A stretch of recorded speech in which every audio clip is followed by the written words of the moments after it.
show us the edge. The chip on the shoulders, the fight and the passion that comes from within. Whoa. Trying to win on every level. Yeah. Expectations high. Gotta show them you can fly. Play harder, better, smarter. Baby, put the league on notice. Show me the edge, yeah.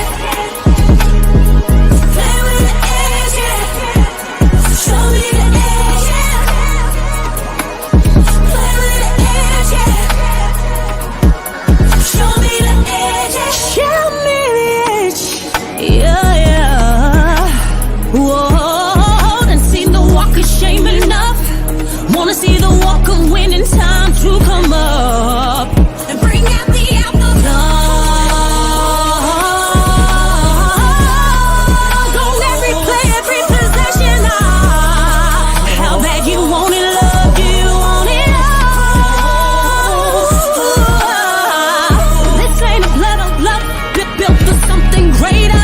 Tackling all obstacles, coming for the ring, my precious. You got the juice, the will, the heart, the fire. Show 'em the proof, show 'em that it shall be done. Show me the edge, yeah, yeah, yeah, yeah. Play with the edge, yeah. Show me the edge, yeah.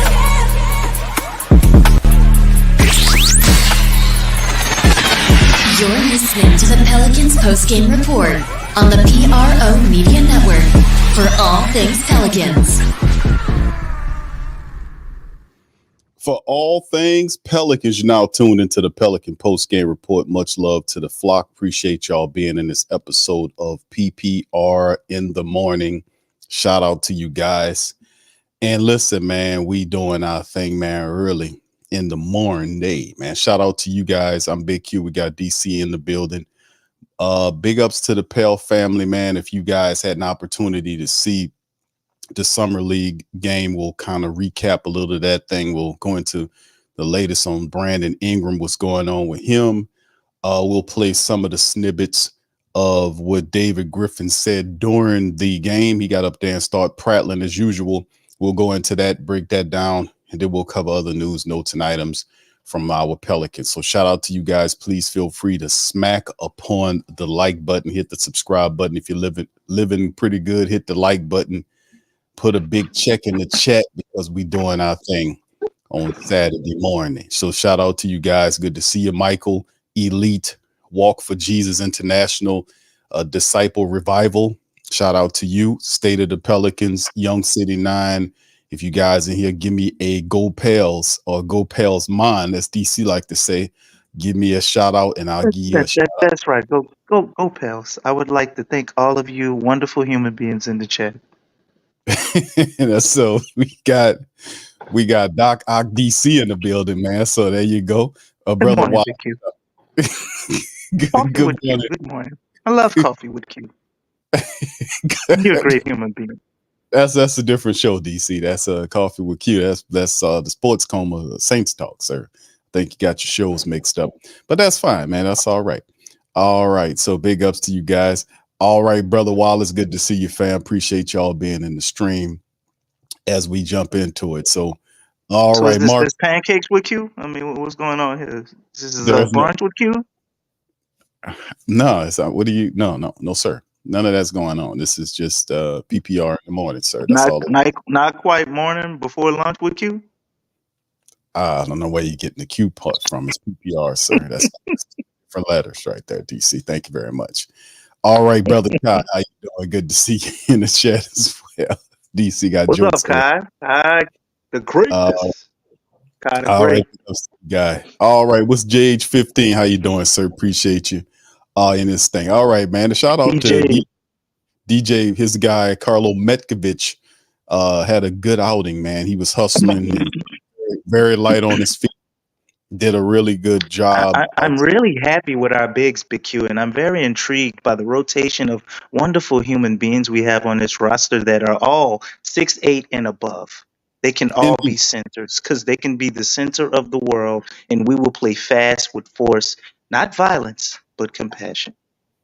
All right. Thank you, Doc Ock DC, as we keep that going. And he'll be periodically throwing and interjecting commentaries of very fluffy nature throughout this broadcast. So anyway, let's get right into it, man. Of this first story right here, Pelicans Ingram camp actively facilitating trade. This was written several days ago by our key Pelican writer, Rel Wright. Shout out to you, brother.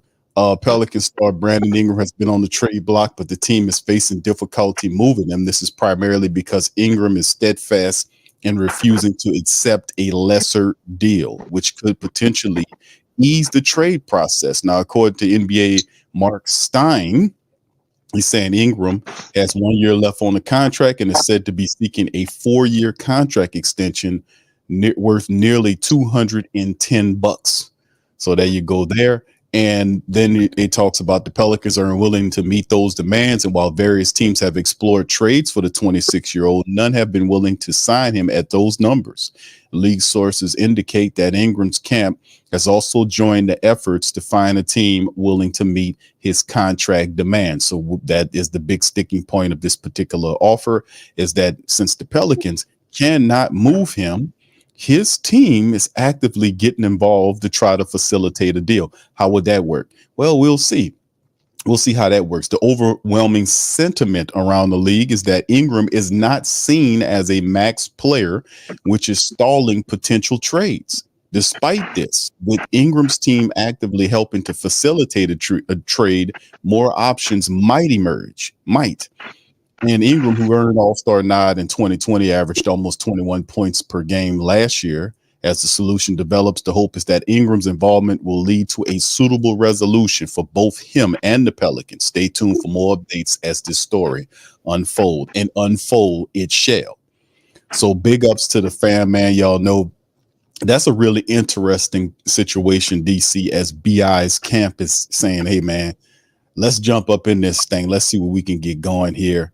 I don't know if anything. Well, listen, more hands. To me, that just kind of signifies that BI gonna be back, man. They're just trying to find a number. It's like, okay, we've come to the conclusion there ain't no real trades out there. Y'all not trading me, but I don't want this number.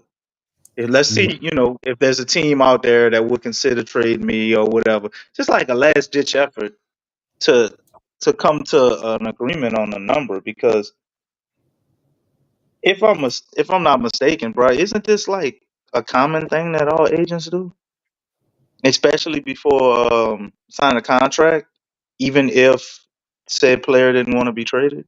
Or am I wrong? I mean, it's not uncommon for this to happen. I've heard this before happen where the player, his agent, and because this is who you're talking about, DC, you got to be talking about his agent. When he's saying his team, his agent is getting involved, reaching out for them. They're not liking the numbers the Pels throwing at him, bro. And when DeRozan took $24 million, I'm sure like BI and DeRozan are kind of player, people like to compare, even though he shoots threes more than DeRozan. My opinion, last year ain't a good indicator of that, but they kind of compared him. And DeRozan he was probably making 30-something million over there in the Bulls, and he took 24. So you got to look at BI factoring his age as well. And you're like, look, dude, you ain't getting no 52. 45 is probably off the table. It's more like 40 or what you're making. Indeed, yeah. Like I said 2-year deal, 80 million. If they willing to offer that, he should be happy with that, because that's what it's gonna get. And as at DC, that's true, because even though BI has an elevated financial mark on him as how much that he wants and he views himself as, the reality is the market is not emulating that. The market is not mimicking what he feels, and that's why a lot of people are like backing down off of BI. So at some point he will have to lower his money mark down to where the market indicates. So it's one of them situations where it's just what it is. And New Wave says he says you acting like Ingram is 34. I guess he's talking about BI. No, it's not that. It's not that they're acting like the market is not backing up BI's claims that he's worth this kind of money. And it's not just the Pelicans. Pelicans are trying to trade him to teams. Atlanta has said this. that they didn't want BI because they didn't want what he The would. Warriors came out and said it first, and we all thought it was a joke. Remember? Nah, there's quite a few teams that feel that way, that he's not a max player that they want to spend that kind of money on. You know And why, Q? go ahead, DC, what you got? Bi doesn't adapt or adjust to the players around him very well. Um, the guys that we saw get the max that aren't superstars, are close to the max. Or maybe you could look at a guy like OG Anunoby, who gets Bi money, Mm-hmm. plays well without the ball. Plays at an all-star level without the ball. Even a guy like Franz Wagner, it's not ball dominant. And if you look down and you keep seeing all these guys, you see a theme. And for lack of not having a better comparison, but look what Jalen Brunson took.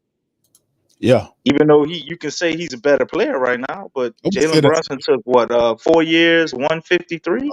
yes, yes, like Like what it it's was kind of hard. pay cut. That's like $100 million haircut. 112%, I think that was the number of pay cut of what he could have made. He could have made 269. They saying. But he just That's gonna one of, opt back in, bro. He gonna get a 300. He gonna have a $300 deal. Might be the first dude with a $400 deal, $400 million deal if they're winning in what 2027, 28 or whatever. they Boy believe gonna they're get Patrick close. Mahomes money, so he ain't leaving nothing on the table. He's just gonna get that money later. But Yeah, it looks good right now. it does, and because they're reaching, they believe they're at the cut, they believe they're right where they need to be competing for now. They think they're at the point where they could compete for a championship. That's what the Knicks. That's the overall feeling about what the Knicks have. That with Brunson and OG and Brit and the getting the kid from the Nets and everything else that they have, they feeling like that they're right there to challenge the Boston Celtics for an opportunity to be able to win an NBA championship. So they're going all the way in. I think it's a little different, with the BI thing, because BI doesn't have the financial stability that Brunson that he has, and BI is looking to he wants to capitalize on that deal. So I mean, it's just what the sentiment is. I think BI is better than a lot of people give him credit for, but in the end, the market's not dictating that. He has to kind of understand that. I think to a degree he is, but he's going to play hardball up until he can't play hardball. He a top 35 guy, man. I mean, in NBA, you got about 30 something guys your name, and then after you run out of them names, you get in the BI. He's right there. New Wave, I see you saying Draymond getting 45, but that's still a horrible contract. And that 45, I think, is probably just for 1 year. Because didn't he sign like $110 million extension or something for Draymond?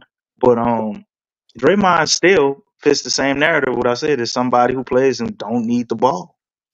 So when you look at a lot of these contracts that are being handed out, you're not seeing a whole bunch of ball dominant guys who aren't consistent all stars getting huge contracts, man. That's just what it is. DeRozan, he's not 34, but DeRozan is the best comp in his play style.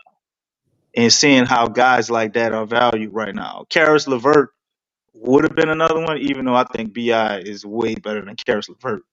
But, he just ain't somebody that pretty much any team's going to give max money to based on how he plays the game. He plays like Kawhi without the three-pointers.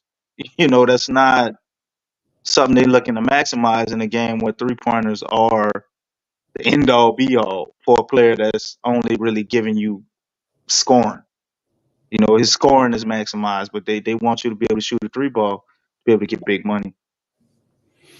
Yeah, it's an interesting dynamic we got going on with Brandon Ingram, man, because I don't think a lot of people anticipated it being such a difficulty to be able to move BI, and the Pelicans is still kind of dragging on with this thing, and the fact that BI is contributing because he won't lower his demands. And they're, like I said before, the last stream, they're at a Mexican standoff, pretty much what's going on here.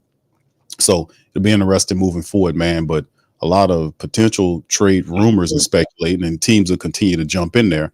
but with his agent and his team looking to facilitate deals, we'll see where it ends up, man. But I think the timeline is saying that they were looking at possibly prior to the start of the season, which is, we got several months for that to happen. So I didn't really want to see it DC drag on that long, man. I really wanted to kind of, if we're going to move BI, just, get the best possible deal we can. But I think the Pelicans, to a great degree, have their hands tied on this stuff with BI's demand. So we'll see who blinks first in this game of chicken, to be honest with you. All right. Ghana says, what do you think the Pels are going to, or what they're doing about the center situation? Messi or Theis or Daniel Tice is light, meaning a light in weight wise. But yeah, man, we're gonna cover that in the stream, because what's very interesting about the whole center situation is, man, it's based upon the movement of Brandon Ingram, obviously, because I'm thinking, and this is not a secret, that the Pelicans were looking at trying to move Brandon Ingram for a starting level big. And since BI has not been moved, the Pelicans are basically stalled what they can do from a center's perspective. Now, Tice is a guy they brought in as a veteran, big off the bench, a hustle guy. He runs the floor pretty well. He's pretty slick, but in what he does, but still, he's just at this stage of his career mostly as a big. And Misi, as we see, did some things positively, but still very raw. He has to definitely get stronger. He has to be more patient. He was jumping all over the place. He was a paratrooper, epic proportion last night, swapping everything. Matter of fact, both of our bigs had 4 fouls apiece. They have to be able to kind of get used to and understand how to know to challenge the ball, how to make sure they stay vertical when they jump in and stay as vertical as possible. Stuff like that. It's not college. And you can see he was kind of relying on that. And that's to be understood until they figure out the game. Somebody need to make him watch some Clint Capella tape and turn off the Joker and Embiid tape that he said he was watching, because that is not going to help you. Exactly, DC. It very true, bro. Yeah, that's well said, because he did mention that in the interview about some of the bigs that he liked, Joker and all those guys. And I told DC, I said, DC, when he told me that, because DC seen the interview before I did, I said, DC, he needs to stop listening to all that and just watch Clint Capella. Let's just focus on being Clint Capella right now. If we can be him, get him to be Clint Capella, we are all right with that. Nick Claxton, you can watch him too. Watch guys like that, man. Yeah. Guys who don't necessarily really have an offensive game, look to score. They rim runners, they rebound, they block shots, they specialize on defense. I don't want to hear about you watching Embiid and Joker. If you do, it should be like something you do like late at night when nobody watching, nobody's around. You put that Embiid and the Joker tape on, man. During your work hours, you need to be engulfing yourself in Clint Capella, because that's exactly who you look like. He looks like right. a downgraded version of him, though. I wasn't like obviously blown away by what I saw, in the summer league, but I did see a lot of positive things from him, though. I think he has the potential to be a monster on the boards and be a hell of a shot blocker and defender. I see those things, but he's not that right now. Like, it's still a work in progress, man. I didn't really see much of how athletic and explosive he's supposed to be. I mean, that game wasn't a really good representation of that, in my opinion. Like you said, paratrooper, missed timing jumps. Yeah. Just the effort's there, the hustle's there, but she's just still trying to put it all together, man. Right. He needs to work on his technique as a big man a lot. He has to have some semblance of an offense, or at least a go-to move. But with all of that, and the dude completely out of source, I mean, he still got 6 and 8, and that's kind of close to the numbers I expected him to have. So all is not lost with me, C's. I think it's actually still a good draft pick, but it's just, we need a center now. And they got him slotted. When you're looking at the summer league, they pull up the depth chart, they got him starting.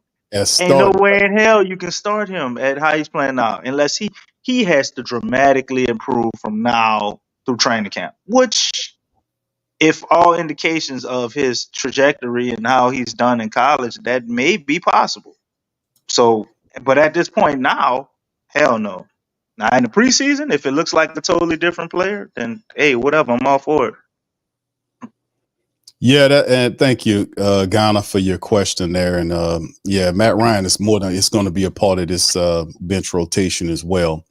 It's just the question, like the family was talking about with the big situation. That's something that we as a team right now, we are just looking. And of course, the Carlo Mekovic situation that a lot of people are talking about. Griffin got up there, started prattling. We're going to play some of that too as well going forward. So shout out to the rest of you guys. Thank y'all for y'all really good questions early on. Marcin, I see your fan print. Oh yeah, Derek Lively too. Okay, thank you for that. Michael, how you doing, sir? Says BI is a good player, but not worth what he thinks he's worth, and everybody in the league knows it. Indeed, if there was one general manager or VP of another team that felt that way about BI, he'd have been gone already. If they felt like, that could really help us out. So we'll see. Well, let's clear that up too, because Go ahead. there are some offers out there for BI. Yeah, but We can't confirm exactly what those offers are, but from everything I heard in nothing. I the know article, they say the offers are crap. That's what they say. It's that. No, big load of crap. right. Big crap. Big That's what crap. they say about the offers, Yes. right? Big So crap. there's obviously teams out there that want BI, which I expected that. BI is a good player. I don't know if those teams necessarily want to pay him 52 mil, or if they do, they're probably looking at it like, look, you take these guys and that guys, and we'll give you a second round pick. How does that sound? Give us all their junk, and and they just take BI. Here, you can have all these bad contracts that we So had, and we'll take him. We'll give him 52 million. Take 52 million back of bad contracts from us. Here you go. you see, and then we'll turn around and say, this is big crap. This is big crap. So it's now listen, let it fall on them as opposed to us. But yeah, in those offers, that is the rule. I believe there's an offer out there that probably makes sense to us. And David Griffin looks at it and turns his nose up. I very well believe that, man. There's probably that Blazers offer that we spoke about. They might want to trade him for Aiden straight up. I mean, why wouldn't they? They got 3 centers. If they get BI, they probably don't want to give much pick compensation, but I think if you negotiate, you probably get them to throw that in there. Where else are they going to get rid of DeAndre Ayton to? DeAndre Ayton is pretty much in a similar situation as BI. He's looking like a guy that's overpaid, and he's not asking for 52 million. But you can't say DeAndre Ayton is better than BI because that's not true. So they will be getting a better player in the deal, but they gotta overpay him. Like they already paying DeAndre Ayton, and for a center, DeAndre Ayton making $34 million, he's overpaid. So I would imagine that deal is probably there. It's probably something Milwaukee, the Miami Heat. The Miami Heat they are definitely ready to give you all their BFI players for BI. I know it. I can feel it with every fiber in my being. The Heat are pretty much, you want Duncan Robinson and some combination of some other bullshit. Don't even make sense for what we need, but they're willing to give it, Oh no, not our 15th round draft pick, our 15th selection. We can't give you him. We can give you Duncan Robinson and our 4th center. How about that? With no draft picks, there you go. Oh yeah, and 2 other contracts too, because we got to pay him 52 million. That's right, I almost forgot. Yeah, that's that BI deal on a 1-year deal is supposed to be it's supposed to be something that it's not even supposed to be this difficult. It's just BI's money requests have everything. What's up, Till? Man, Till up in the chat. Big Q ain't seen him in a minute, man. What's up, brother Till? Shout out to you, man. Brother Jason, how you doing? Hi, Pels fan from Australia. All right, shout out to the Australian Pelican fans, man. That's Dyson Daniels territory. And sorry, we don't have Dyson on the squad no more. That was Dyson, one of my favorite young players by the Pelicans. He's gone to Atlanta, man. So crikey. Shout out to Teal, my brother Teal, in this thing. Good to see you, my brother. Hope everything going good with the fam as well. Big ups to everybody, man. 504 Co and Q. He says, Q and DC, real question. What team can go to BI, and actually makes them a contender? What team that he fits in with that they can be a contender with, huh? Well, BI, I think a lot of teams, man, honestly. Give me three. See? 3 teams, To me, it's about what does BI like when you're talking about these teams. What would he be willing to sacrifice? Does he have to be the number one? Because if you're talking about him being the number one or being able to take advantage of that, the only team I can see is like if we get some stuff from like Houston. I could see him going to Houston and being a real problem with all that talent they got. The Miami Heat, though, I think if the Heat got BI, man, they would be pushing a lot of those teams over there in the East. Let's see, what's another team? I like this Houston. team. Put an asterisk by it because I don't know if they'd really be a contender. It's just I think it makes sense for him to go there some type of way. Chicago, they have nothing. They still got Lonzo Ball, who looks like he's gonna play this year, that they can't get rid of. Zach I think LaVine he would. They still got Zach LaVine over there. I think he would play really well over there, but I'm not sure if he would like be a contender, so to speak. But his numbers would be good. And see, the best possible team for BI, man, the best possible situation he could possibly be in would be the Milwaukee Bucks. If they wanted to move off from Chris Middleton in some type of way, we got Chris Middleton back, rerouted him somewhere, got our center or whatever. You don't think that would be good for him as far as winning and being a contender? I mean, BI is better than Chris Middleton. Chris Middleton got an edge at 3-pointers maybe, but that's about it. He's better defender. He's better dribbler. I'm not disagreeing with you on BI is a better overall player than Middleton. I mean, because Middleton's not all that defensively.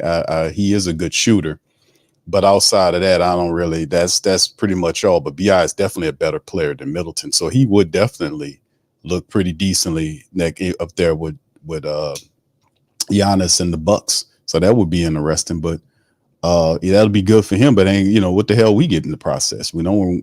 That's the. So it's interesting, man, to see how it goes. I mean, I threw a knuckleball team out there. What team did I tell you, DC, the other night we was talking about? I was like, man, there are teams out there that were very desperate. Clippers, bro. The Clippers. The Clippers. The Clippers. They could be a contender. He could be a contender over there too. He could fill the Paul George role. Yeah, and that was the thing that I was talking about. I guarantee you, Kawhi and James Harden have him shooting 3-pointers. James Harden ain't gonna play that. Nah, Harden gonna force. He better shoot 3s, or I ain't gonna pass you the ball. Right. That's what I was like, man, because the West Coast seemed like a place where he is, where he's, he likes the West Coast a lot, and for him to be like with what the owner of the Clippers is doing, he got that multi-billion-dollar arena. And he was just spending money on people just to fill his roster out. And I was like, damn, this dude, because a lot of the deals they were trying to get fell through. So they had to, the Paul George thing was a punch in the eye. So they just started doing other stuff. Now they ended up getting your boy from what's his name, DC, from the Mavericks. He was with the Mavericks last year. They ended up getting him out there. Now what's his name? What's the kid name? He used to play for Miami. I forgot. The Mavericks. Yeah, it was the dunker. They used to, who wasn't he in the dunk contest? Oh, Deion Jones. Yeah, I think his name is Jones. Y'all put it in the chat. Y'all know what I'm talking about. That boy had a video, man. He was driving around to random courts queue. He just get out his car, like, hey, let me get a shot. He'll get the ball and then he go dunk on somebody. Get back in the car, pull off. Go home, yeah. All right. I like, man, that dude, wild, man. Yeah, it would. Yeah, that was a very interesting move. Like what the Clippers were doing, I was like, man, they're looking for somebody to kind of create some excitement, and Bi could be a good fit for a guy like that. But what would you want in return? I mean, what you get back for that? I mean, what are you going to get back in return for that? So My man, that Knicks 100, the GM. I think he's thinking Denver. That wouldn't be bad. He was like, well, he said they got Porter Jr. Maybe he replying somebody else, but he made me think of Denver. If Bi could get on Denver some type of way, I don't see how they make the money work. That probably would be pretty lethal too. But I don't want Porter Jr. back for Bi. I mean, we got our own version of Porter Jr. with Trey. yeah, it got to make sense from a roster standpoint too. We don't want to whatever we get back, it got to fit The with what we Jamaicans got. don't care about BIQ. The Jamaicans. Yeah, you say it got to make sense from a roster standpoint. I'm talking about from a team roster standpoint. Oh, we're okay. not I'm sorry. talking. Yes, I'm sorry. yeah. You got Rastafarianism on your mind, sir. You are part of the faith. But anyway, let's keep it moving, man. Anyway, shout out to you guys. I got my ear to the ground over there, bro. I was just saying they ain't I weren't going to think be doing you that. got more than you to your ground. You're actually living over there. That's what I think. You can lie all you want. What? All right. So anyway, let's keep it going, man. That's crazy talk. I hear you. That's crazy pineapple talk, DC, to get it right. CPT. That's Nuwabian gibberish. That's what that is. I don't know what you're talking about, brother. That sounds like what you call it, DC. What they call the plebla, whatever it is, whatever. All right. So anyway, let's keep it going, man. Let's talk a little G League, and then we'll drop back into our rest of our news items, man. Y'all hit the like button as we keep it rolling. We also gonna open up the phone lines a little later for the family members that want to chime in and drop some science. All right. So anyway, the Pelicans G League team, Summer League team played. DJ trying to break the news before you can get to it, Q. Okay. Yeah, I know. I like that guy, DJ. I know you high on him, bro. Our new signing. We're gonna talk about it. Yeah, we gonna cover it. All right. So anyway, let's move along, man. Pelicans fall to the Timberwolves last night, 81-74 in the Summer League, the first Summer League matchup. A lot of turnovers by the Pelicans in this game, man.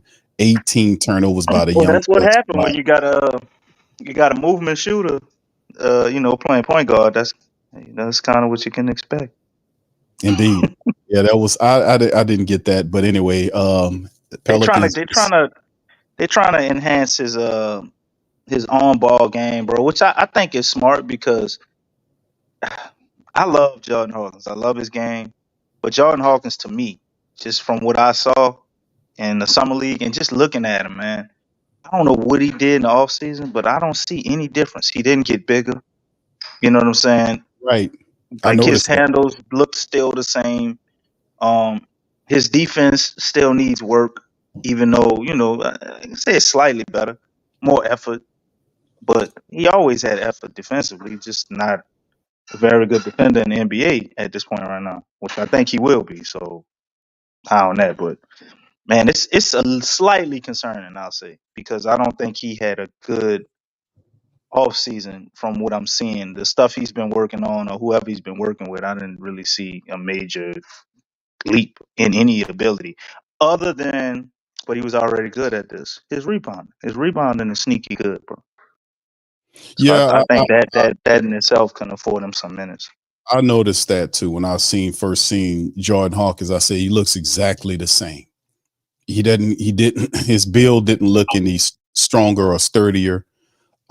He was still when he made contact with other players, he appeared to have gotten the worst of it. You see what I'm saying? He finished through a couple of tough challenges there, but he basically he had his rookie body, pretty much the same thing. So I was like, man, you're gonna have to tune that up. We got to work on that. You got to hit that gym a little harder than that, brother. You got to bulk up. But anyway, let's hit these numbers and then we'll go into the game. DC, I'll let you kind of get the floor there. Pelicans shot 31% last night, 25 of 81. They were a ghastly 9 of 36 from downtown for 25% flat. They were good at the foul line, 15 of 16 for almost 94%. Out rebounded the Timberwolves 48-38 with 17 offensive rebounds there. The assist game, 16 versus 18 by the T-Wolves. The steals, 8 steals, while the T-Wolves almost doubled them up with 14. The block 7-8 advantage, Wolves in the 18 turnovers were ridiculous. They had 19 fouls in the game as well. And it's just a lot of turnovers, poor shot selection. The defense rotations wasn't all that at times. So, yeah, it was kind of a little rusty, dusty performance by some of the Pelicans. Overall, they stayed into the game, and then they just didn't have an answer for Terrence, for what he was able to do. That kid, and I told you all about that dude, man, during our breakdowns, our pre-draft work, man. I talked about that dude all the time. I said he got an NBA body. The guy is a very good player. Minnesota got a very good player with that kid, man. But anyway, he had rape allegations, Q. That's the only reason he didn't go higher, man. That dude went a lot higher. Everybody knows that. And then when they came back and, kind of renounced all of that, man, I know a lot of teams were like, damn. yeah, He looked like he might be one of them ones, man. He gonna play with a serious chip on his shoulder this year. Let me tell you something. I like the grittiness he played with too, man. He was Yeah, just man. all over the court doing He everything. yammed on Messi. I told you that. He yammed. Oh man. Yammed on him, boy. He yammed on him like he got heart, man. The kid, he gonna play with a serious chip on the shoulder. Like Minnesota, man, 2 really good moves. But another asterisk though on some news, man. That is very Hold on, sad. DC, before we get into that, let me finish No, I was this. just saying that Rashard Holmes, man, he tore his ACL last night. Yeah, I Just heard about that out there while we was talking about potential picks of people. Yeah, yeah, that was a shame, man. He done for the year, man. That was one of my favorite bigs for the Phoenix. He was looking good too, man. Before he hurt himself. Very skilled player. Too bad, man. Ryan S., thank you for the super chat. Is it me or does Reeves reminds me of Ja Morant? What are your thoughts on him? Ja Morant, Reeves? No. Cocaine Curry is what I've been hearing, bro. Cocaine. Cocaine Curry, man. I thought that was funny when I heard. I didn't make that nickname up. I heard it floating around the internet, man. Cocaine Curry. What's the logic behind cocaine? He don't look like Ja Morant at all. Oh wait, he's saying he might be talking about Antonio Reeves, dude on our team. He's saying he looked like Ja Morant. Well, who the hell you thought he was talking about? That's who I was talking about, Reeves. Cocaine Curry. I was thinking about Reeves Shepard, but my mind somewhere else, man. That's DC, man. Listen, brother. Cocaine Curry.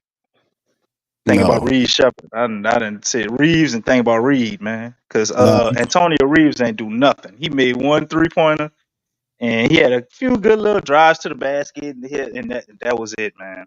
So he's an afterthought after watching this game to me. I mean, it's the first summer league game, man. It's not anything. Right, that's what I'm saying. He could be some nerves that was involved in that, because I watched a ton of tape on Reed, and he can shoot the ball. He can shoot the ball really well. Very confident shooter. In this game, not so much, man. I gotta attribute that to nerves. him playing in the game and whatnot. So there's still a couple of games left. I want to see what he looks like if he can bounce back with a performance. He was 2 of 10, and 1 of 4 from downtown for 9 points in 19 minutes of action. So he's gonna have to kind of do a little bit better than that. But in terms of Ja Morant, I'm still going to say no on that, Ryan. That I don't think Antonio Reeves reminds me of Ja Morant. Ja Morant is that's a different player altogether. How he gets from one end of the court to another, him getting up in the air, yamming. I mean, he's just a dude that's on another level than most players. Unfortunately, I wish we did have a Ja Morant ability style player like Reeves did, but I think he's just not yet. I don't see that yet. But thank you for the super chat, man. Appreciate you there, bro. All right, so let me get through the rest of these numbers, and I'll turn the little breakdown over to DC, see what he thinks about this. Hawkins finished the game with 18 points in 29 minutes. He was 6 of 21 from the field, 2 of 8 from downtown. He was perfect from the foul line. He did get 7 rebounds to go along with 3 assists. He had 4 turnovers, but he had 18 points to lead the Pels. 11 points from Hall in 27 minutes, 4 of 9 from the field. He was 3 of 6 from downtown, had a pretty decent shooting performance. He finished with almost a double-double, 11 points, 9 rebounds, 3 steals, and 2 assists. And then they were the only 2 guys in double digits for the Pelicans. They had Reeves, who brung up the rear. He had 19 minutes off the bench, 9 points, 2 of 10 from the field, 1 of 4 from downtown, perfect from the foul line. He finished with 3 rebounds and 2 assists. And then you had a couple of 7-point scorers, and Hauser and Ford both had 7 points apiece. Ford finished 25 minutes. He was just not looking good. The point guard Ford, who they did pick up 3 of 13 from the field. He was a horrible stinking 1 of 7 from downtown. Just didn't have any touch at all. 7 points, 3 assists, and 3 rebounds. And you can see where his defensive liability is. He's very slow-footed, man. Very slow-footed. Outside of that, we did see some other stuff happening. He's seen some of our bigs, which is where we would focus in our discussion, and because that's an area of concern for us going into the season. Karlo Mekovic finished with 8 points in 21 minutes. He was 4 of 7 from the field, 0 for 2 from downtown, 8 rebounds, 3 blocks, and he did have 4 personal fouls. But Karlo Mekovic is very light on his feet, runs the floor very well, man, and he is a good hustle player, very intriguing player. Yves Misi, 21 minutes. He was 1 of 4 from the field. He was perfect from the foul line, which is good. He finished with 6 points, 8 rebounds, a block, 2 assists, and he also had 4 personal fouls in the game. So, and outside that, the top guy for the Timberwolves was Shannon Jr. We talked about him. 25 points in 28 minutes, 9 of 14 from the field, 1 of 4 from downtown, 6 of 8 from the foul line. 25 points to lead the Timberwolves to the first victory of the Summer League. Pelicans go down 0-1, and we got to have to bounce back, family. It's the bottom line. All right, DC, going to you, my man, on that. Reeves, Ryan says Reeves looks like he played point guard better than Hawkins right now. Yeah, Hawkins didn't look good. This is true. Hawkins didn't look good at all. But all right, BP says Ja is more like Westbrook with a better shot. All right, thank you. Go ahead, DC. The floor is yours, man. Go ahead. I mean, I can agree with the Westbrook comment only if you add Iverson. Ja is like a combination to me of Iverson and Westbrook. So, okay, I got you. But as far as what I saw from the Pels, man, ball pressure. They don't want the smoke. Y'all heard that in the timeout, man, and that was really the determining factor in this game, man. We really didn't have a point guard. We lacked at that terribly. They had, I think, Ford out there running some point guard minutes too. He got a little better. But Reeves had 4 turnovers. So did Hawk playing point guard position. That's ultimately why we lost this game, man. They shot really good from the free throw line, so we got a lot of shooters. Hawk was extremely rusty, but I thought he played solid. I mean, you look at the numbers: 6 for 21, 18 points. That ain't nothing amazing, but somebody had to take the shots. Shot wasn't really falling with a lot of guys. I like what I saw from Karlo Mekovic. Mekovic probably was, one of the few really bright spots. You could look, you see a guy like Hall, who pretty much had good numbers, but we know Hall is not. He ain't getting that 2-way spot, bro. He's just a guy filling out time. I would like to see us with Adoro, a guy that could possibly be a power forward or a center. I want to see what he looks like. They got him listed as a forward. Jalen Crutcher would have been nice to have out there, and curious to see what Cousinar can bring us. But Brooks Jr. That was really much of nothing, man. The small forward out of Wisconsin, 6'7" guy, body build like Najee, but I didn't really see anything out of him. 0 for 5, got a couple of rebounds, couple of assists in the block. He's extremely athletic. He really don't have no dribble, no moves, nothing impressive at all. So there's a whole hum showing. A lot of things to build on. I already spoke about Mises and some of the positive attributes he had. Karlo Mekovic, was just out there really hustling. He's still kind of similar to Mises in some ways with a lot of things. I think offensively he's a little bit more aware as a rim running big. And that 3-point shot ain't falling. And he had that possession at the end of the game, man. That was awesome. where he blocked the shot and then run and caught a alley. He caught a couple of more alleys in the game too. No, he didn't catch an alley. He got it off the rim. But Carlo, you heard Griffin talking about him possibly, being on his team. It makes sense because we ain't got no money, so you gotta have another big somewhere. He would be really cheap, and I think he'd be exciting at least if you put him in the lineup. As far as him doing the dirty work, setting screens and all of that, he still got some work to do. But he was one of the lone bright spots in this game. I see potential in Reeves. Definitely see potential in Mises. Curious to see about these other two-way guys because the lineup they had out there today, it's just I don't. You're not serious about winning with the guys they put out. If we really trying to win the summer league, we need to give some of these other guys a shot. Yeah, no doubt about it, man. We definitely need to do that, man. We definitely got to get. I'm interested to see what these other guys look like too, DC. To be honest with you, man, we had an opportunity to see what we seen last night. I was like, this ain't cutting it. We need to see some more people. Well, that's man. true, BP. They did. We did have a lot of our guys out there. We were gonna get to talking about that, but DeJounte, Trey, Herb, CJ, Matt Ryan, and Drew, and you had Jose on the phone. Can't forget about Jose. He was on FaceTime. He was there too. So, very good showing. And you had David Griffin out there as well, running his mouth. Yeah, the next matchup is tomorrow at 5:30. They play the Orlando Magic up there in the summer league. So the Magic are next for the Pels. So can the Pels beat the Magic in the summer league? We damn sure can't beat them in the regular league. So I mean, maybe we can get a win in the summer league. So let's see how that twists and turns. But anyway, let's head on to the next topic, man. This is what was covered on the WhoDatDaily.com. Shout out to Rail Wright. Again, our key Pelican contributor. Pelicans need 2 guards to bolster the roster. Now, of course, the Pelicans have made a move to enhance the backcourt. They signed two promising guards. ESPN Adrian Wojnarowski reported that the Pelicans signed Jamal Cain to a two-way deal. So Cain, who appeared in 26 games, 1 start for the Heat last season, finished the year with an average almost 4 points per game, 1.4 in rebounds. He shot 43% from the field and 35.5% from downtown.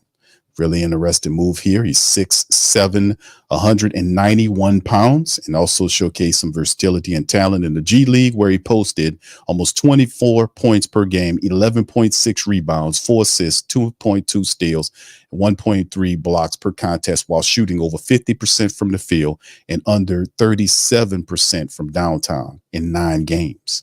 In addition to Cain, the Pelicans have added guard Jordan Ford to their roster, and this is to the G League roster. 6'1", 185, played with Sacramento on a 2-way contract last season, and began with the Las Vegas Summer League with the Kings before joining the Pelicans Summer League roster. He demonstrated some scoring ability. He averaged 4.5 points per game in 33 appearances, shooting an impressive 49% from the field and almost 43% from downtown in his college career. His scoring ability and shooting efficiency made him a valuable addition to the Pelicans team. So last night, like he does have a touch of that, but like what I see from very slow-footed guy. I mean, very slow-footed guy who gets it's almost like he's a turnstile. Like, you push on it and it spins around. Guys are just going right around him. Like at some point, he's just not very fast, man. Not very good defensively and moving his feet. All right. And DC, you want to talk about Jamal Cain? I know you was big on Jamal Cain. Go ahead, brother. Everybody came to see you, Cain. But nah, he's extremely athletic, man. He's a very freakish athlete. You can see that. I think he's got upside as a spot-up shooter. And he's a guy, he'll get you some blocks here or there. He plays solid defense. You know what I'm saying? But I think it's overall a good signing. Like, when we signed him, I was going to look because I wasn't familiar with him. Watched a few highlights on him. Didn't watch no full game. He talking about a 2-way player here. He be lighting it up in the G League, man. 39-point games, all type of crazy stuff. But in the regular season, he actually had a big game against I think the Warriors and the Spurs. 24 points, 10 rebounds, 1 assist. He's a guard, and I think a good insurance policy in case something happens to somebody else. And maybe they're looking at him, even though he's a guard, he's like 6'7". So we still, in my opinion, that backup small forward spot is still kind of up for grabs, and you could say the power forward spot too. We don't really have a set guy. They probably gonna put Junior Robinson Earl at that power forward spot. Shit, he might be a backup center at this point. But I think this is a guy they're looking at to make. I'm not saying he's gonna be Dyson Daniels, but you know how you kind of had Dice. He could play at that. He could be a shooting guard, a small forward, or a power forward. Just some depth there, man. You got Matt Ryan, who probably can fill those spots, but after him, we don't really have a set guy. We don't know what we're gonna get from Reeves. I mean, for all we know, he's gonna be in the G League. That's what Willie does is rookies. Don't play him. So I think this is a guy that could get out there and give you some very good minutes as a role player, man. Solid defense, good 3-point shot, great athlete. Even though I see some highlights, but don't always show up during the game. So I think he has to get more comfortable or have a defined role. And when you kind of get him in the groove or really comfortable, I think this is a guy he can wind up being like a fan favorite. Like he'd be a lot better than you might have thought he could be. Similar to Najee. Not saying his game is the same as Najee, but somebody who can come in, you wasn't expecting much of, but over time, they can carve out a niche for themselves and wind up being a player you really love in a rotation. That's how I view Jamal Cain, man. Him being able to shoot already, and just how he operates around the basket, he can grab some rebounds. You know what I'm saying? Defensively, like I said, he can get up, he can block some shots. Q said he need to work on that foot speed, but I think it's a guy that we could get a lot of good minutes out of, man.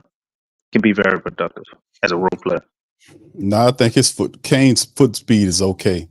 It's Ford's problem. Ford is the guy that needs to work on his foot speed. That's the guy. Okay. On his I thought you was talking about Kane foot speed. Oh, Kane is all right. That slow to me, but nah, Kane was all right. It's Ford's foot speed in the G League performances last night. Now you got to move them damn feet, man. All right, let's move on to the next one, man. Here's the article right here, and the Pelicans do have a new coach.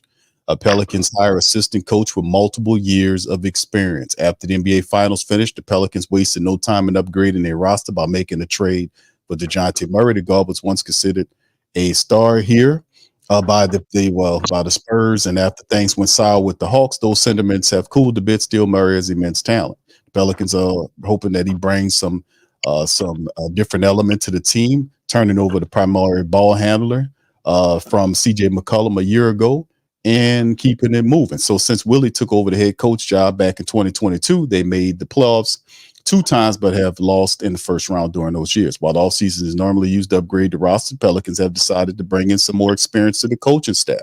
According to Tim Bontemps of ESPN, they've hired Dan Garriott to be the assistant coach. He spent the last 9 years as part of the Cleveland Cavaliers organization, starting out as a video coordinator before being promoted to an assistant coach in 2019-2020. He was then made the head coach of the G League team, Cleveland's G League team, the Canton Charge at the time, before returning to Cleveland's bench 22-23. The team is called the Canton Charge? The Canton Charge. Oh, all wow. right. Garriott and current New Orleans executive vice president of basketball operations, David Doc Griffin, are familiar with each other from Griffin's times with the Cavaliers. Remember, Griffin he said that getting the band back together, Q. He's video coordinator, his whatever he was saying, guys that are, that kind of crap. When JB Bickerstaff was fired after the season, there was some thought that Garriott might not be a holdover under new coach Kenny Atkinson.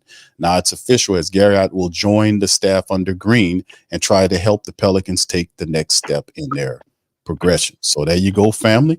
You have a new assistant to the Willie Green staff. It is Dan Garriott, with ties to the VP of basketball operations here in New Orleans, Mr. David Doc Griffin. So there you go. That's some of that right there. All right, so let's kind of push on, man. This is some more information for the family members. They did drop this the other day, the NBA Cup stuff, talking about the format in which the Damn, Pelicans. so we just not going to talk about Dan? No, you get a shot. I just want to run through this because before you start getting into the CPT, I just want to make sure I get all these out the way, and then you can bounce all over the place. I However was on time today, bro. Okay, no. We ain't talking about colored people time. We ain't saying that, brother. We talking That's about what that means. crazy pineapple talk, CPT. All right, anyway. No, that's color people time, CPT. You got to find another acronym. No, they can share. Group C. No, they can't. All right, DC. Why you bringing up rosters and all this kind of stuff? That what you doing? All right, so anyway, Group C, Pelicans are in Group C for the NBA Cup, along with the Denver Nuggets, the Dallas Mavericks, Golden State Warriors, and the Memphis Grizzlies. So that's some of the things we talk about. We go to the NBA Cup. They're going to revise that and do that over again. Here's the tweet here from the NBA doing its grouping for the NBA Cup, which kind of spices up things prior to the end of the year where they actually pay for an opportunity to play for the Cup. I think they should have, like it was inaugural last year. I think that they should have kind of switched it with some kind of way that if you win the NBA Cup, it should mean something toward the season. Insofar as if you do that, then it's it almost like it gives you something toward the back end of the season. You see what I'm saying? It's just it's useless. It's just a way to jazz up the season with colorful courts and all that. So I think they got to figure it out how to make it mean something to the actual season. That's what they got to do. I like Tyrese Halliburton's idea. He said it should be a way of tying into like a potential tiebreaker or teams within like 2 games of each other. If you won the in-season tournament or if you seeded higher than that other team, it should allow you to move up in the playoff standing, depending on the record. I think he gave like a 2-game grace period. Like if you were within 2 games and you won the play-in or you seeded higher than them, you could jump them in the playoff standing. That's the only way you're gonna see real basketball play. It's got to be something that means something. It got to mean throwing a little extra 200,000, 250. Yeah, the end of the bench guys, that's gonna mean something. But for superstars, man, they're not about to behind that 200, 500,000. That ain't no big money to them. Right. No, I agree with that. I do like that. Like you're right. It has to mean something. The NBA Cup's got to mean something to the season, man. I like that idea. That's something they should consider. All right. So anyway, DC, go ahead, man. I'm gonna give you an opportunity to kind of talk about those things. I know you want to talk about Gary out before we move on. I got a couple of video interviews that I want to play. Yeah, I just wanted to mention, and we can move on. Gary is the guy that's been coaching up Jared Allen. He's the big man coach. So very, very good move to be able to get him. And could this be any implication of us possibly doing any dealing with Cleveland in the future? I doubt it, but they are taking their big man coach that seems to be, working pretty good with Jared Allen. But more than likely, it's probably just a move to help to teach Mises, who we obviously can see during the summer league needs a lot of work, man. Hopefully he could get in there today and get to work, because we ain't got a lot of time, bro.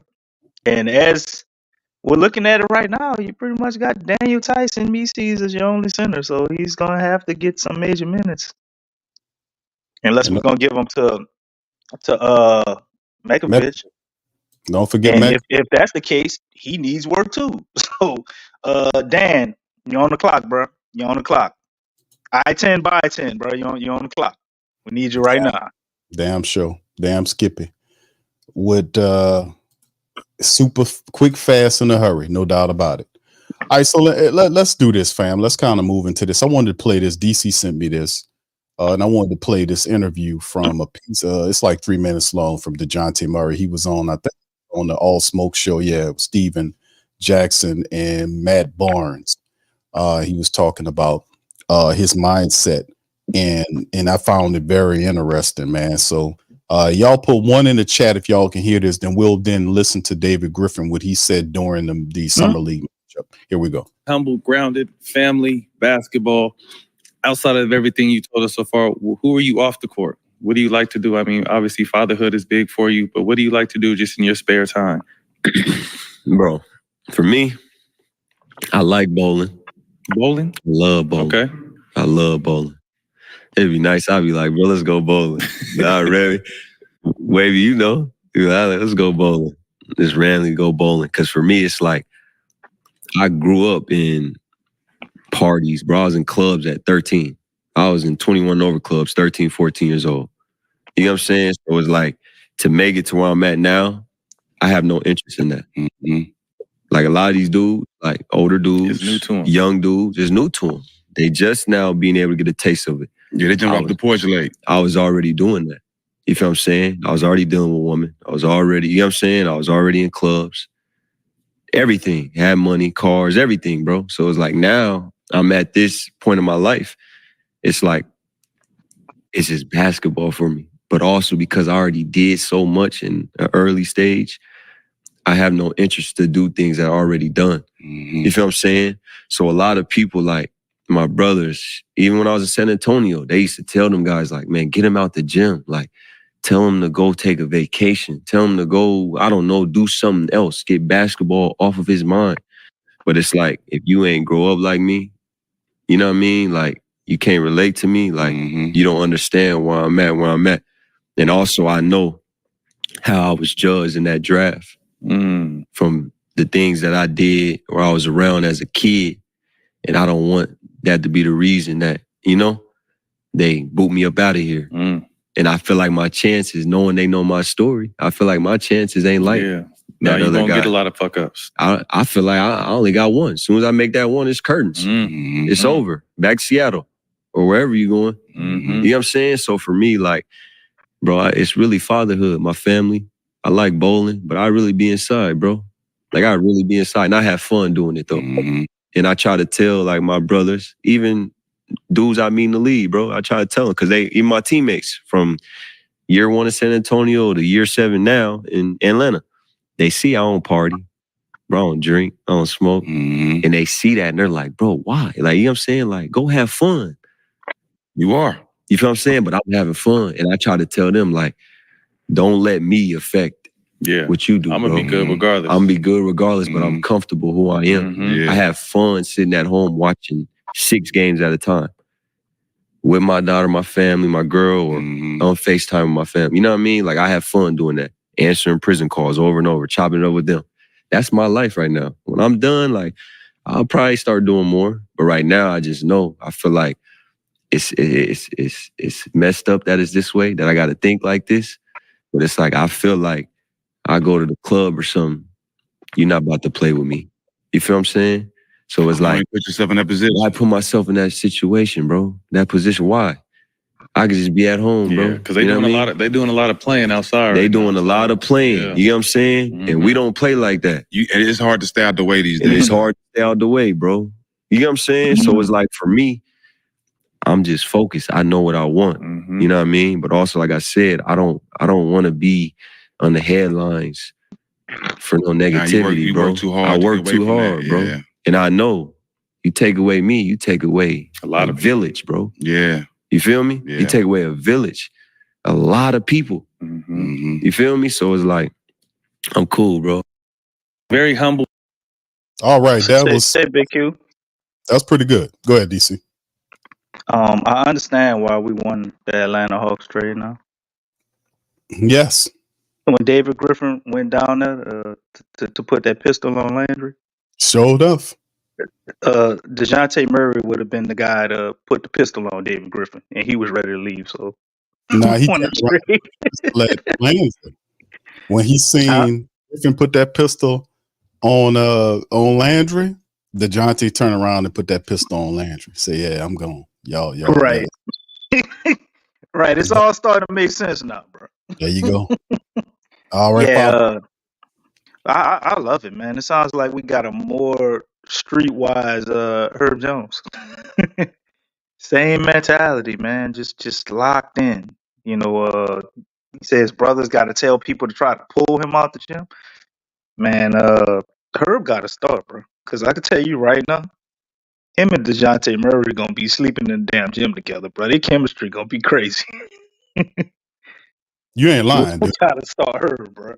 Man. All that cutting Herb, dude, we might see that get put to good use this season, man, with DeJounte, because they're going to have a connection, man. It's like very similar guys from 2 different backgrounds, but They almost seem like they might be kindred spirits, bro.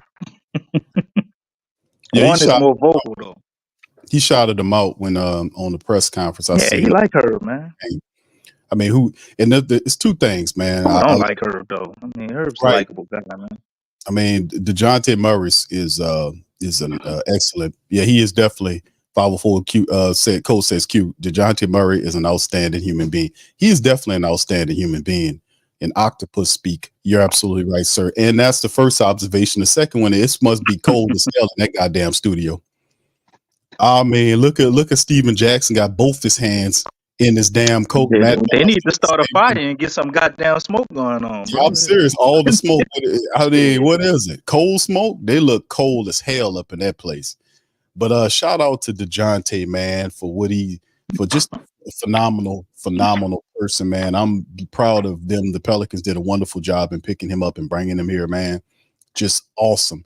And I'm looking forward to what this team's going to look like. We still have some other stuff that we have to tend to, but this was a slam dunk right here. I'm just going to keep it $115 with you.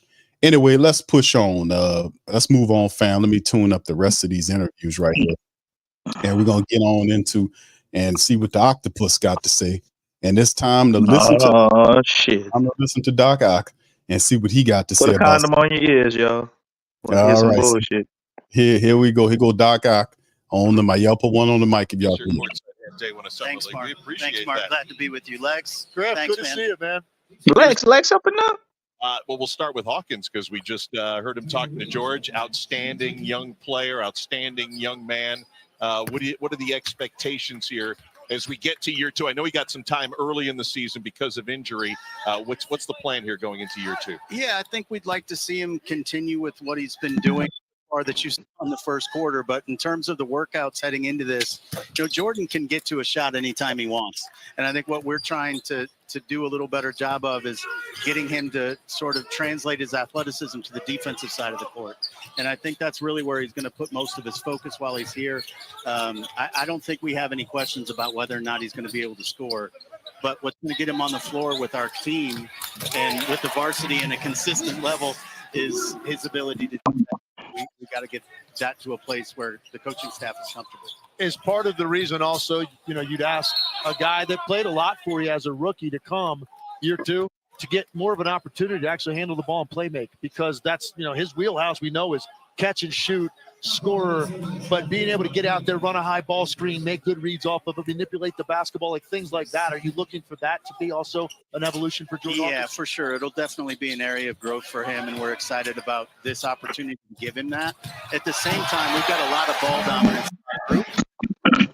Into the mirror more of what he's going to do with the varsity is also something we want to make sure happens. So we're really comfortable with Jordan Ford at the point guard spot. I think you'll see he and Hawkins together quite a bit because we do want to put him into game-like situations in terms of what he would do with our varsity team.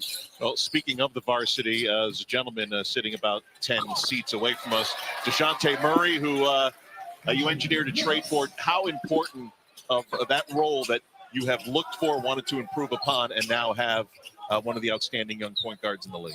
Yeah, I think we probably underestimated how important he was going to be just from a vocal leadership standpoint. He's come in and be very alpha right from the beginning. He's recruiting free agents for us. He's doing a great job of bringing the veterans together and sort of being a conduit for everybody in our organization right now. So we feel incredibly blessed that he's with us, and it worked out really well. All right, that's a snippet of it. And shout out to Pelicans Film Room. They chopped this up, man, for we to hear. So shout out to Pelicans Film Room, man. They did a wonderful job. Apparently, DeJounte Murray recruited Jamal Cain, Q. Because I can't think of any other free agents that They would just be talking, man. he recruited Jamal Cain and Daniel Tice. Recruiting free agent. Dude just be talking, bro. What is you do? Just be talking. I mean, that whole little snippet, like with stuff going on, it was just varsity teams. Really, dude? Man, David Griffin would be nothing without that pistol.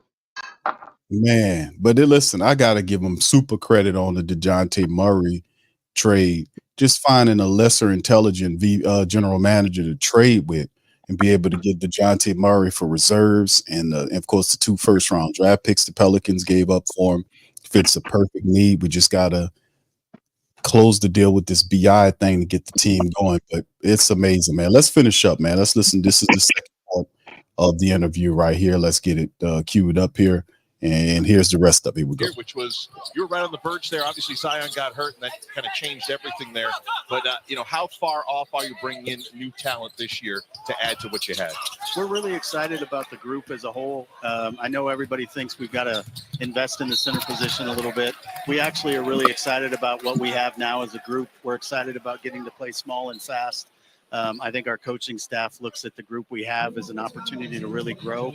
I think when you look at what we did last year and the things we struggled with in terms of closing out close games, one of the things we're most excited about with DeJounte is that's something that he's really comfortable with, and he's going to put people in position to succeed, whether he's the one taking a shot or creating for somebody else. And most importantly, he's going to play both ends of the floor, and that's really meaningful for it.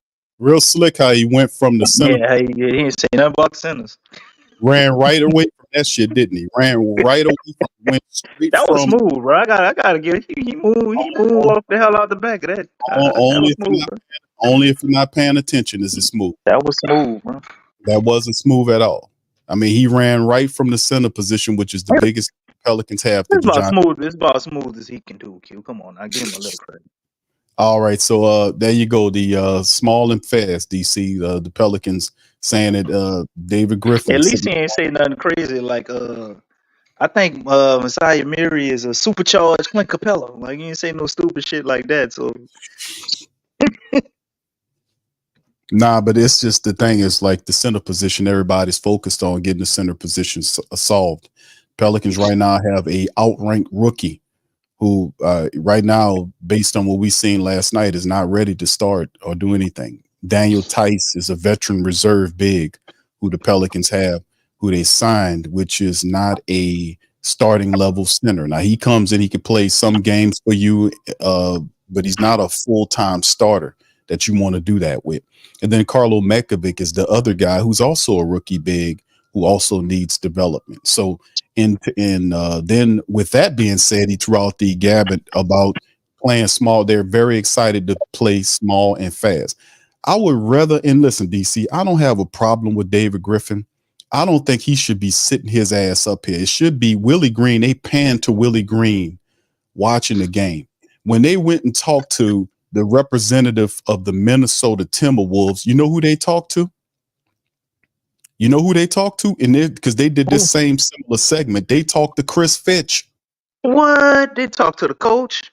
They talked to the coach. Oh man, that's style of play. And they just see that's the type of stuff. They didn't talk to their GM? They didn't talk to the they didn't talk to the vice president of basketball operations. Always, he's an attention whore. We don't need to hear from you. There are 2 other guys that we are supposed to hear from the court level, whether it's the head coach who actually runs the team on the court or the goddamn general manager. You know, Bryson new on the job, man. He we got still training him up. Q. He was doing the same shit with your boy, so cut it out. He was new on the job too for 4 years. For 4 years, right? That's what I'm saying. Playing small and fast, we're excited about the guy. You need bro. Come on, man. Hey, but in David Griffin's defense, Langdon is the GM over there at Detroit. Q. I still ain't heard him talk. He make a lot of noise with his pen. No, I ain't heard him talk though. You're wrong, sir. He's the VP. He's the VP. He is the VP. Who, Trajan Langdon? Yes. That means the GM. They have a general manager over there. That's why you don't see him talking, because he lets He gonna treat him like how David Griffin treated him. I'm sorry, Q. He's not going to do letting that. You know. He's not gonna come over there. He ain't gonna know. He gonna let him talk though. He gonna do everything else David Griffin did. So he gonna do all that to him. You do unto me, I do to. He gonna let him talk though. That's too harsh. He gonna feel bad and let him speak, and I don't want to speak anyway. So he gonna flex his power about everything else. Yes. Well, it is what it is, my brother, in terms of that. It's just I would like to hear from Willie Green, and they panded to Willie Green. You know what, Q? I'm actually happy because after that press conference the other day, I don't want to hear from Willie Green either. Willie Green don't know what the hell he be talking about, and he be giving us bullshit answers too, and not answering questions and shit. So, Oh, he's worse than David Griffin. Well, the Oh, level of bullshit with David Griffin is a lot higher, but Willie oh, Green basically gives you a bunch of nothing. Once they interview him and he starts talking, I'm still in the same position before I asked him the question. I've learned absolutely nothing. gotta stop Everything doing that. ends. I'm gonna play with force, and we're gonna play with, you know, that's basically it. Listen, all I'm What gonna they say asked him a question about about having DeJounte Murray, and he was like, "Oh yeah, you have good players. You just put the ball in their hands, and so much of the basketball, it'll work itself out. These guys are great players. You just give them the ball and get out the way." Nigga, what? well, nah, he was saying that because that Oh, was a come on, generic man. spiel because he don't actually know what he You got don't till know. he doesn't know until you get him out there. He ain't gonna bullshit But you. how do you not watch DeJounte Murray game He has an and not know understanding. as a coach and not have That's an idea of like, that's not the point, DC. That what I'm saying is that the man does watch the film. He knows what DeJounte Murray is going to bring to the Pelicans, just like you or me do. We can watch what he does and who you he sure is. you And know? man, come on, man. All right, so this the next one right here. Now, DC on the hate train. Pelicans I'm projected not depth on the hate train, man. I'm just on saying the hate train. Willie is not improving, Q. Okay, We're that's gonna get better by the fact that everything around us has improved, but we're not getting better because Willie Green is so, improving. so, I'm so sorry. we already had this talking point before, brother, And about I'm gonna keep hey, telling you because you're in denial. no, I'm not in I the can't done. wait for the first game where he avoids calling the timeout at every possible chance when you're supposed to call him. And I want to see what you're gonna say then. I mean, the We man probably gonna gonna see DeJounte get mad and just call a timeout on his own. get better, man. Man, the man coming into his fourth year. Now he had some stuff that he was supposed to prove on. He's a little slow in his calls and his adjustments. But like I said, I anticipate this team to do better with DeJounte Murray, Willie to do better with DeJounte Murray because he's a guy that he's a floor general, and him and Willie got to be on the same page. So DeJounte makes the Pelicans better. DeJounte will help Willie Green. Willie Green will then again help DeJounte Murray, and they'll get better together. That's what I'm talking about. I don't know what the hell you talking about. All I'm talking about is the Pelicans getting better overall with DeJounte Murray and Willie Green working hand in hand to make sure that happens. That's what I'm talking about. I want to win. That's what I'm talking about. Anyway, let's keep it moving, man. Pelicans projected depth chart. As you can see on the screen here, that's what they're thinking it'll be. DeJounte Murray, CJ McCollum, Ingram, Zion Williamson, and Yves Oh, Neese, that's the championship roster right there. Alvarado, Trey Murphy, Herb Jones, Uncle Robinson Earl, Daniel Carlo Tice, Mekovic, and all those guys on the back. Now, this is Eddie with Kane, Eddie, Eddie and Kane, another two-way player. There you go. That's one the of the roster. brothers from Shadas. He could be on there. He can put Yeah, anybody on that last spot. We just need somebody. you, the star of No, Shadas. I'm not. DC. I'm not All going. right, I'm too anyway, short. let's keep going. Let's keep it I'm going. 5'11", bro. I'm too short. I hear you, DC. You could be the last the end of the bench guy. You can offer people a Nah, rich. I'm cool. I'm You cool. I'm sure? gonna have to choke. I'm gonna have to choke Willie, bro. Nah, you Bring some just violence out of him. when they It'll get thirsty. be a Latrell Sprewell situation out there. Nah, bro. All you have to do is when they get kind of thirsty and need a drink, just jump up and go get them some red No, stripes. I'm not Oh, cool. nice. I'm not good. I'm Okay, not with cool. that. All right, let's keep it And Willie moving, the man. coach too. I ain't gonna get shit. What he I gonna hear you, do? DC. Stop hating. All right, just cut the hate out. I'm calling you up. Go get the red stripes. Man, get out my fucking face. Go get the red stripes. But cuss Willie out, and he not gonna cuss me out back. Tell DC go get the red stripes. That's right. DC go Nah, get the red stripes. let me quit playing. Let me quit playing, man. All But right, so here we go, man. DC, can I get this damn video on? Here we go. In Atlanta and what paired video? with Trae Young, it wasn't necessarily something that probably got the kind of results they were hoping. When you looked at DeJounte Murray in Atlanta, what were you seeing in him that specifically addressed something your team needed? Well, I think one of the things that happened when he went from San Antonio to Atlanta is became much less ball dominant than Atlanta, and he was playing off of a ball dominant play creator in Trae. And a lot of what makes DeJounte special is his ability to make the right read. And so one of the things we wanted to add to our group was dynamic rolling playmakers, rolling finishers. So Yves Missy is one of those. Carlo Matkovic is one of those. We're excited about what we have the potential to do to put him in position to go back to being more of a point guard. And at the same time, because he was as successful as he was playing off of Trey, we're really comfortable with the fit with he, CJ, Zion, Brandon, et cetera. So do you envision CJ being a little bit more off the ball than he's been in the past now with DeJounte there? Yeah, I think even last year you saw him off the ball quite a bit. I've never seen a veteran that's a player of his caliber rework his shot profile like CJ did last year. The number of shots he took off the dribble went radically down, and the threes he was taking in a catch and shoot situation went up quite a bit because he learned how to play off of Z and Brandon. So we think he'll continue that with DeJounte available. But also, we've struggled so much with injury throughout the years that DeJounte gives us another playmaker that CJ can play off of, because CJ, more than anybody in our starting lineup, along with Jonas last year, has been bulletproof and is available quite often. So we're excited about our ability to withstand the adversity of a season now as well. That dude just keep talking till you run out of words. But bulletproof, being bulletproof. Well, I mean, We're excited about what we have, Q. Very excited. that's only you. And see, the thing is, that's the reality that the Pelicans are under because of the BI trade not facilitating, because the idea was to go and get a starting level big and allow Yves Missy to play off the bench, entice to act as a reserve big. Now, if you don't move, and they basically don't have the money to go out DC and to find a cheaper big that's good enough to fill those minutes, now they're anticipating playing small. So that's why he kind of dropped this whole little thing about they're excited to play small and fast. So I mean, do they really have a choice? They ain't got no choice. It's what they backed into. It is what it is right now until they can move Brandon Ingram, because that's the idea. The answer to the big is the big position for the Pelicans involves Brandon Ingram. They're trying to trade him for a starting level center, wherever that may be, and it's not happening.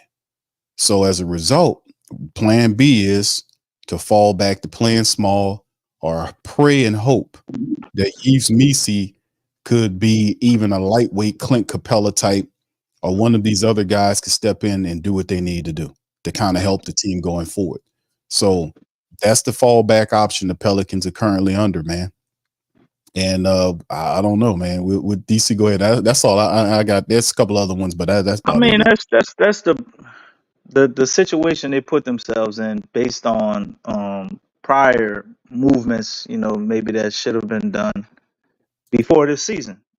Looking at this season and the way they're going, other than taking a BI deal, I mean, what can they really do? I'm sure they're scouting the G League right now, looking for maybe a two-way guy that's a 5 that's impressing, that maybe they could steal from somebody. But what else can they really do?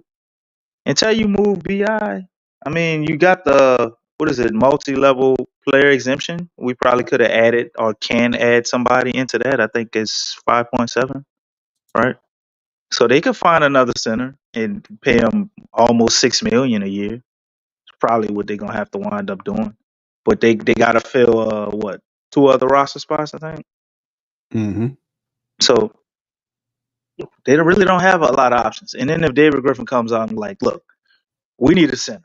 We're going to trade BI and get a center, and this is what we're going to do. You know how hard it's going to be to get a center? You know what I'm saying? Like, he got to lie. But my thing with him is like, shut up. Like, just don't say nothing, man. Like, That's why you can't just operate in silence like most intelligent GMs do? We don't hear their voice. We see their actions. Just make the moves, man. Like, we don't need you talking. Let Willie Green talk himself into a stupor. Even though I said I disagree and I don't want to hear him, it definitely makes a lot more sense to hear Willie talk about the issue instead of David Griffin. But he probably don't trust what Willie Green will say. He's a micromanager, so he's like, I'm gonna get out there and say it because I don't know if he's gonna slip up and say the wrong thing and da, da, da, da. And it's just that type of guy, man. You do a lot better, especially with important issues like that. But your input, you know, you tipping your hand this way or that way, it's almost like you talk to somebody and you know they're a pathological liar, right? And you talking to them and you're like, man, so if you're saying this, then I know it's the exact opposite. So every time you say something, I'm gonna just go the opposite way because you're a liar. So you saying anything, it's just like you telling me the truth. Because I'm gonna just go with the opposite of what you said because you're a liar. So just shut up. Don't say nothing. Kick back, man. You could talk about the development of Mises if you must, but I don't understand why you need to say that. You're the president of basketball operations, bro. Man, to answer that, Why do you feel the need to have to talk at fucking G League? Like, what are we talking to you for? at G League. You should be more important than this. If you want to come and watch, great. I'm sure Hold on. other president of basketball operations are I think there. you Go missed talk to them. Go Hold on, talk G. to them about getting the goddamn center. We don't want I to hear think you talking to legs and all them, man. I Cut it think you're out. missing something, bro. Number one, he used the G League platform perfectly because the issue is you're gonna have to create a narrative because the Pelicans are fastly approaching where it's in territory where a lot of people believe Brandon Ingram is not going anywhere. Thus, the Pelicans are severely limited because they were using the Brandon Ingram trade to acquire. He's trying to soften the blow. That's what you about to say. Exactly. So what he's doing is he's setting the narrative. He's releasing the narrative to you. So he don't have to do this. He don't have to call a press conference where he's the center of attention and talk about the center position or the Brandon Ingram trade. He pops up at Nobody else can set the narrative other than him, Q. I don't disagree no, with something having to be said if they ask the questions, but why do you have to do it? Because I'm the man. That's what that is. Because I'm the man. I'm David Griffin. I'm an attention whore, and that's what I do. I need But to have. it makes you look like not the man. It makes you look small. I don't care. It makes me. I am the man. Notice like me. This is of such major significance to you. You, the man, have to step down and do this remedial work that you can send other people to do. Yes, in lesser positions. I'm pretty sure ESPN and say, "Hey, man, can we talk to David Griffin about the summer league team?" Well, he definitely set the precedent for that. Huh? He's at summer league talking about the situation with Brandon Ingram. They ain't going in depth either. They could have hit his ass really, kind of really dug into him if they want to pause and ask some questions about what's going on with the Brandon Ingram thing, stuff like that. But we don't seem to get tough questions aimed at David Griffin. We can't seem to get that lined up the way we need to.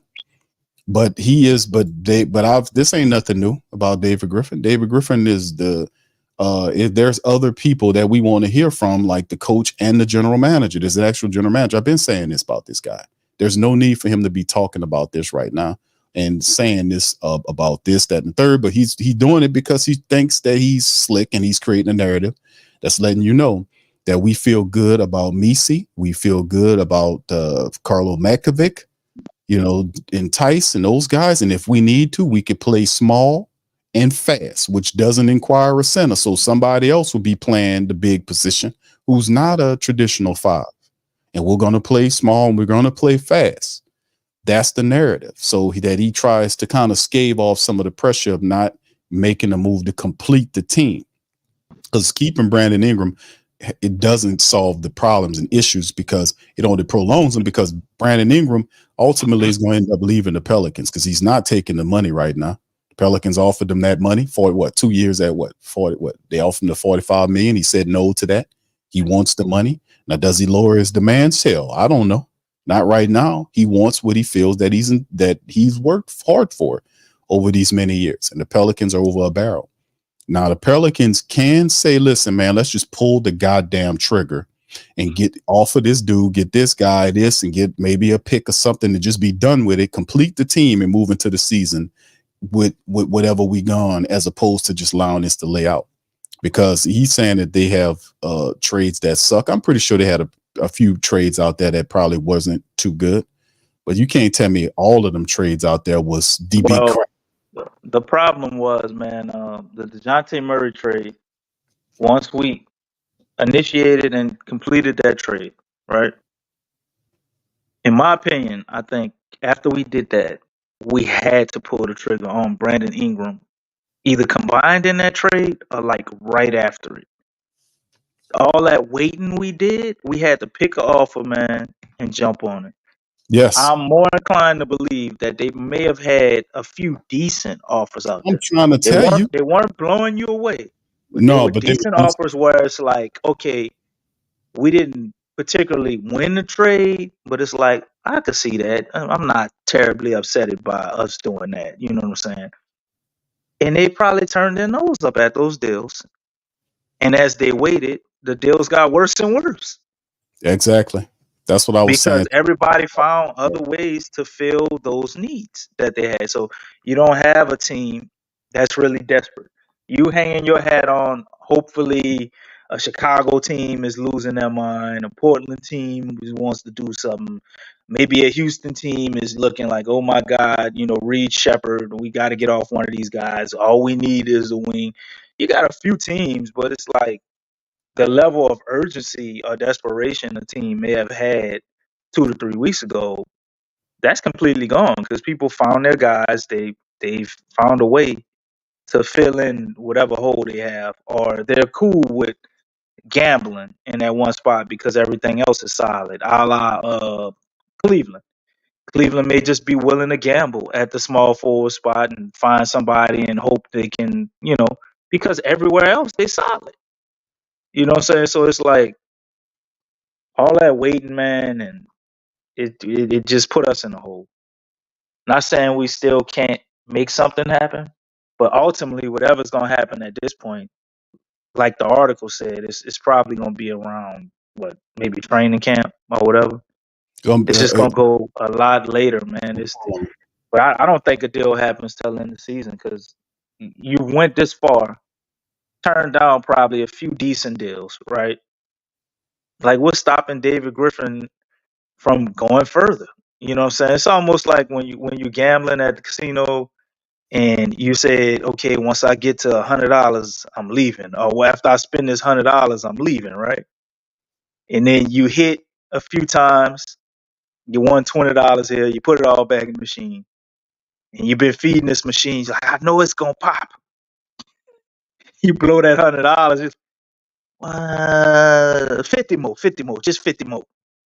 It's just this thing, man, where you just keep hoping and wishing you could finally cash in and get what you thought you could get.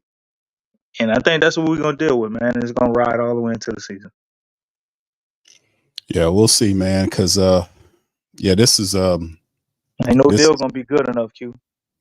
No, it's not. Because the longer you wait, the worse these deals get. Like you mentioned it accurately. That's how it goes when you talk about trades. You pull these trades off when the time is. The window for a lot of this stuff is, as you went through the draft. You done already went through the first round or so of free agency. So I mean, we've seen movement. Guys have moved and got their deals in the draft, and we're in a summer league now. And the Pelicans are still sitting on Brandon Ingram. So I can't buy the fact that there wasn't any feasible trades out there. Now, they might have had some junky ass trades, no doubt about it. But you can't tell me that they had one or two of them that you could have pulled the trigger on to kind of move him up out of here. And some of the family members saying they should have kept Valanciunas. He wouldn't have not played. Val wanted to go, and Willie Green wasn't playing Valanciunas. He wasn't playing him. He wasn't playing him like that. He was playing Larry Nance. He wanted to play small and fast. And Valanciunas became just a spectator, a double spectator. He goes on to Washington, and he will do well there.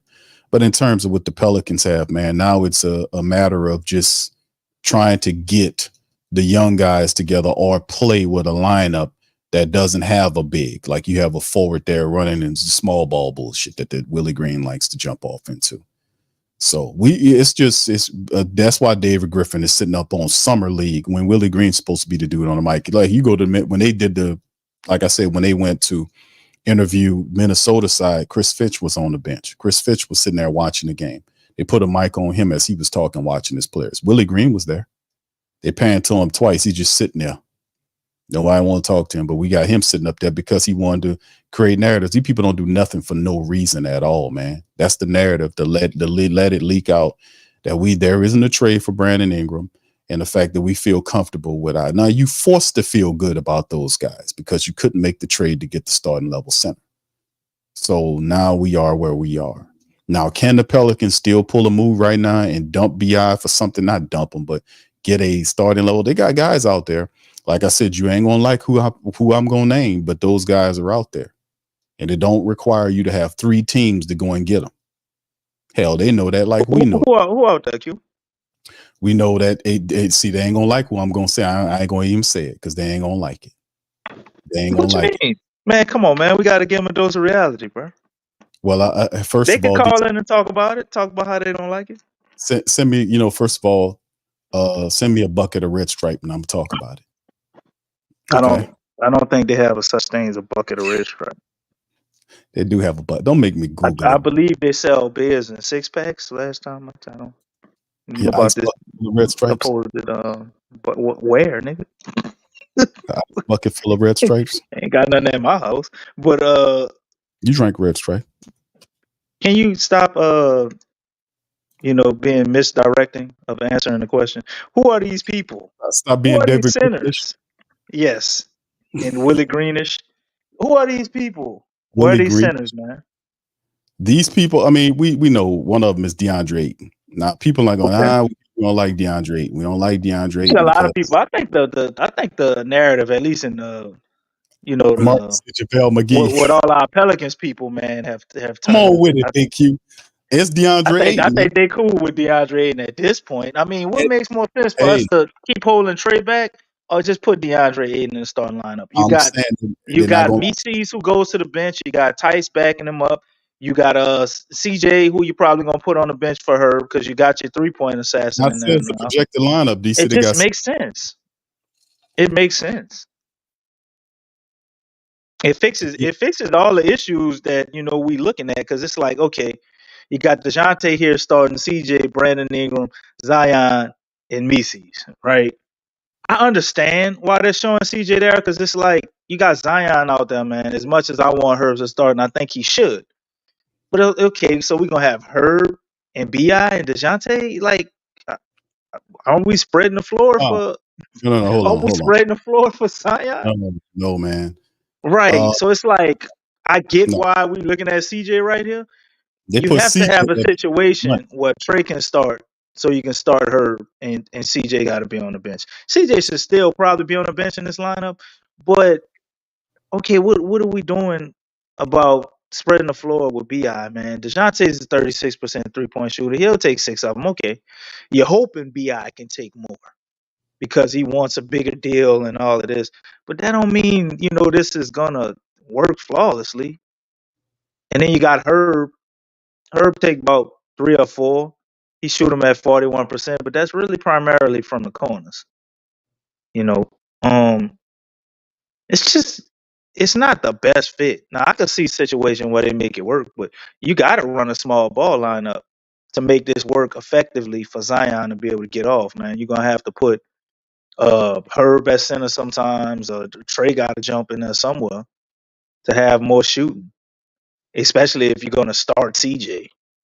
I'm against doing this all the time. Like I said, certain rotations you do that. Herb but this, became the fifth one of the 5 best defenders in the hold on. league, and you reward him with that by benching him. No. We know that shouldn't be the thing. That shouldn't be even a topic. Herb Jones should start and will start next to DeJounte Murray, especially how DeJounte Murray feels about him. There makes no sense for CJ McCollum to be in the backcourt starting with McCollum and Murray.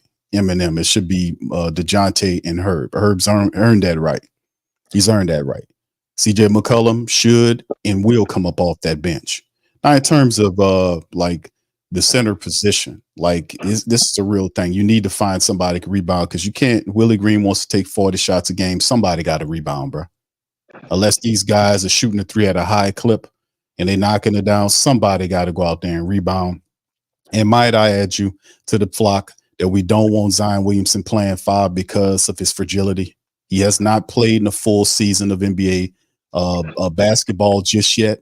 So we don't want to put him in a situation where he's battling with 7-footers. Let us remind him of how many games, like we just got him play, 60 some odd games. So we can't do that to him. And that's the thing about knowing when to do this type of small ball stuff. It's not supposed to be like the top thought process in your offense.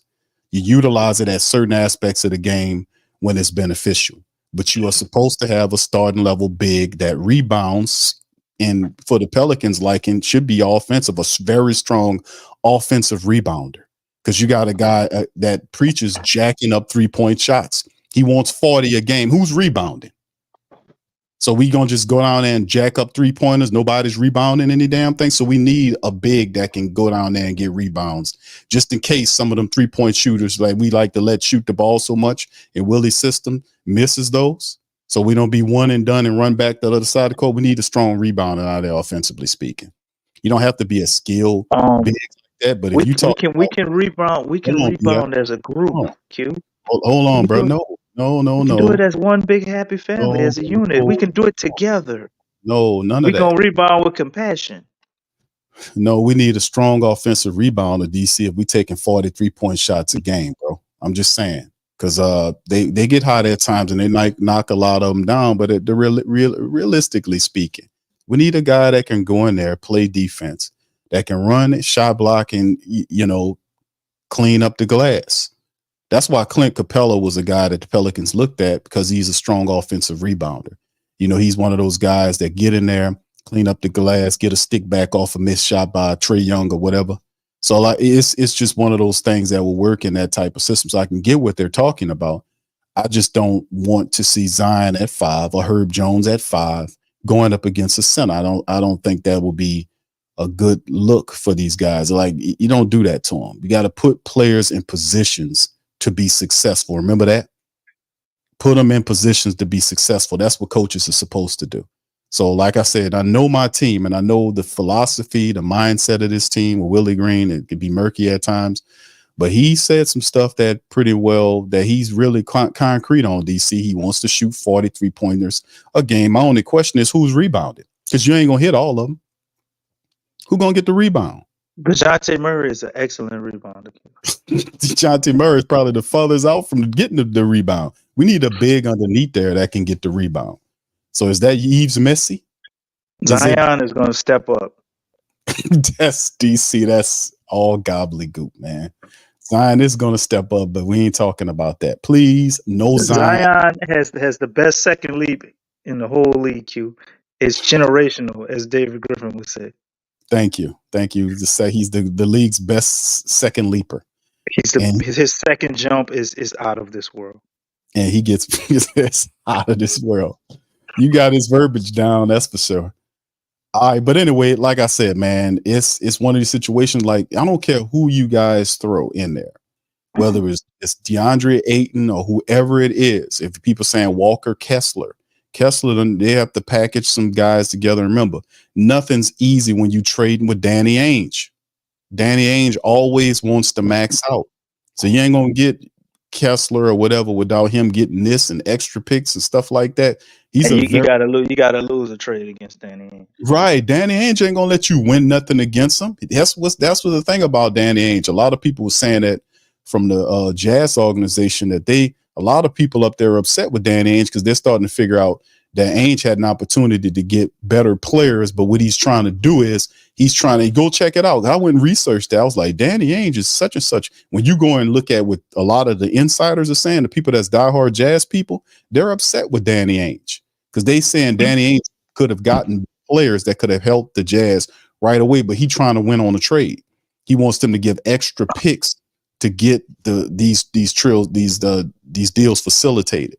So anytime you go with Ainge, that's going to be a difficult thing to do because he's going to command more to facilitate the trade. So a lot of these players are not idyllic. Like Orlando, I think that's actually his weakness. His strength is his weakness because he can overweight. What was the whole Kyrie thing, man? I don't remember what they got out of that. It did really a whole bunch of nothing. You Man, know, that situation was botched because of Ainge, but Brad Stevens didn't learn from Danny Ainge, man. And he took that same philosophy and took it to the next level. man, He all I moved can with a sense of urgency. Danny Ainge, he's waiting for the best possible deal, which is crazy because I done heard they had teams offer him up to 3 or 4 picks for Markman, and he's still waiting. Like that's ain't that what you said you wanted? yeah, Once he hey, hits the mark on what he says they want, it goes up. Like Kessler Walker, they wanted a first round pick, right? I yeah, think a few teams might have offered him a first. Now he wants 2. that's right. When he realized it was a demand, like, oh, they got a demand for him, give me the price then went up to 2. This dude like freaking Walmart, man. He eliminate all the competition and jack up the prices. That's what Danny Ainge is. You're not going to get these guys like you think you is. Like you're not going to get at this point of the season. You're going to find whoever you're going to get for the center position that you're looking for is the guy's going to have issues. He's going to have issues, whether it's Wendell Carter Jr. or whether it's DeAndre Ayton or or Kessler is not going to be a thing because it's Ainge is going to who's going to give 2 first round picks for Kessler. And then come on, who's gonna do that? It's just what it is right now, man. And you can partially blame. They can blame BI all they want. I'm gonna put this on Octopus, man, because they could have moved. They could have moved BI earlier than this, man. You just got to at some point you got to realize, hey, man, the trade to get somebody in here. We're getting close to the start of the season. If we can pull off and get a top 15, top 12 big in the NBA that can come in, he's healthy and contribute right away and get BI off the team so we can open up a spot to Trey Murphy so the team could flow, the rotations could look like what they're supposed to, and we won't have this cloud of uncertainty over the team. Then let's get it going, fam. Let's get it going. And the DeJounte Murray trade was so big and so awesome. I think a lot of people are like, man, with the BI, we can get more. You ain't getting shit for BI, bro. Not what you're looking for right now. If you can get a starting level big and a first round draft pick and a pick swap or something like that, man, I'll be happy with that for real. I would be happy with that. So we'll see how it all goes, man. It's all so very ridiculous, man. If you think about it, man, also ridiculous. All right, brother Jalil, we're going to bring him in just to let the family members know, man, y'all hit the like button, man. We crossing over a minute and 48 seconds into the stream, man. Shout out to Steph. I appreciate the commentary. Says she's listening to PPR as she's doing her house cleaning errands. There you go, girl. All right, Steph. That's Jessica. I'm sorry, Jessica. Shout out to Jessica. All right. I'm glad we could be a part of the Feel Good Saturday morning routine, Indeed. All right, we done took the place of the old school R&B, Q. That's right. Right. You see, we the old school R&B is off, and the PPR is in there, man. Let me tell you. Yeah, all right, I hope it turned out spotless, Jessica. And when you just walk outside the house to walk back in, so you can admire your work. You know how that be, bro. You be cleaning up and you do it real good. You gotta like walk out just to walk back in and experience it. Oh, this is awesome. We got it all smelling good. Everything all set up. Yeah. There you go. That's right, DC. All right, big ups to y'all, man. We got brother Jalil and brother Don.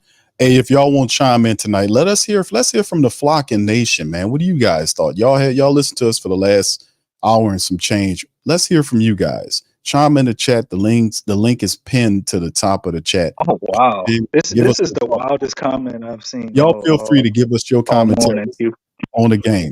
So what was this? Hold on, DC. So y'all feel free to pop in, hit the like button, hit the subscribe button, and the share button. If you're listening on X, hit the retweet button. Retweet us, please. We up in this thing. So what you got, DC? What you talking about? This comment, man. He said Herb Jones is an offensive liability. So your starting 5 ain't that good. What? When has Herb ever been an offensive liability? Like, what are you talking about, man? He sets screens. He's cutting. He's the best goddamn cutter on the team. He's a better cutter than Zion. That's crazy. That guy's an offensive liability? The one Yeah. shooting 41% from 3-point line, which I Yeah. know those numbers, they look a little better than he actually is as a 3-point shooter. I will admit that. But Herb does all the dirty work on offense, man. Don't have to have the ball. And constantly winds up with 15-point games on very low attempts and shoots amazing from the free throw line. And how can I forget to tell you, he's one of the best defenders in the league. But this guy is an offensive liability. I don't get it, brother. Nah, he just looking at averages, man. He not watching the game. That's what it is. He looking He at make that. everybody's life easier, if you ask me. And he a good passer. I mean, that the man just said he just look at it what he's averaging at 11 points a game last year. Oh, all right. And that, so yeah, that's what he's Yeah, saying. you got to look at more than averages, brother. Everybody don't need to be, a 20-point scorer, man. You need to have guys that aren't, their primary thing isn't just to score. Like, that's how guys consistently score 25 and 30 points. They have people helping them, if you didn't know. Shout out to you, Matt. Matt says he's cutting his grass right now. There you go. Listening to PPR. People doing their work, man. Oh, man. That's Shout what's out to up, y'all. man. All right. Big ups to the fam, man. Appreciate y'all being here. Young Illuminati says Herb and DJ on defense will cause havoc on backcourts. That'd be a question too, fam. I want to know what's y'all the flock has great We imagination, probably man. lead the league in transition points, bro. What y'all Between think about him, Zion, backcourt? and DJ. What would be a good nickname for the backcourt? Y'all put it in the chat. Let us know. Give us the backcourt. Guy on Twitter came up with one, man. What was it? The juvenile dude? He make all them pictures of the Pelicans as the hot boys. He called them 25 to life. Thought that was a good one, huh? 2 and 5, 25 to life. You getting locked up. I don't know. You don't like it. It's I'm just saying it's okay. I got to think about it. It's okay. I mean, it's a good one, but I'm pretty sure you probably one more unique. But what do you call them? I don't know. That's the thing, man. You can't use her. People gonna automatically think weed. You start talking about that. No, I don't think you can say that about either one of them dudes. DeJounte might jap you either. You say some shit like that about him. He don't play. He doesn't play a lot, man. He's not the jokey joke type guy, man. Nah, he don't play. DeJounte. Nah, he's serious. He's serious all the time. Yeah, he's serious. He's serious. That's good. We need that, man, because I think we got a little too much jokiness going on our team sometimes. So I think that's needed. Right. Doesn't DeJounte help Zion Williamson become? Boy, Lex gonna be happy with the first fight he calls after we have a breakdown out there. Because DeJounte seemed like the type of dude, like when you go in the locker room, bro, you don't, all that willy-nilly, you don't care. You might slap somebody, bro. Yeah, slap like some sense into you. Right. I think that choir boy shit that David Griffin was pushing of great human beings stuff. I think John T. Murray is Nah, he ain't going for that, bro. He ain't going for that, man. He's a good dude. Now don't get me wrong. He ain't no bad dude, but he seems like he's very serious about what he sets out to do. And if you're getting in the way of that or impeding what he's setting out to do, he seems he gonna respond very fiery.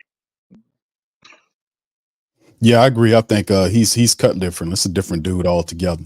All right, so fam, we're gonna open up the phone lines. Like I said, man, if y'all want to chime in, the link is pinned to the chat. We got brother Jaleel up first. Brother Jaleel, how you doing, sir? Yo, what's good, fellas? Y'all can hear me? What's up? Yes, sir. What's up, Jaleel? Man, hey, brother. Cooling on this beautiful Saturday. Hey, Big Q, bro. Salute. We gonna need you on the diss track for David Griffin, dog. You talking a lot of smack about my brother, dog. Wait, hold up. When David Griffin became your brother? About that. Man, figure of speech, DC. Chill out. Hey, man, we brother by bald heads, man. Me and Griff got the bald head. Okay. That's all. The ball head association. I got you. Hey man, listen, man, we gotta represent around here, man. All y'all with good hairlines and good hair. Yeah, I'm jealous. You feel me? The BHA is out here, man. The Bald Head Association. We got you. Hey, bro. Hey, Big Q, man, I like that. 25 to life. That's actually kind of smooth. I ain't think of that. How Dang, did bro, how you gonna just? I said it. Big Q ain't said. look at I was DC? just saying You Big ain't Q because he said Big don't Q like don't it. like That's it. what I'm saying. DC, you said the man said it, man. You trying to take claim for his invention? I'm trying to take claim for pointing it out. This dude trying to Let me take let me stop. Let me stop messing with he's you. trying to take credit, just trying to get credit. But brother Jalil, what's on your mind today, my brother? How you doing? So, man, B, I gotta go. Like, it's not even a point that I dislike the man because he's still a good player, right? But for the personnel we have on our team, this won't work at all if BI stays the same player.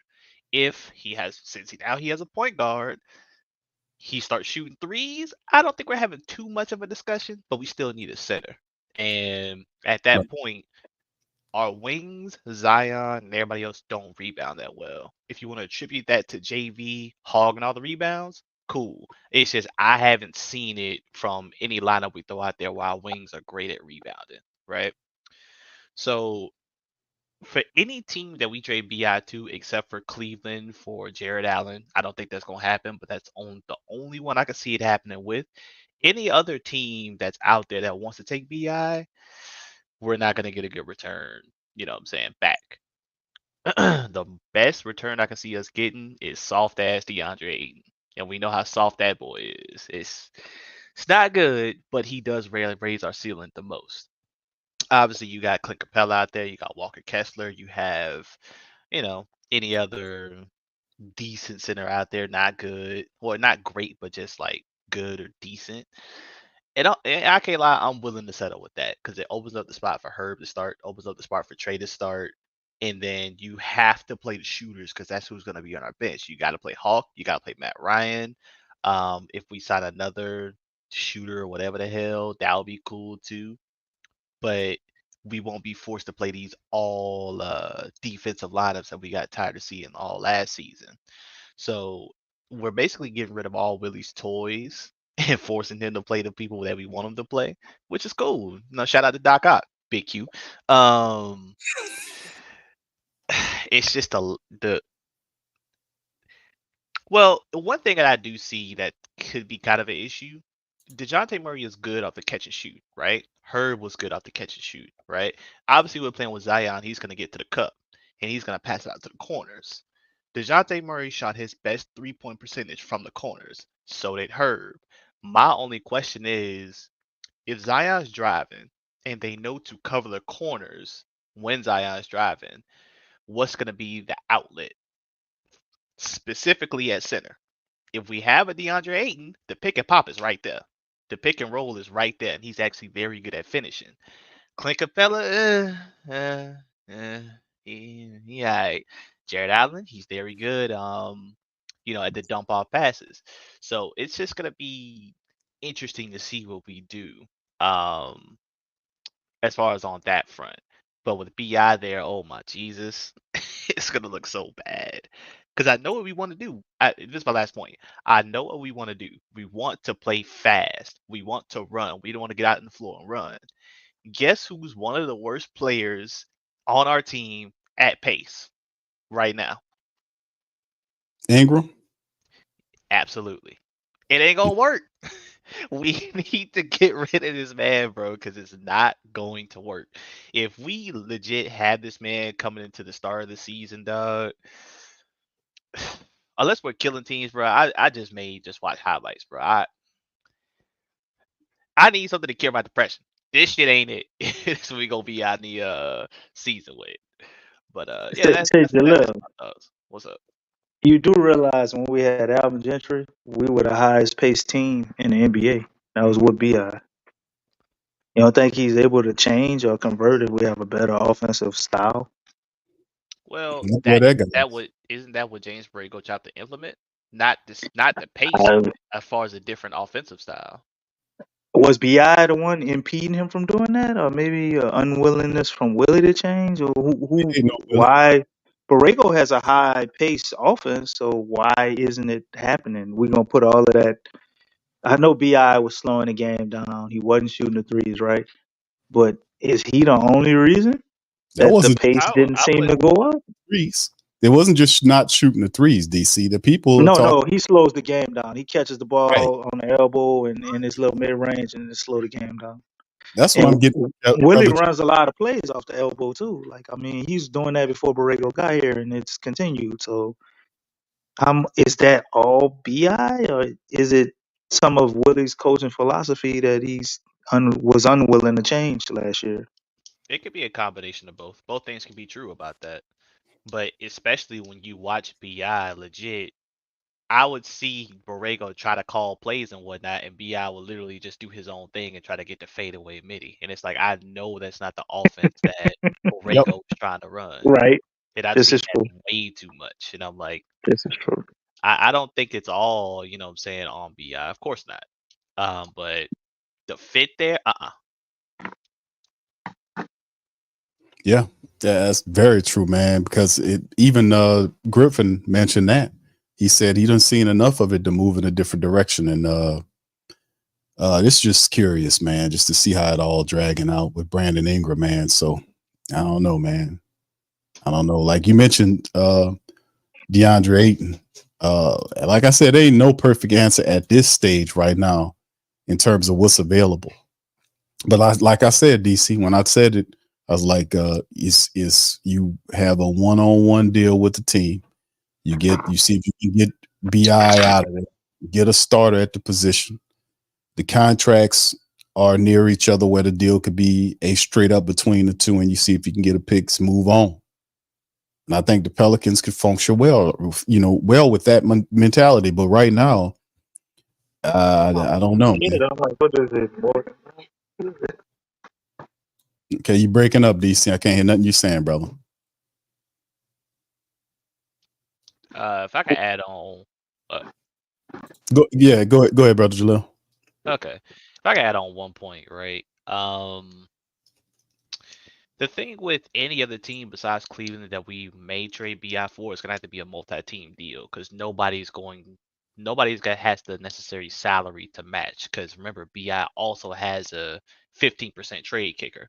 So when he gets traded, that's also gonna expand the salary for the team that's acquiring him. So it does make things more complicated. So it is gonna have to be a 3-team, possibly even 4-team deal. And any team that takes him also going to be willing to extend him. Utah or Portland will be make the most sense. And if they trade for him, their main motive will be to re-sign him and sell him later. I'm just not sure how feasible that is for most teams.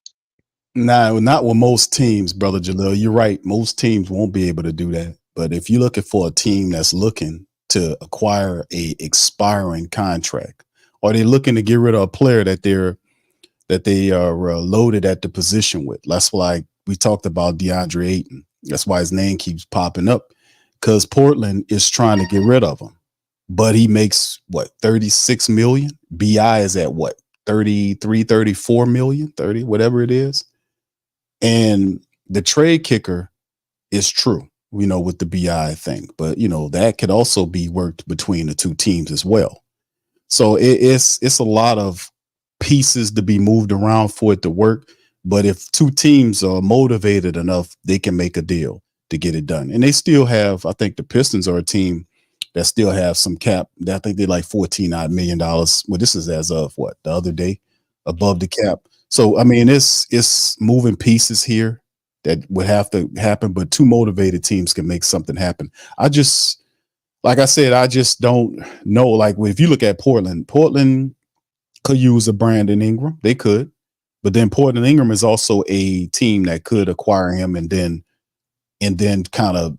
I think Jeremiah Grant is preventing that, bro. Yeah, that's the thing.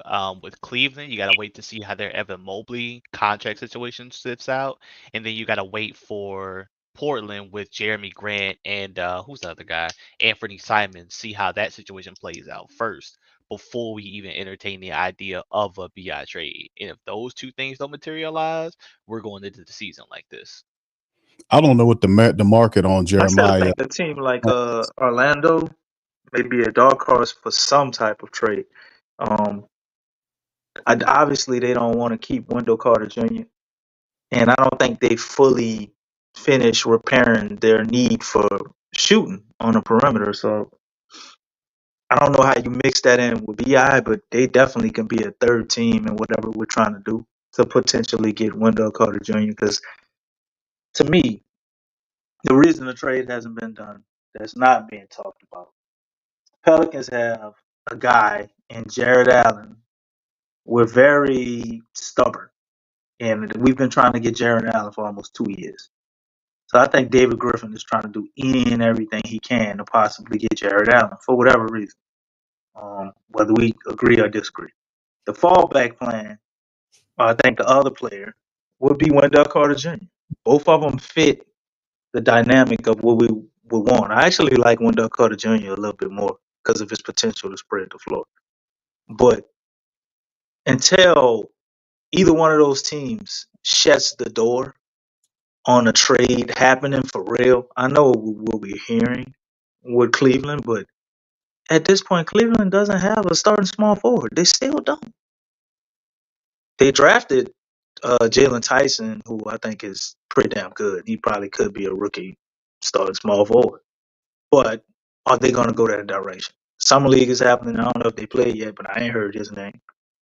So until Cleveland shuts the door, man, and makes it like that it ain't going to happen, I don't think the Pels pull any trade without making sure they really can't get Jared Allen first. And that's for that reason, I believe it's going to go all the way into the season because Cleveland does not seem like a team that's that has any intention of moving any faster or what they're going to do. Obviously, they're going to sign Mobley, like you said, brother. That's a great point. And then I think after they sign Mobley, we could potentially see what direction they want to go in because there's no way they're going to keep Allen, Garland, Mobley, and Donovan Mitchell. Like it's not the best fit for how much money they're paying if they truly want to win the championship. You got a backcourt that's tiny, and I don't think that's a winning formula. Like you need a small forward, man. That's why everybody's so in love with these guys 6'6" and up, because you need some solid bigger guys on the perimeter, versatile wings, and they don't really have a lot of that. They got Karis LeVert, and it's pretty much about it.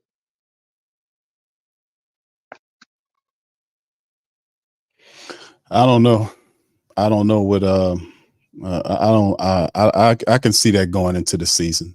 The Jared Allen thing, I don't know about him with the Jared Allen thing. I know he likes Jared Allen. I know the Wendell Carter thing is there.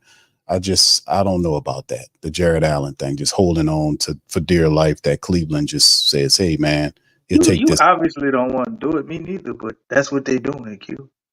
Nah, I don't know if he talking. Yeah, but that's who's saying he waiting on Jared Allen, man. Jared Allen's not on the trade block. They made that clear. There's no trading. They want Jared Allen there.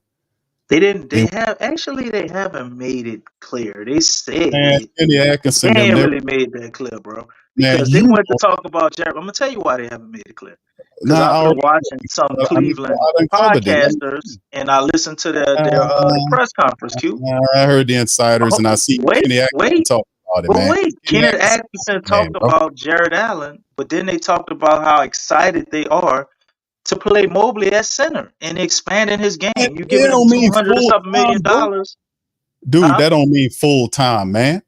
Yeah, you can play him. They about to give him a $200-something million contract. Q. Like, far as them maximizing him and putting him at his best would be priority. You're not gonna pay somebody $200-something million, man, to make them the third, fourth option. So even if they don't get rid of Jared Allen, they got to get rid of Darius Garland. Man, one of them dudes gone. Not sitting there waiting on no David Griffin saying I'm gonna just sit on my ass. No. I'm not saying we should do that, but I'm saying in Cleveland, Darius Garland or Jared Allen is potentially gone. Now, they very well could say they want to deal with that issue next year. They don't have to do that this year, but one of those are going within this Donovan Mitchell contract, especially if they give Mobley the $225 million extension.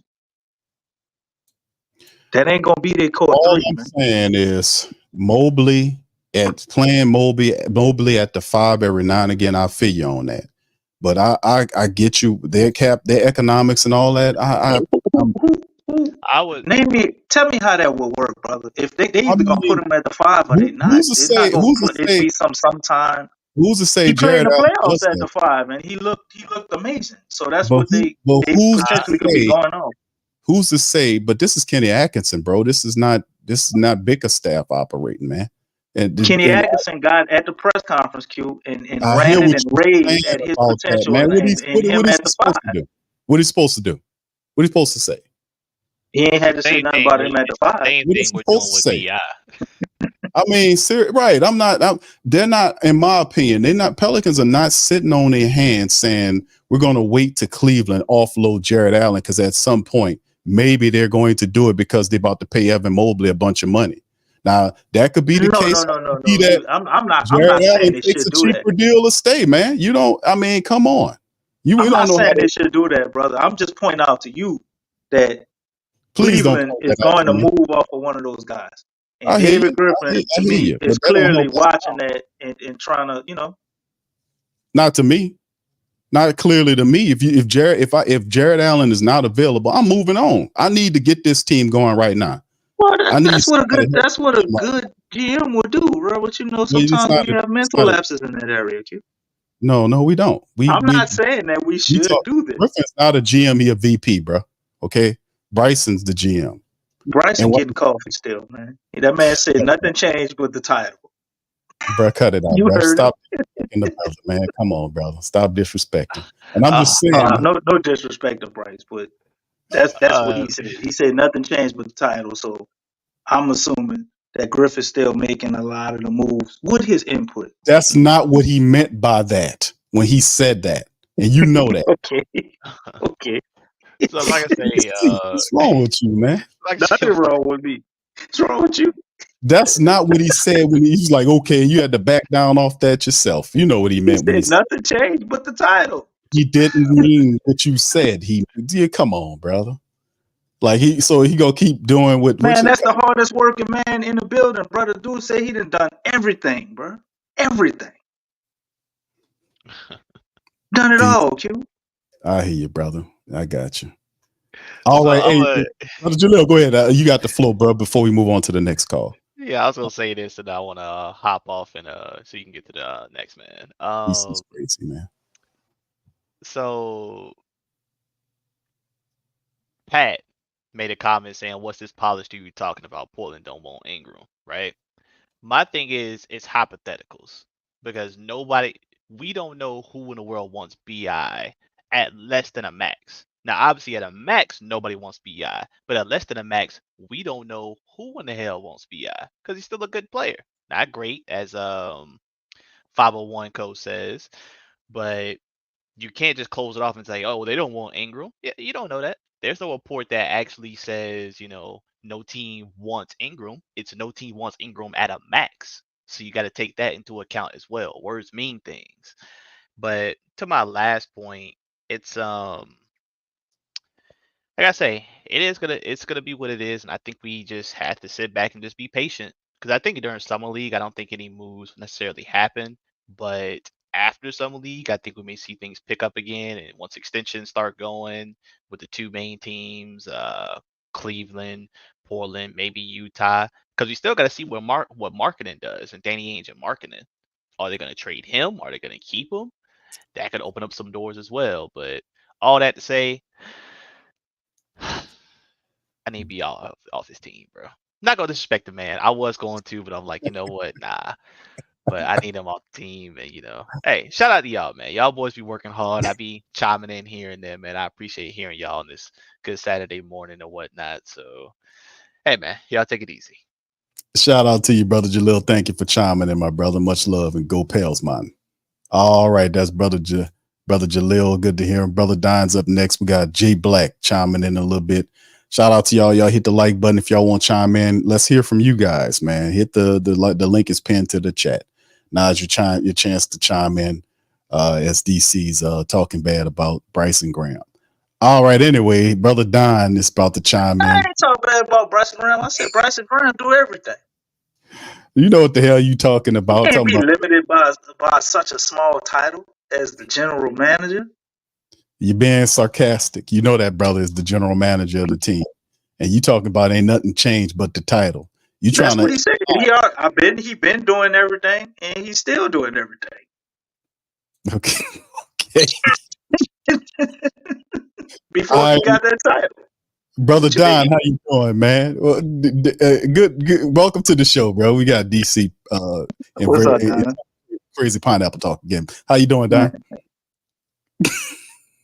You muted, Don. Hit the unmute button, brother. Oh damn, my bad. You supposed to Sorry. unmute that man, Q.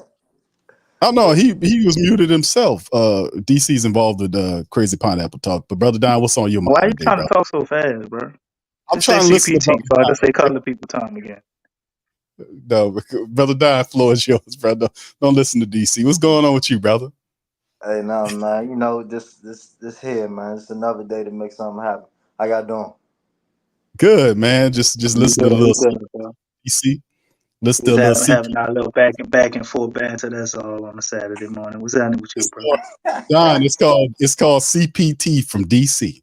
That's what it is. That's the new podcast he got coming up. CPT from DC.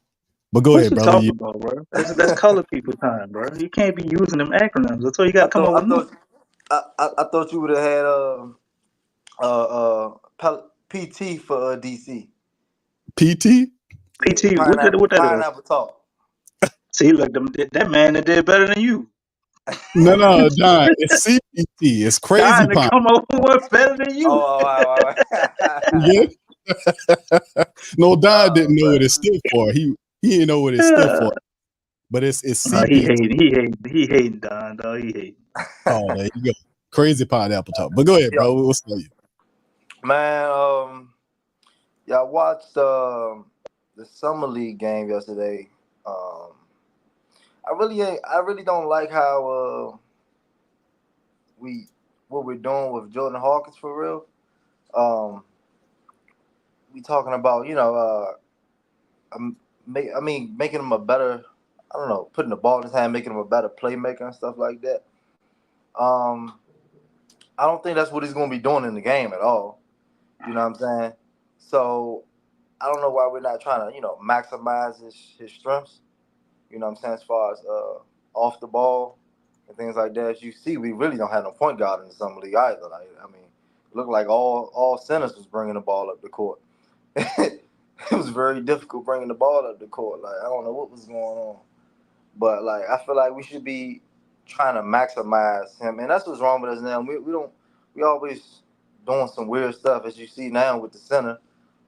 When we had the point talking about Zion playing center, that's crazy. But like we need to maximize, you know what I'm saying, what he got, man, and stop playing around because we're gonna end up like, misusing, and then he gonna go somewhere else and we're gonna lose out on something special. You know what I'm saying? Because Jordan Hawkins is special. You know, that's one thing that's one person I don't want in the trade, Jordan Hawkins. I do not. A lot of people be putting them in trade packages and trade scenarios. I'm like, no, we need to keep him. Like, he is very valuable. Like, they had one scenario say who would you, I guess, take Jordan Hawkins or Trey Murphy. I guess, some people, a lot of people was just going with Trey Murphy, like, and forgetting about Hawk. But, like, I mean, Hawk got potential to surpass Trey Murphy. You know what I'm saying? Not saying that it will happen, but he does have that potential. You know what I'm saying? He's that type of talent. National champion, you know what I'm saying? Got winning pedigree. He's more of a gamer in the big moments. So, of course, in some leagues, you see, like, you know what I'm saying, he turning the ball over a little bit, kind of loose with his handle. But like I said, when he with us, he's not going to be playing that role with the ball in his hand as much. And when he does, have the ball in his hand in big moments, he's always seen to make, good plays and stuff like that, or make good things happen. So I'm not really worried about, the role that they're trying to have him to play in the summer league. I don't like that. I don't like what they're doing. But definitely, we shouldn't trade Jordan Hawkins. I hope we don't. He's a big part of our future, a big part of growing with Zion, and being tremendous in his role. And potentially can be a 15 to 20-point scorer in his career one day, possibly. I think, in my eyes. And then as for Yves Missi, he looks, I guess, like a scratch on my head. I'm like, I guess, I mean, he didn't do anything we didn't expect. You know what I'm saying? Like, we knew it wasn't probably gonna be no perfect game, but at the same time, he didn't get bullied or anything, except for that. I mean, he did get dunked on. You get yammed on, yeah. You got yammed on. But I mean, I can't say that was Terrence Shannon. I know Terrence Shannon a little bit, not personally, but I know his game a little bit. High flyer. That's what he do. He got hops, and he a lefty too, so he kind of brought it all the way to the side a little bit. So, but you see, Missy ain't afraid to go up, so that's good. You know what I'm saying? Right. You got a big that's willing to try to protect the rim like that. He did compete. I like that. He did compete. Yeah, pull his stats up. What he had? What he had yesterday? Big Q. I He was think it was 6 and 8, brother. He was what? 6 and 8. 6 points, 8 rebounds. He got 8 rebounds. Yeah. Yes. That's not bad. I didn't No. even know See? that. Yeah, I wasn't down on Mises. I thought you got to put him, in perspective when looking at him. He didn't play that bad. Yeah, no, Right. he didn't. He didn't. But and like they say, man, once he around better players, of course, he'll be really show, what he's capable of doing when he's in his perfect role. Because right now, him and Jordan Hawkins is like kind of the stars of the team right now. And your man, DJ man, I actually want us to keep him. Yeah. Omekovic, yeah. I was happy with what I seen. The hustle, athleticism he freaky. He freakish, man. He is freakish athletic. I mean, I remember looking at him, but I forgot about how athletic he was. But still, of course, not no starting center. But yeah, and then Trey Jamison. Did y'all see him? Jemison? Yeah. No. Yeah, he looking good with Grizzlies. We like Lexxah, man. We done let that man go, and we look at us looking for a big. He competing, bringing energy. Yeah. Yeah, and we let him go. Right. Yeah, that was crazy. To keep Darian Sebron, who we did nothing with. We Right. could have just gave him the Darian Sebron spot. I didn't understand that. I didn't get that either, DC. I never understood the fascination the Pelicans had with Darian Sebron. I didn't get it, man. Another guard who That man can't shoot. Right, I don't street get baller. it. That man a street baller. A mean street baller, but and then the guy that Philadelphia 76ers took, I was looking at him and I said, man, we should have took him, man. Bonner from UCLA. Oh yeah. Man, the guy. Yeah, I like the Bonner, man. Man, you knew that was gonna happen though, DC. trying to He put was it on your head, man. Yeah, That I would have like been a him, great bro. multiple. I wouldn't He get played mad. good in the summer league, Don. I didn't see his summer league. He playing good in the summer league. Oh, yeah, man, blocking shots, and then the first one down the court and transition. You like, damn, how the hell he get back down here that fast? Yeah, bro. Yeah, like he's bringing it, looking like a young Montrezl Harrell out there, man. We Like talk about him on the draft shows, man. I was very high on him. he looking good, man. And as far as DeJounte, man, I'm happy, man, and I'm appreciative of who we got in this locker room finally. Because you talk about somebody that's solid. We ain't had nobody in this building that is solid, but not only solid, but solid in an all-star. Right? I'm talking about this guy's a solid human being. Genuinely, for real. A solid human being. Forget good human being. A solid one. You heard me? Like this is real. Like I take, like, you know what I'm saying, appreciation and real solid people. I'm a solid person myself. So I see when people, you know, he's a solid individual, man. And he's a culture shifter. He's a culture shifter. Like just look at that picture. Like you see him, you don't no longer see CJ. You know, you know what I'm saying? You just like, what is CJ doing? You look at Dante, then you look at like, what is he doing? Like he's gonna bring a lot to us, man. Because I mean, of course, we're right now the fan base, we struggling to, you know, to find positive, you know what I'm saying, things and seeing the long picture because, you know, we got B.I. still here because I still want B.I. gone. You know, a lot of people don't want CJ here, but I'm fine with him staying here and coming off the bench if he can do that. But, man, this guy, man, Zion has a big brother in the building. That is huge, man. That's what we would hope Brandon Ingram could have did for Zeke. But he ain't got that in him. That man is, I don't know. I mean, that man be acting like he hating on Zion. This guy's a true, solid individual, man. And that means a lot in the organization. That means a lot, man.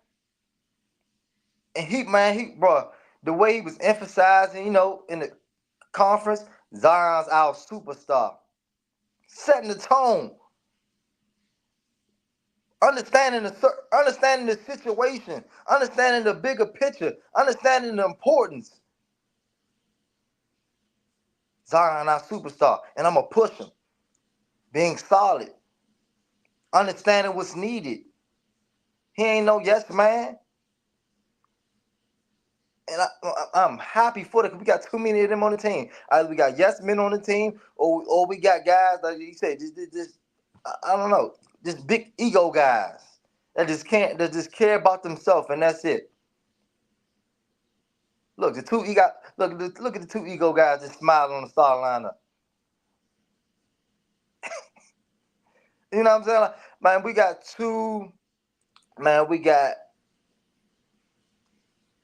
this guy, man. He y'all don't understand, man. He's gonna bring a lot to this locker room. He gonna shake some stuff up, man. It's like people underestimated, but that like for y'all, man, personalities is big, man. When it comes to winning, it affects the whole team. It affects the whole team. How he carry himself on the court, even off the court. The guy done been through some stuff in life.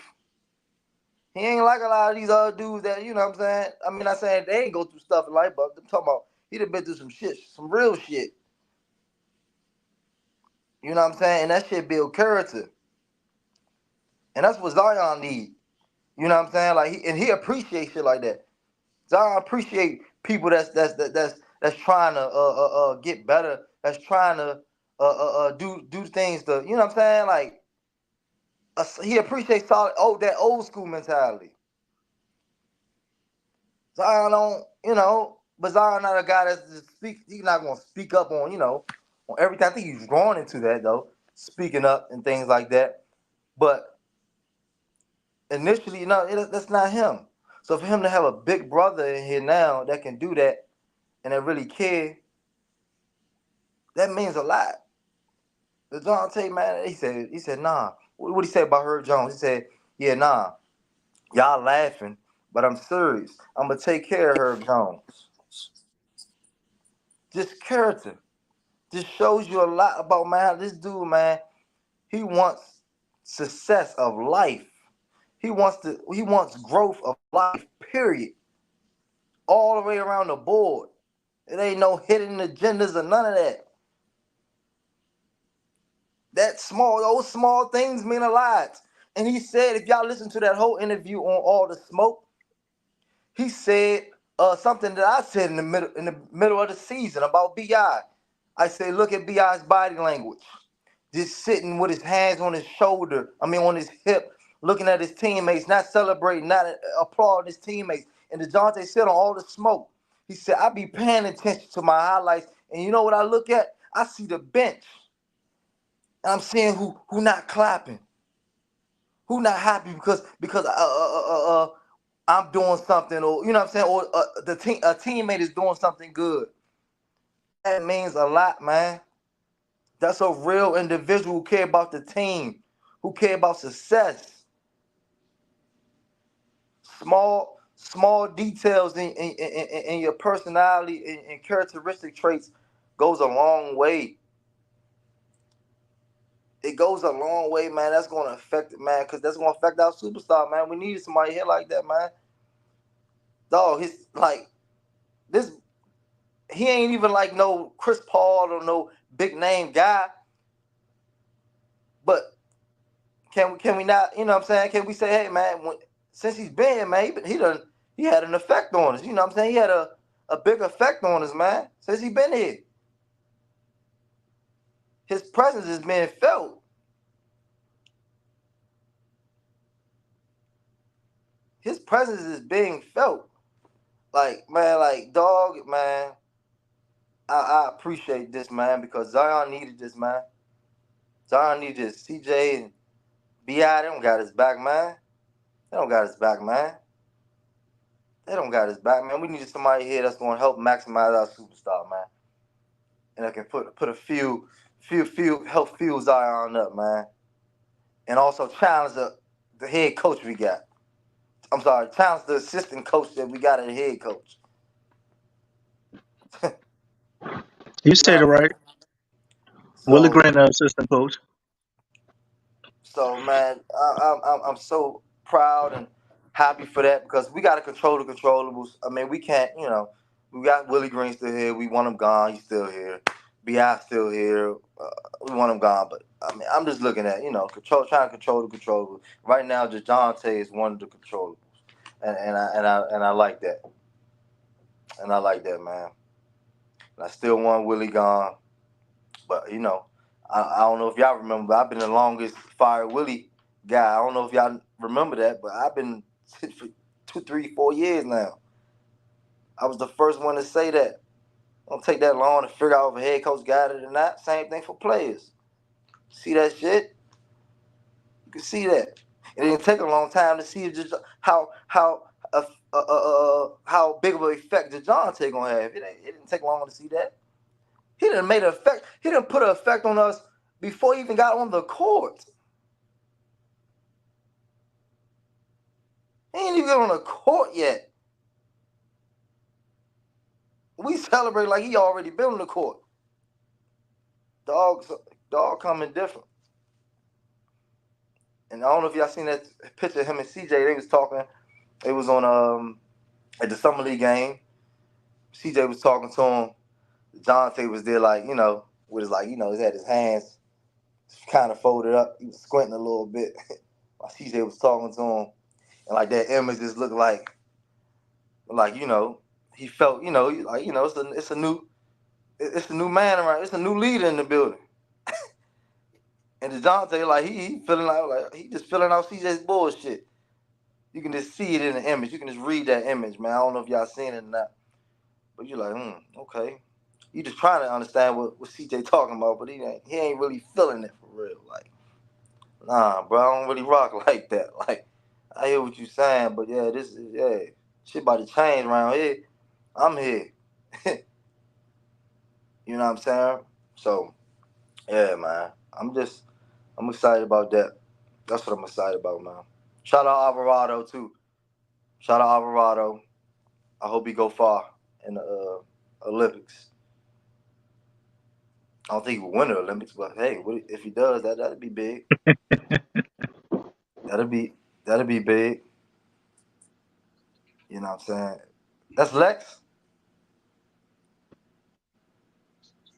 Nah, I don't see Lex up there, brother. Nah, Lex Oh, not was on. another boxer? Nah, Lex ain't on Is that today. another boxer guy? Yeah, that's Jay Black. He about to chop in. Oh, that's Jay Black, man. What's up, Jay Black? Man, Jay Black been gone for a minute, boy. Man, Jay Black been ducking and dodging, man. Jay Black, young. Jay Black, Jay Black about to defer everything I just said. I'm this dude, man. Jay Black, What's up, brother? can you hear us, bro? Jay Black. I guess he having some difficulties, huh? It's been a long time. We gotta give Jay Black some time, man. You gotta learn the system again. Yeah, that's true. It been a while. Hi, Jay Black, can you hear us?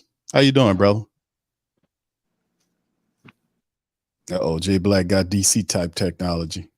Jay Black. Man, I got an $800 mic, bro. What you talking about? I just ain't got it. I can't set it up yet. No, Jay Black be in the cars like DC. Hello. Yeah, can you hear us? Oh, that's not Jay Black. Oh, this is not Jay. Oh, I thought this was Jay Black. Damn. What's up? Boy, you messed up. You Don had I think it was Jay Black, man. What are y'all talking to? He's like, man, I didn't know Jay Black. I wouldn't answer either, dog. I get it. DC, but I'll listen to y'all. Talk to you. Go ahead, I'll listen to y'all talk and stuff like that. I think a lot of y'all points is valid, but wrong. Okay. Y'all want to get rid of BI for role players. Explain that math to me. Wait, what happened? Y'all want to get rid of BI for role players. Explain that math to me. Well, listen. BI wants $52 million, right? Uh-huh. We got Zion that's making what? $38 million. You got CJ that's making 33. You got DeJounte Murray making 25. You got to give Herb Jones roughly 150 to 180 million dollars. The math is on how you value. Well, not Herb Jones. I meant Trey Murphy. The math is on how you value Trey Murphy. If you re-sign BI, right? Who BI is a good player, but he doesn't particularly play the style that you would want for your team. We just talked about how he slows everything down while we're trying to play up tempo. Good player. As well as you got a dude that's 6'10" behind him. Can shoot like an assassin. Can he though? Yeah. Yeah. What is shooting percentage this year? This year is probably like 39. He's a 40% 3-point shooter for his career. Or like 39. You are what your last record say you are, right? He's 39%. Okay, what's BI record shooting? He shoot like 8 or 10 of them a game. That's good. What BI shooting percentage for 3 points? Last season BI was 35% from the 3, and he only shoot 3. He didn't shoot much. Yeah. 3 of them a game. He don't shoot that much, but he shoot 35 to 39. It's not good. I didn't say it was good, but Trey Murphy is not good neither. What? Trey Murphy is excellent from the 3. What Trey Murphy is bad.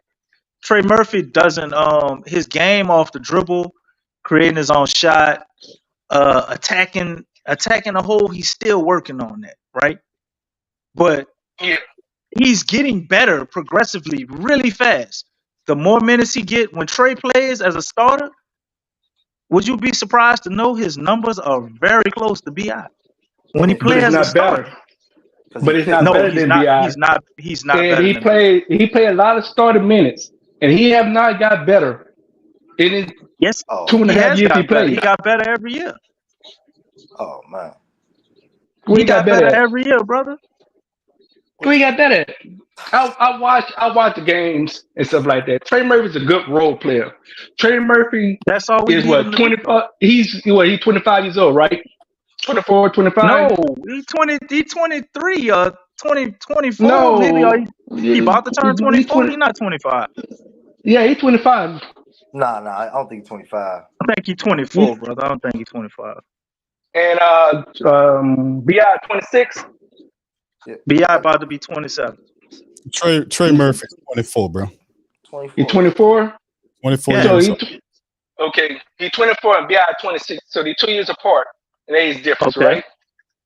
So Okay. you talking about a person who's way better in ball handling skills, way better in passing, and just 2 years older, and you're gonna give away him for a player Well, who just Bro. can't do all those things. Make that you make gotta sense. look at fit though, brother. Like Right. DeJounte Murray is a better passer and ball handler than BI, right?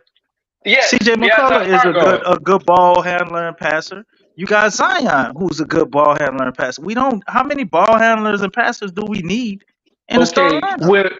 Trey don't have to be the best ball handler and When passer. Lonzo Ball was on the team, BI had a better 3-point shooting percentage when he True. had a point guard. So now you bringing a point guard back to him, and now you want to get rid of him? Make that make It's sense. money. It's not that BI isn't a good player and people wouldn't like to BI's keep not him. gonna get no 50. BI's not about to get $50 million. He know this, you know this, and we all know this. Well, it's So still it's mentality too. BI is not the best player on the team, but he he ain't supposed wants to be the best player. Yes, he do. Okay, Zion was the best player on that team, right? Facts. Yes. Okay, now Zion wanted to play majority of the game like all the other best players. What our record would be? Hold on, bro. Zion Williams with Brandon Ingram, or are you saying like without? With Brandon, with both, without or with. I think we would See, be y'all just as keep good. y'all keep on I think we putting would all be. the. Better without, bro. Hey, bro, you asked me a question and you won't let me I'm sorry. answer. Go ahead and finish. Go ahead and finish it. Go ahead and finish what you're saying.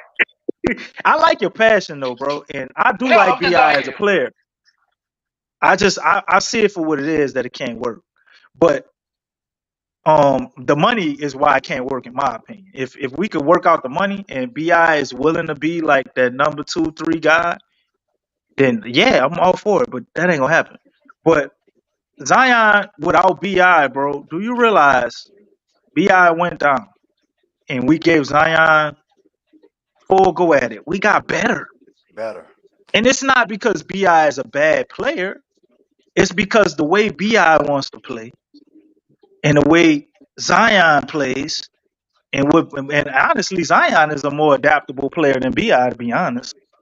BI needs the ball too much. When he get the ball, he slow it down. Everything got to run through him, and we running like an ISO offense off of him. When you got Zion out there, man, we getting up and down the floor in transition. The ball is moving around. The defense is bending, and guys have wide open shots. It's not happening with BI, man. BI goes into a double team and takes a tough shot and hit a mid range, and we like, ooh, that's great. It's good you have that ability to do that. But you don't want that to be your staple offense all game, bro. Okay, but this year And for with the $50 number million. 4 seed, this year with the number 4 seed right before BI went out, right? Am I right or wrong? What happened? We was the number 4 seed right before BI went down. Yeah, we was damn good. Okay, we was damn good with BI and Zion. I let We you can finish still be talking. good Can with I both finish of them. talking? Oh, Can I'm I sorry. finish? I let you finish. Go We was ahead, the I'm number sorry. 4 seed before BI went down. Then when BI went down, we went from number 4 to number 8. Now, when everybody blaming BI for the playoff sweep, but Trey Murphy was on the team? Yes. Well, Herb Jones was on the team? Yes. Well, CJ was on the team? Yes. And none of them guys sold nothing prior to was Zion and BI was there healthy. So it takes both of them guys to do well, not one. We won with BI as the number 1 option, and we won with Zion Williams as the number 1 option. When both of them do together, we're a better team because we have 2 people to play off of each other. So y'all keep on getting rid of BI to BI, and instead of saying CJ, it would make more sense y'all say CJ trade CJ for a big man. Tell BI. A lot of teams would love to have big play. No, that's all y'all shows. Hold on, brother. We've been saying trade CJ. We want CJ gone too. Hold on. Let me make you aware of something. We know how important Brandon Ingram is to the Pelicans, okay? This ain't the This ain't about that, bro. It's a money thing. It's a money thing. Brandon Ingram don't want to take a lesser amount of money to facilitate a trade or to make things lighter for the Pelicans. That's what we are. This ain't a thing about everybody want to throw or get rid of BI. The Pelicans are telling them we can't afford you at the rate that you want. We've already drafted a guy that we feel with more time can become a better player to help the team built around Zion Williamson. The vice president of basketball operations, Dave Griffin, has already said that he's seen enough of this experiment that we've had with Brandon Ingram and Zion, and that's why he's involved in trying to find pieces that better complement Zion Williamson. Zion is the centerpiece of what's going on, and that's what they're trying to do. That's the bottom line, brother. It ain't about it like BI. And none of this other stuff apply now. It's like mold. Did you listen to Dante Murray at the interview and stuff like that? What he said that BI told him about the trade before he knew about the trade. So how would BI know about it then keeping contact with BI about the situation? Because they were trying to send him to Atlanta, brother. In Atlanta, they want him. Atlanta, they want him. Mm-hmm. Because of the money. No. He said that BI was telling him that, hey, look what's about to happen with us. Like, they about to be on the same team together. This is what Dante said. DeAndre said. Well, I heard DeAndre say, you think it's going to happen. That's right. What he said. Right. And like DeAndre said, what are you talking about? He said, getting traded. He asked him if it was going to happen. Right. And he told me he didn't know what he was talking about. Then he went and looked, and he found out he was getting traded to the Pelicans. Right. So what makes you think they've been tight? They've been tight since high school. They've been tight. That's right. Right. So what makes you think that they were talking about trading for each other? They wasn't trading BI for him. They was trying to trade BI for a center. We don't have a center on the roster, bro. And we playing in the division where you got Zach Edey coming in with Memphis, right? Mm-hmm. You got to deal with Jokic. We got Wemby over here. Mm-hmm. You know what I'm saying? You got DeAndre Ayton in Portland, but that shouldn't matter, right? And all the other bigs you got around the league, man. Everybody got 7-foot guys. You need a big center, man, to deter people away from the rim. One has anything to do with the other, though. You can't get the other with the way our roster is constructed would be out on the team. There ain't no other way for us to do it. Hold on, you can't trade CJ. He ain't worth nothing. Hold on. Nobody don't want him. What's the point of your question? I'm trying to figure out. The point of my question is that y'all always trying to say get rid of BI, trade BI. And you say it for money reason, but you don't know what the money reason is going to be because we're not in the room with them when they're making the deals. So you don't know what BI really asking for. We're assuming because the reports come out, but we don't know personally. We don't know. The reports, we know we're not in the room with them, but the reporters are not lying about the money that they're talking about. And the fact that there is no agreement when the Pelicans have already said that they offered him money. He wants $50 million in a max contract. And the word is out on several teams. The market stipulates that they don't see him as a max player, brother. This is a monetary issue. Okay, what you said is true. He's not a max player this year. I agree with you on that. But somebody what they want and what they're gonna get is two different things. Okay. All I'm saying is that y'all verbatim for several months right now, couple months, y'all been talking about BI is the problem. Now we all agree that BI was hurt in the playoffs, right? So that's why he looked the way he looked. But prior to the 2 years prior to when they played the playoffs, BI was our best player, average right at 28 points a game when he was healthy. So this guy can do this. We seen him do this. So why would you trade an asset like that who's tall when we have a small team already? Brother. Our team already small. Brother, because of the money, brother. I understand you said for the money, but you don't know what the money is. We don't know. We just going by the report Bro, saying that every we report don't is know this. lying, bro. Like brother. every We report, don't. everybody with all the reports are Hold on, wrong. The hold on. same reports Multiple all saying reports, that. man. Wait, I'm not but running hold the up. wheel, brother. Well, We're not. last year, around the same time, well, not prior to this time, the report was talking about they want to trade B.I. Zion Williams for Scoop. That's what everybody was saying. All the reporters were saying that nonsense, right? We It was wasn't. what? Wrong. All the What were they reporters were saying? saying about Scoop, the kid from Oh, Portland. Scoop, yeah. Nobody. Right. We wasn't saying that. We was calling I that out. ain't saying I said that want to all trade the him. We didn't reporters. even want I to trade didn't him say. for Durant. Wait a minute. I did Hold not on. say y'all. I said all the No. reporters were saying this. Okay, Oh, what's okay, your point, okay, brother? okay. Just The I'm trying. point is that the report was saying a whole bunch of stuff was not true then. So why are we going to listen to the reporters now? What? I mean, So obviously, to me, it's obvious that they were shopping him to gauge his interest last year. Like, I don't think that was stop engaging negative this. or wrong. Get off the hamster wheel, brother. I want you to get to the point. I mean, yeah, I'm getting to the point that you saying that You're on the the hamster wheel. report, What's the point, brother? the point is that y'all should not try to trade BI, trade the other players. Because BI is our second best player on our team. You Do don't what? win What other championship. You players we can't win gonna trade? championship. You can trade Murphy. Why are we You can trading trade Trey Murphy? CJ. Hold Because on. why? Let him talk. Because what is? Wait a minute. Hold up. Boston Celtics was talking about trading Jalen Brown for several years, and they did not listen to these people, and it kept them, and they won a championship. You have the Bro, same they was kind getting of further than team. we was getting, bro. They was getting in the No, I'm playoffs. trying to explain to you Hold on, that brother. when you don't need to trade a cornerstone of your team.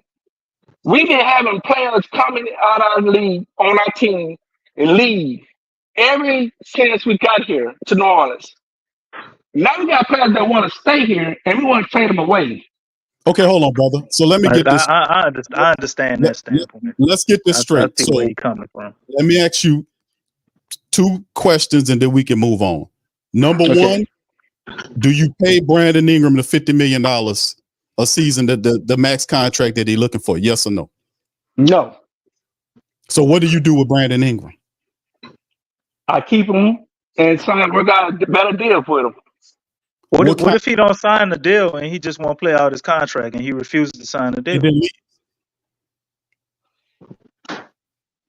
Let's go to your scenario and stuff like that. Then if that means somebody else was willing to pay him $50 million, then right? Is that what you're saying? No. Well, then he ain't gonna get $50 million.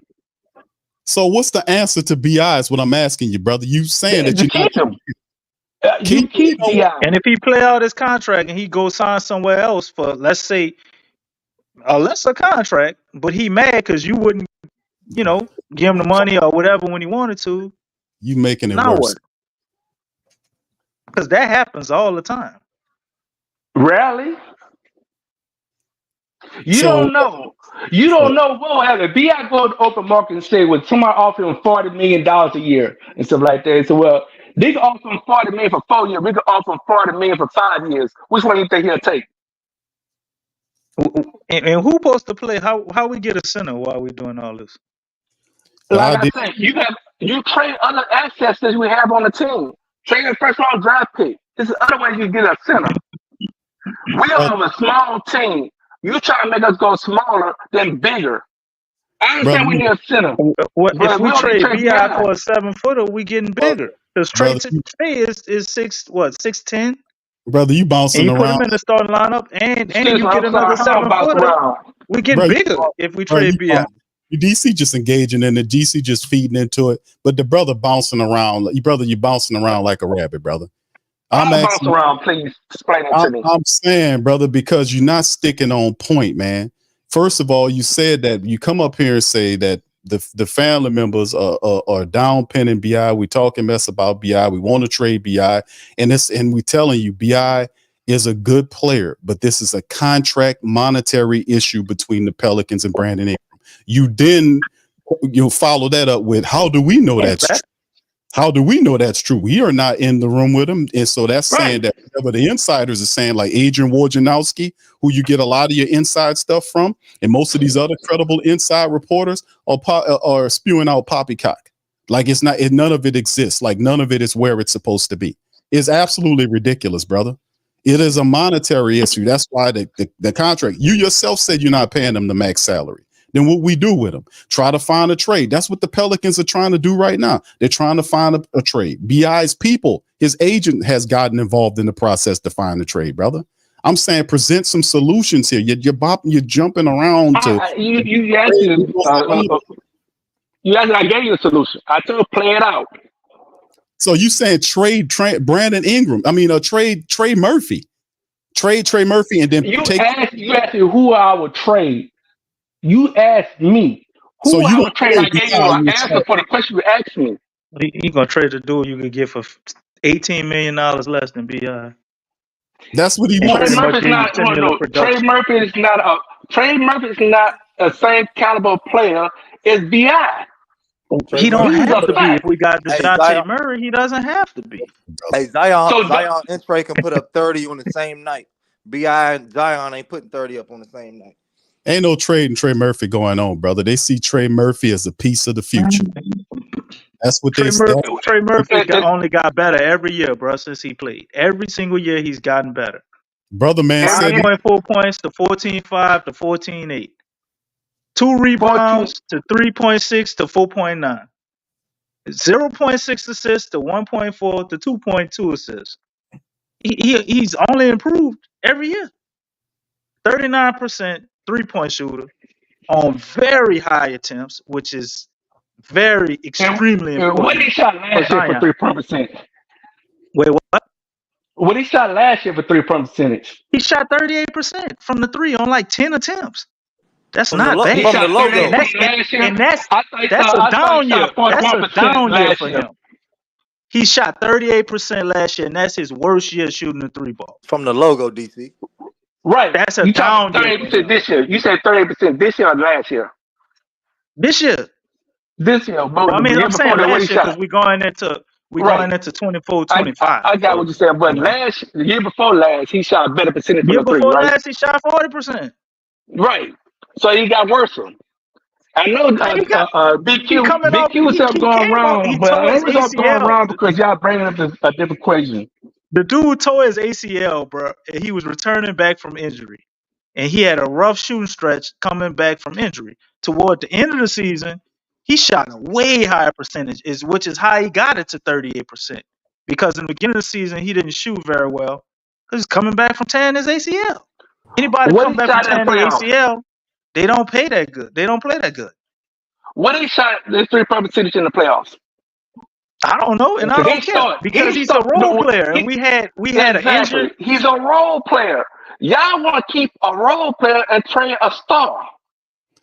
I ain't said superstar. I said star. Bro. How you feel about Derek White?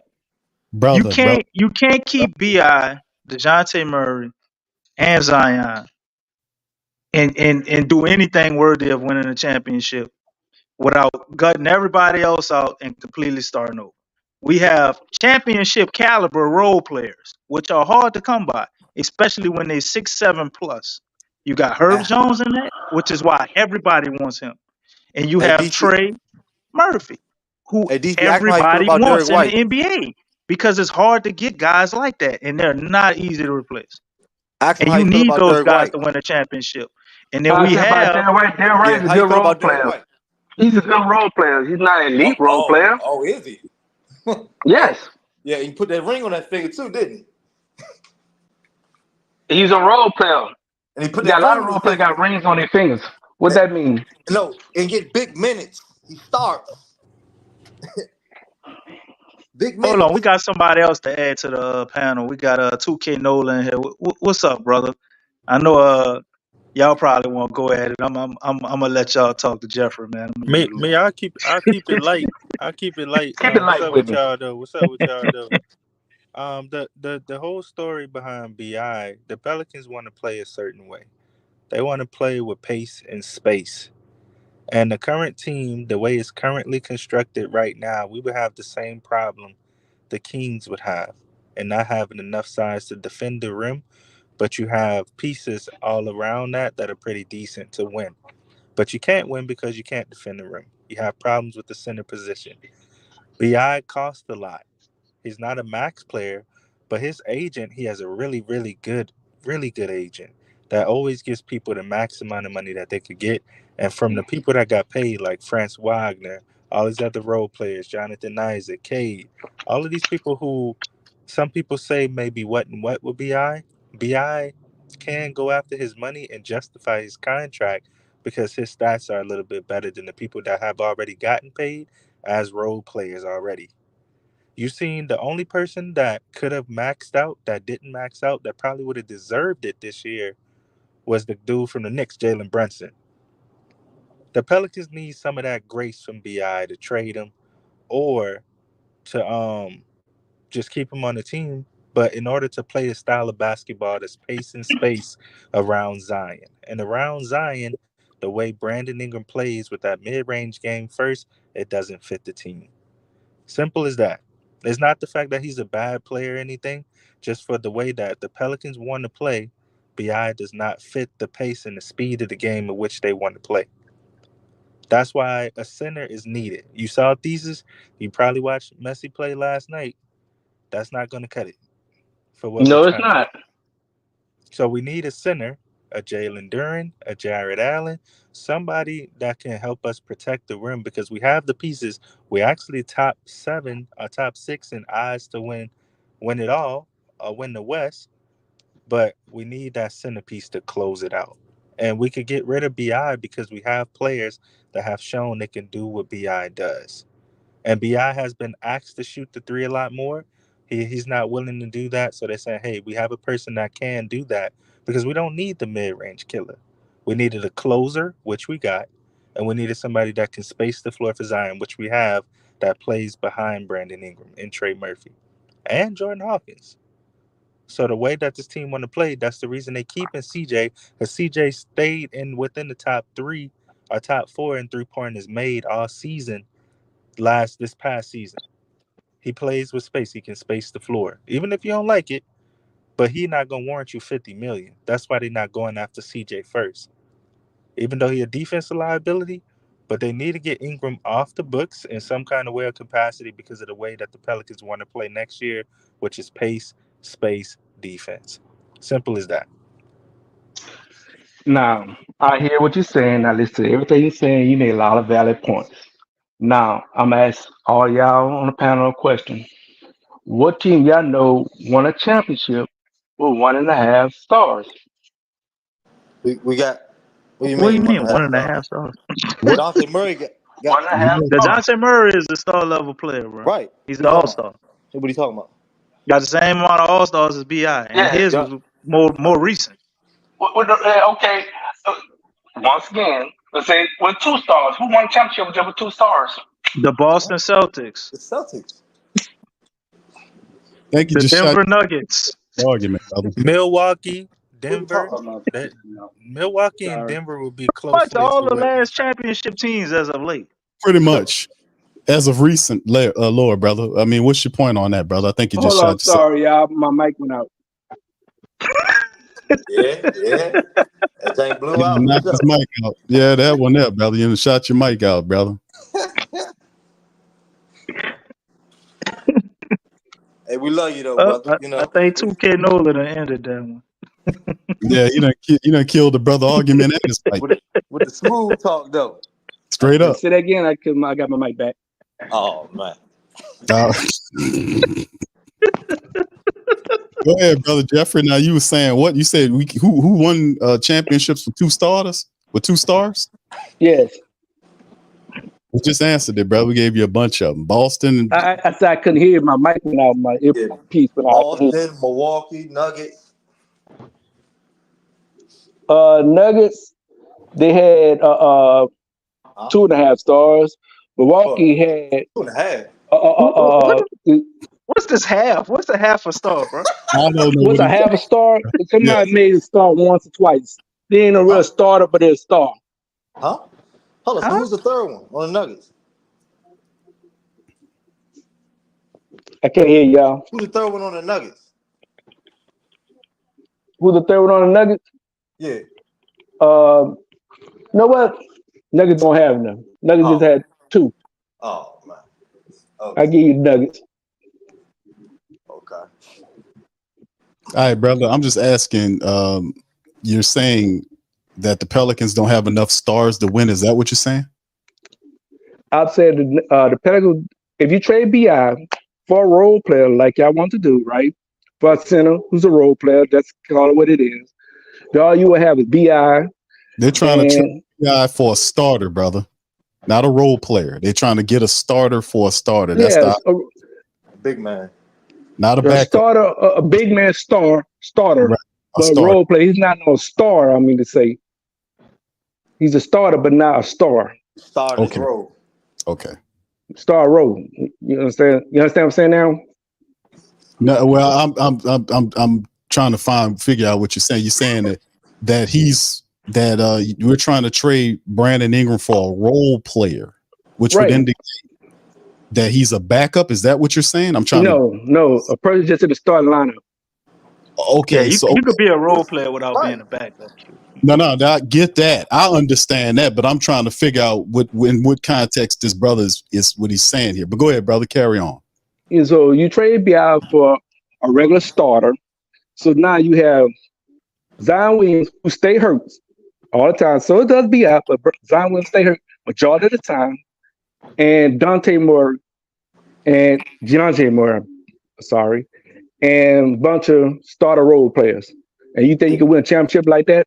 But bro, if your star get hurt, you're not winning that year. Period. On any team. Right. Like I don't understand that thinking. And BI ain't carrying this nowhere. That's the problem. That's the problem with our team. Our problem is not BI. Our problem is that our main star player is always hurt. But BI always hurt too. When you say he one of our main star players, he's not the number one. Zion Williams is our number one star player. Huh? Zion Williams is our number one star player on our team. When he plays, tell that to BI. Exactly. What you mean? Tell that to BI. I don't believe that. He don't. And that's why he got to go. Let him finish. Matter of fact, I'm gonna say one thing. I remember the very first time I seen BI and Zion play. It was in the first quarter of the game too. Maybe a few early possessions. Lonzo Ball threw an alley to Zion. BI jumped in front of him, took the alley and dunked it. I knew then, man, this shit might be a potential problem. This is the very first game they played together. And I don't see anything to change my mind on that. BI wants to be the main guy. As long as BI won't be the main guy, Zion get pushed aside. Even when he's out there, he gets pushed aside by BI. It ain't gonna work, bro. I don't want you to think I'm trying to change the subject. Because PQ said accuse me of changing the subject. I'll say Shaq, the goalpost, brother. Moving the goalpost. It was Shaq and Kobe. Kobe thought he was the number one option, and Shaq thought he was the number one option, right? But they both worked very well together. They were dominant. Both were dominant. Yes. So is Jalen Brown and Tatum. Both of them didn't know one option. They work well together. So that duo like that works very well. Two people think they know one option and can't correct together. So that can work. But you cannot win when you have one superstar and role players and win a championship. You need somebody else on the same level as that superstar you have to carry you to a championship. But that's not BI, brother. And whenever they play together, typically, because I've wished and hoped for a long time. The closest we saw was the Stan Van Gundy era, right? When one goes off or one plays really well, the other typically doesn't play all that well. Right. When the other one's out the lineup, the other one plays better. So it's like you have to make a decision. They haven't really played with each other that long. Man, they done played 150, 60-something games together, man. Like, we can't keep doing this, bro. This is year 5. We done seen them play enough games together. We want to see them 1 year really play with each other. This There's a year, way they can coexist, yes. And getting the yeah. point guard does help that, yes. But you still have to have the pecking order intact.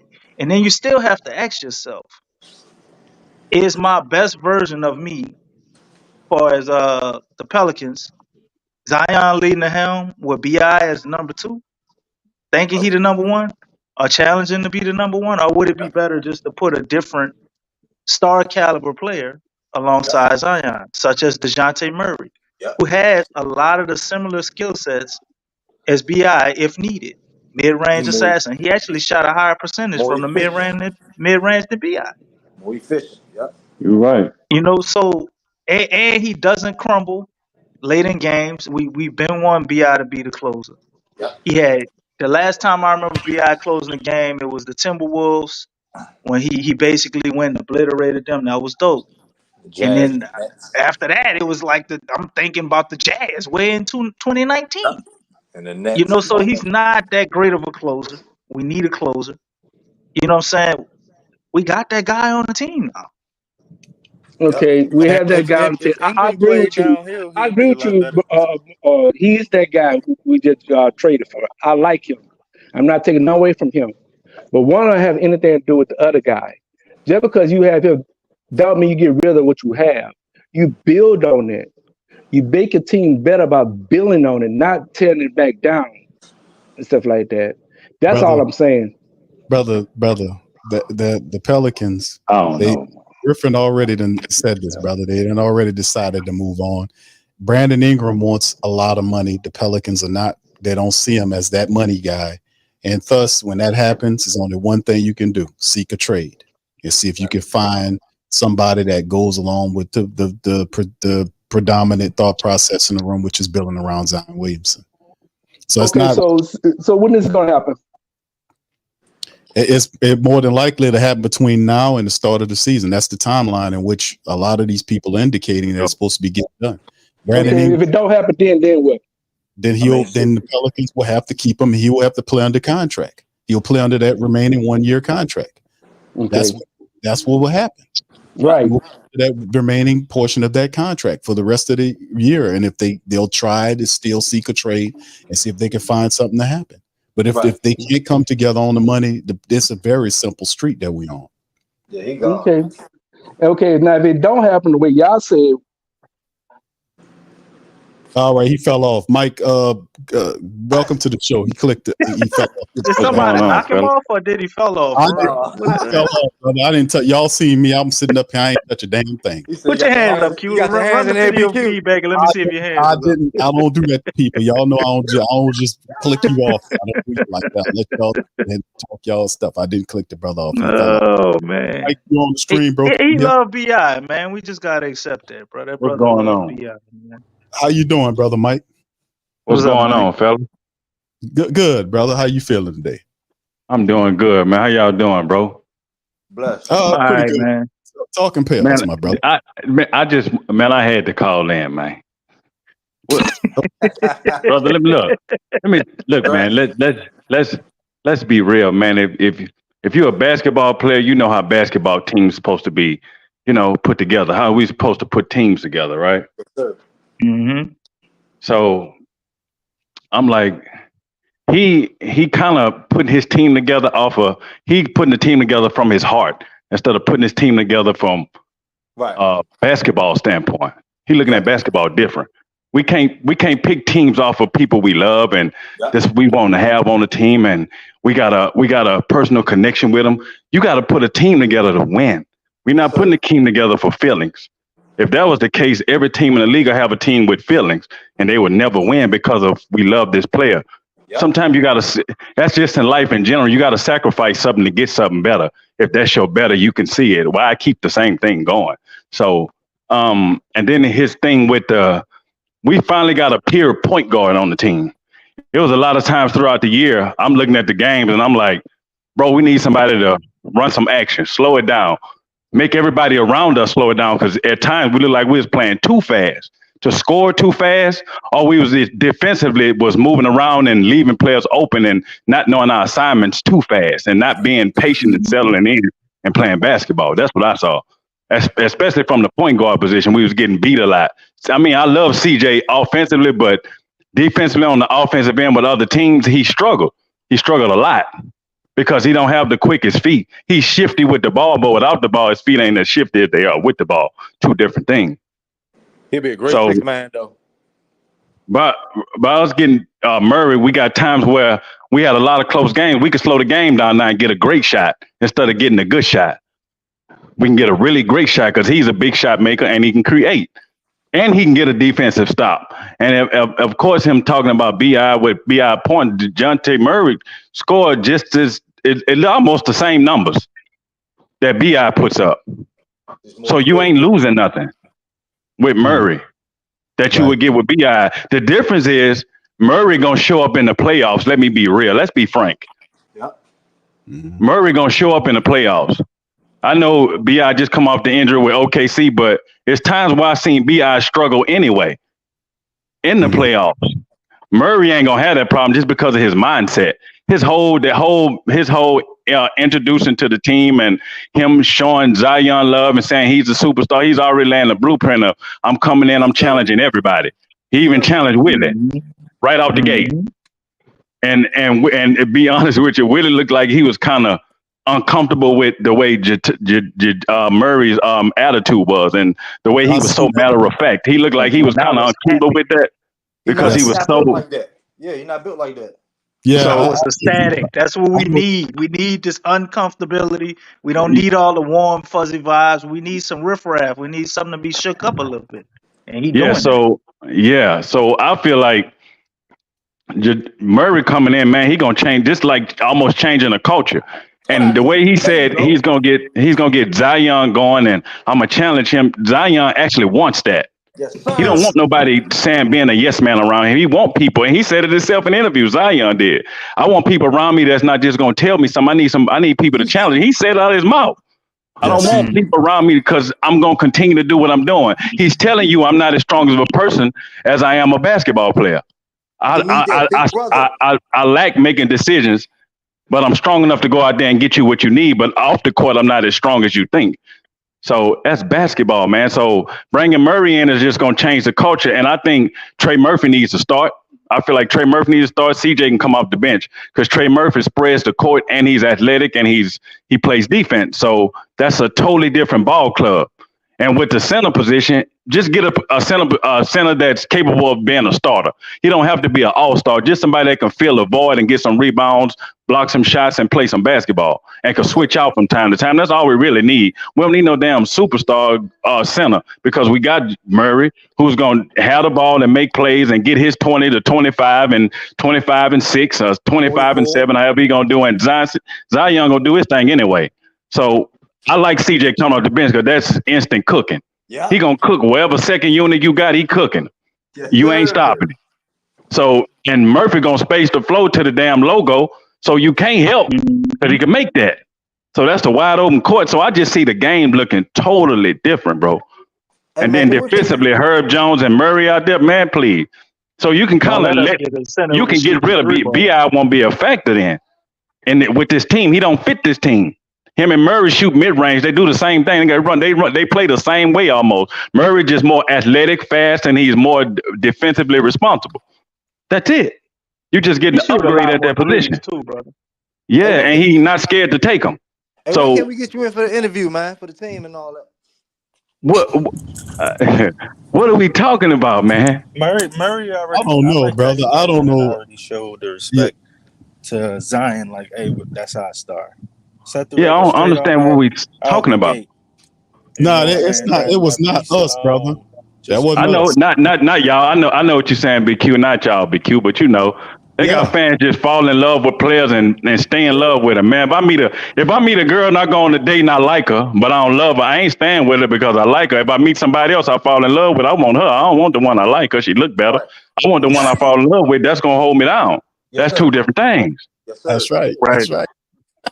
So I don't get them, man. I don't get them. Hey, brother, I don't know what was going on. The only Go thing ahead, that's gonna hold this, if we do end up getting a center, the only person that's gonna hold this team back is Willie Green. That coaching style. Facts. Yeah. The only person that's gonna I hold don't us think back that is Willie happens, Green though, on the bro. offensive side of coaching. That's it.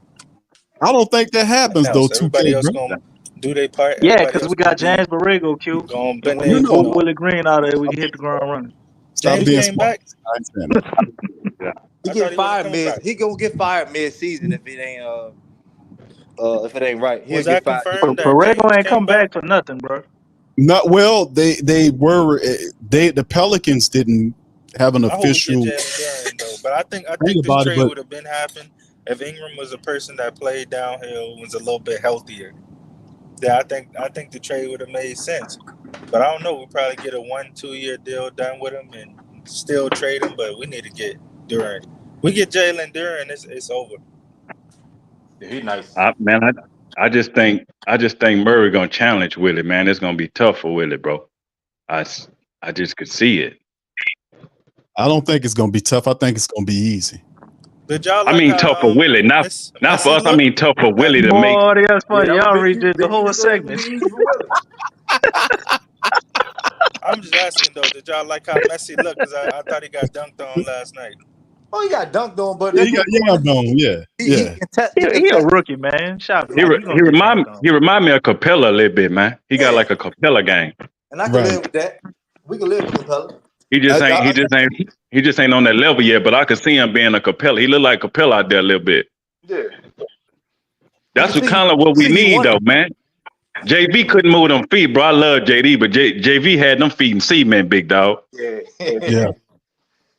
That boy couldn't Zion, cha slide, but it's all good though.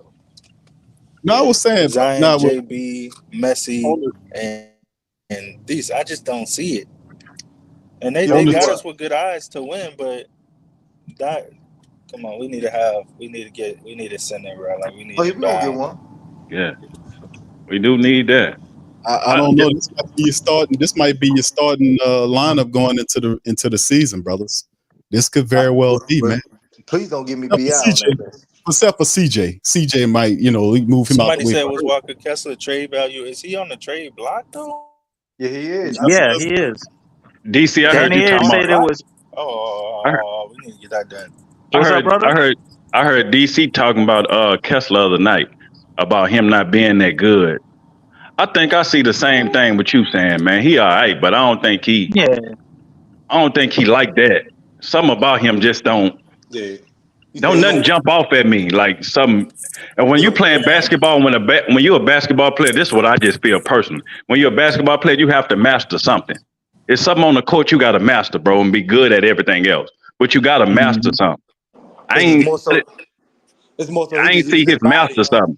Even Missy, who we just drafted, that dude could block shots and he could run. He athletic. He mastered how to block shots and how to be tough and how to move his feet and to catch alleys and roll. He know how to pick and roll to the rim. He mastered how to do that because he catch alleys. I seen him catch about 2 or 3 alleys the other night. So it don't matter where you throw it, he go up and get it. So he mastered how to do that. You got to master something. That's just what I feel personally in basketball. You think Walker more so this kind of? He's just a basketball player. He don't nothing jump off. He kind of benefits just from his size for real. Yeah, because he was that with the Edie was busting him up, dog. Edie was getting in the business. He was tearing him up. Yeah, nah. But Edie's a problem though, brother. Edie's a problem. He's a problem. Last dude talking about he trash. Man, that dude don't know. Man, come on, man. Homie been drinking, bro. Give him a break. Homie had some Hennessy coffee this morning. I was almost like, man, hold on here, bro. I might have to drink a little bit just to deal with the brother. Good God. And then, I mean, yeah, man, that 50 million is hell, man. That 50 million hell, dog. That's hell. Y'all think the Pelicans will take Brandon Ingram at the 4-year 156, right? Or no? Yeah. Bro, I don't Yeah, really that's want fine. to. That's I don't the think same he'll be thing you got to comfortable with give that. Trey. Bro, I mean, I think he should take. I say 280, bro. 2 years, 80 million, and then you trade him because he not gonna. I don't think he gonna really want to be here if he can't get the money he want. He want to go and be able to spread his wings and try to go after what he want. That money. That 280 is 40 a year. He gonna work his way overseas. I give him $40 million for 1 year Q while I try to trade him. Yeah, but but it ain't gonna be that simple because some of the word on the street is if a deal like that is worked out, that he'll have control over where he goes. That complicates the deal, doesn't it? Like giving them a trade What's clause, the like a no alternative? trade clause. So what's your alternative? That's the best solution I see with where we're at. Yeah, You but got a better one? you got an impasse between both of them because Brandon Ingram ain't selling for no 40 million or 45 million. DC. That's He the gonna point. have to at one His point, or agent, his you just agent if you definitely not really going. can't figure it out, No, you he have to let him doesn't play have his contract out to, and sign brother. and take the sign and trade for scraps. He You don't doesn't have have. another option, bro. He doesn't have to settle. He can just play it out the way it is, brother, and He then go. can, but He, that's in my opinion, if he plays it out the way it is, it would be foolish because he's still gonna run into the same situation in this year's free agency. The money ain't gonna open up until probably that next year. So okay. I mean, he can play it out, but he gonna be in the same situation. And what he gonna How's take he gonna take a 1 year prove it deal somewhere? He gonna have how to. you know he'll be able to get close to the money that he wants in next year's market? Because the ramifications of that the contract they signed, I don't think it goes into effect till like later next year.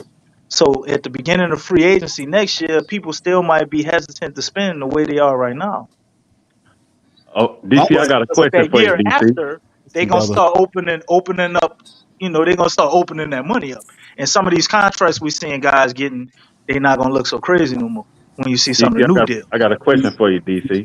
$76 billion kicking from the broadcast deal. Hold on just a second, my brother. Right. And Black. then he might get traded somewhere and be playing real good, and they decide to give him an extension even Hold before on. then, because how he playing? Hold on. Let me do the super chat. Shout out to Black Preacher Man for doing the super chat. BI should have seen the writing on the wall when at the start of last year, BI name was announced last year.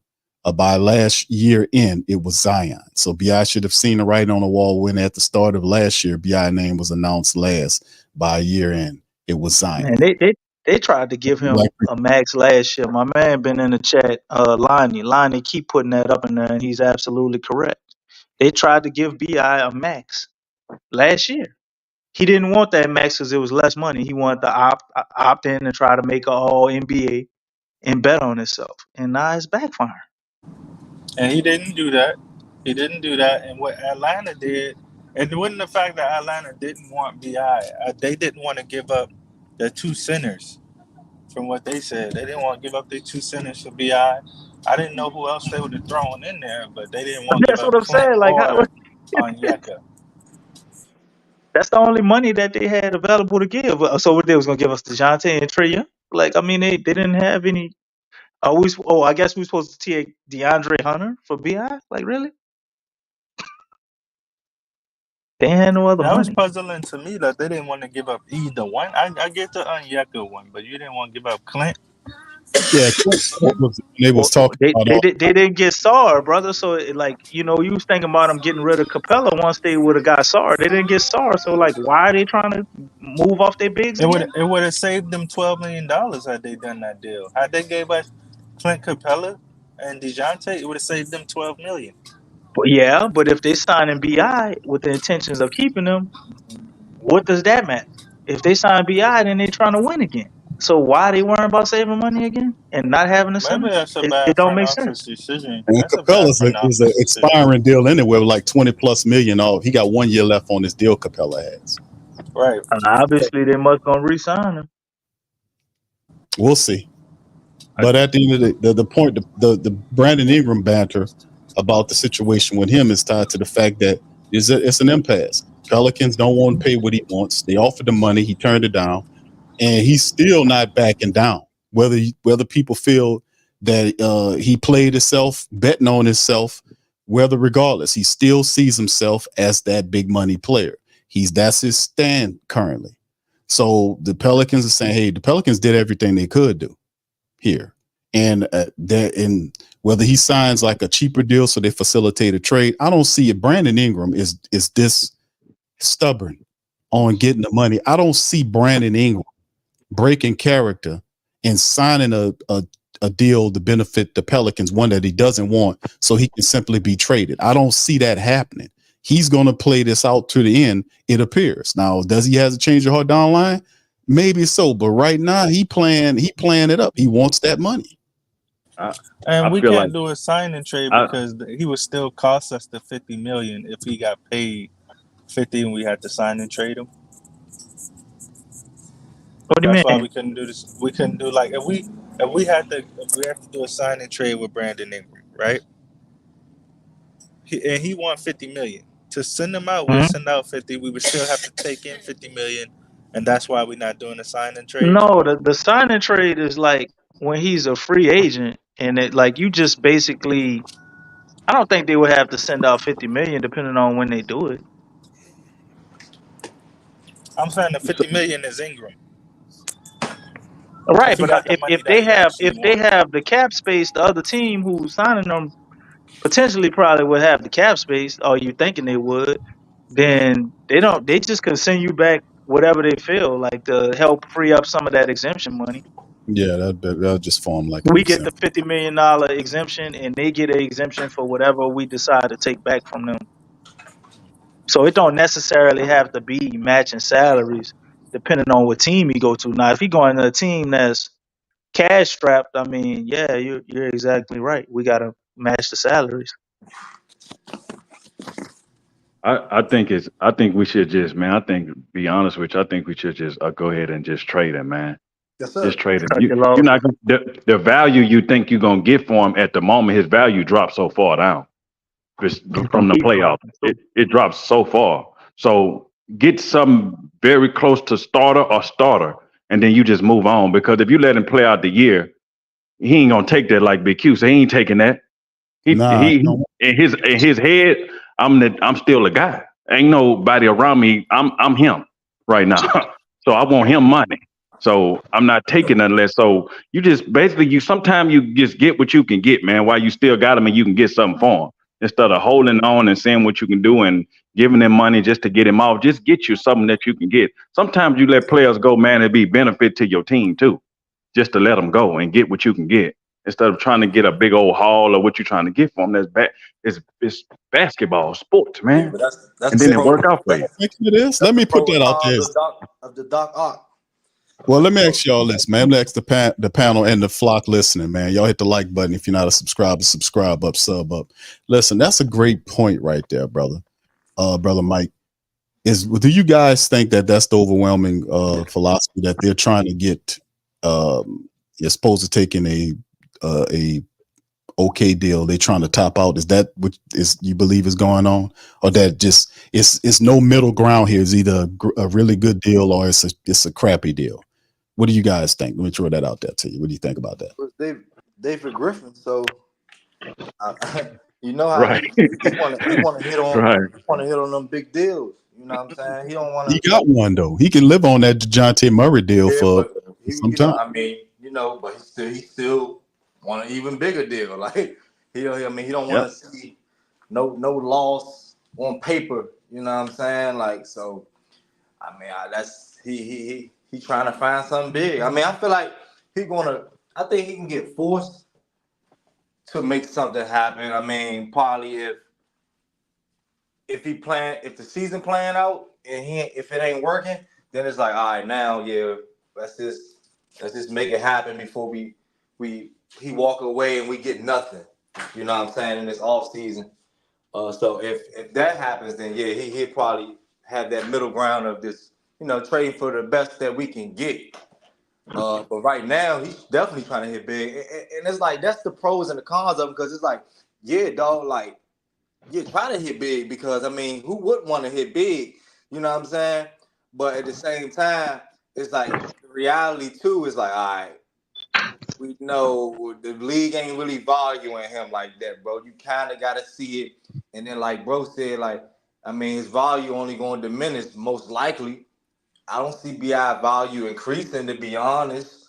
You look at, especially here, this is Zion's team now. You know what I'm saying? They didn't say that, but it seems as though that's the direction. So it's Yeah, like they said it. the value They said not even going to increase. it. So it's like, so what's the thought process? You know what I'm saying? Like, we're gonna have to get the best, you know what I'm saying, the highest we can get probably is right now.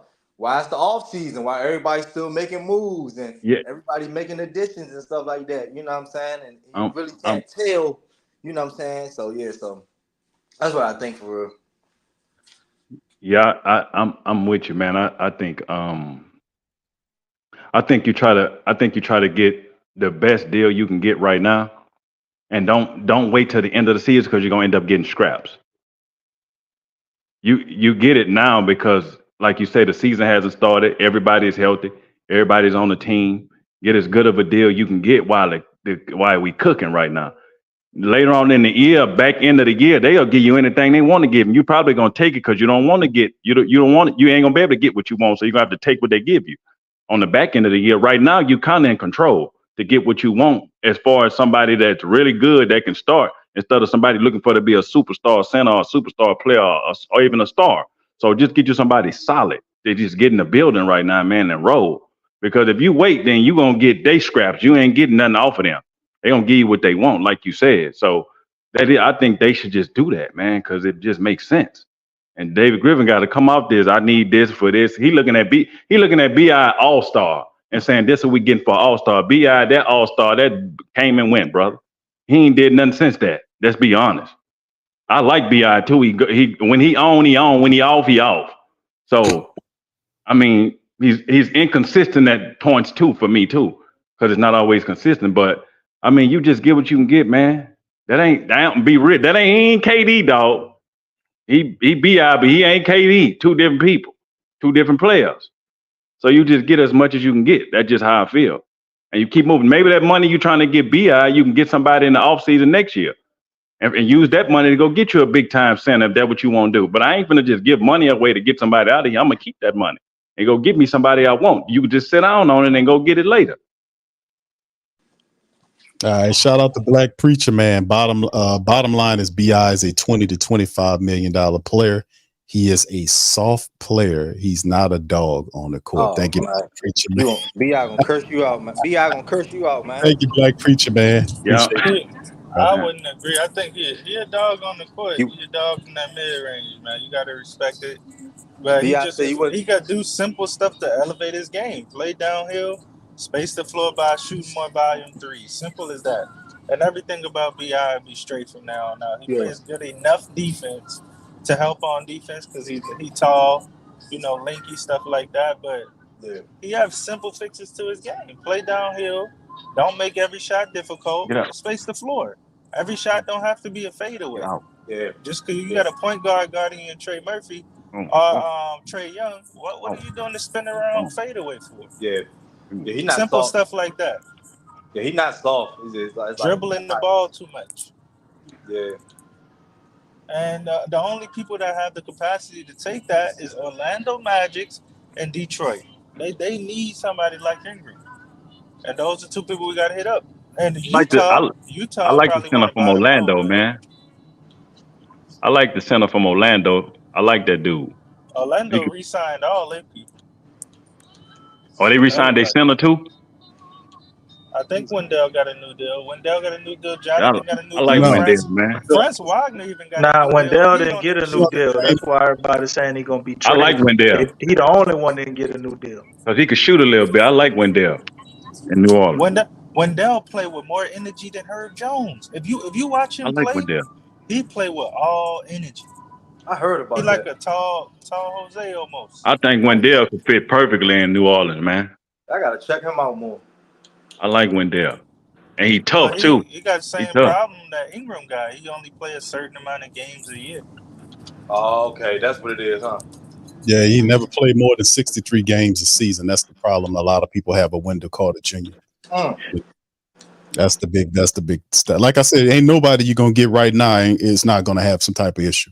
They're gonna have I like to introduce you to Daniel Tice when he get hurt. But Daniel Tice is a good signing, but Daniel Tice was trying to go to Europe this year. He was on his way out the league, but he's still a really, really good solid player. He can shoot the mid-range.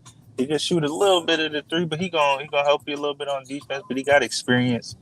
Really good signing for experience. But other than that, we need help on that power forward. We need somebody at that power forward.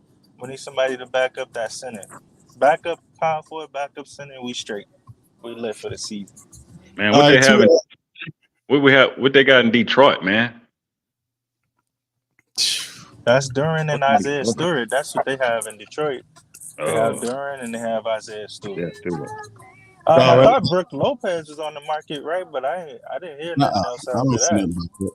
I mean, yeah, well, yeah, they were asking for what a draft pick for him. I thought that was Oh something yeah, like yeah. They were asking for a first round pick. first round for him. They down bad for that. He's 36 years They old. got to get something for him. Call it a day, man. We'll give you cash consideration.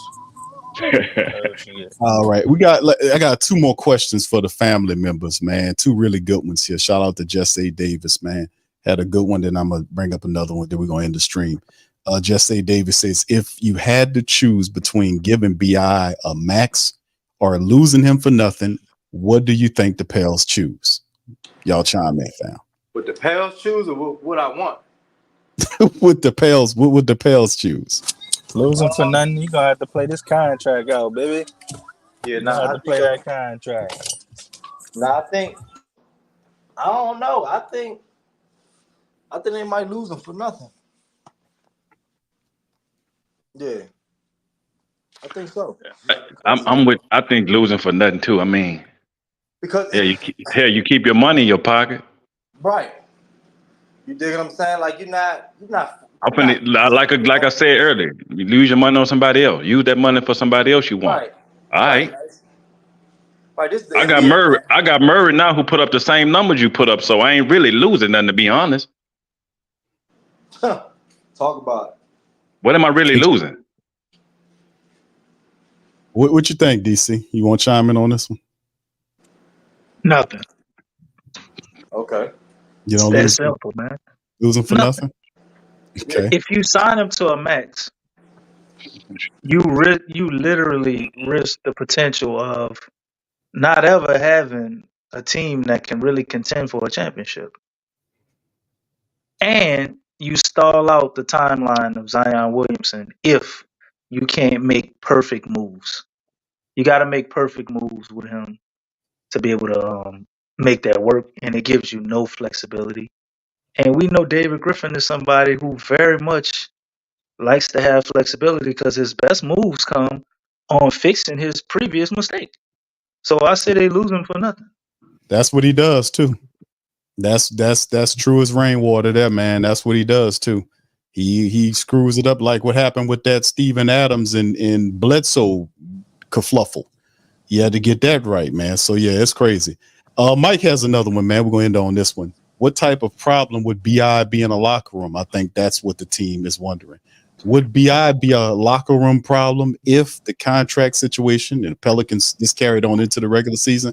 I say no. What do you got? I think it's wrong to do him that, man. BI, of all things, BI is a professional. He works hard.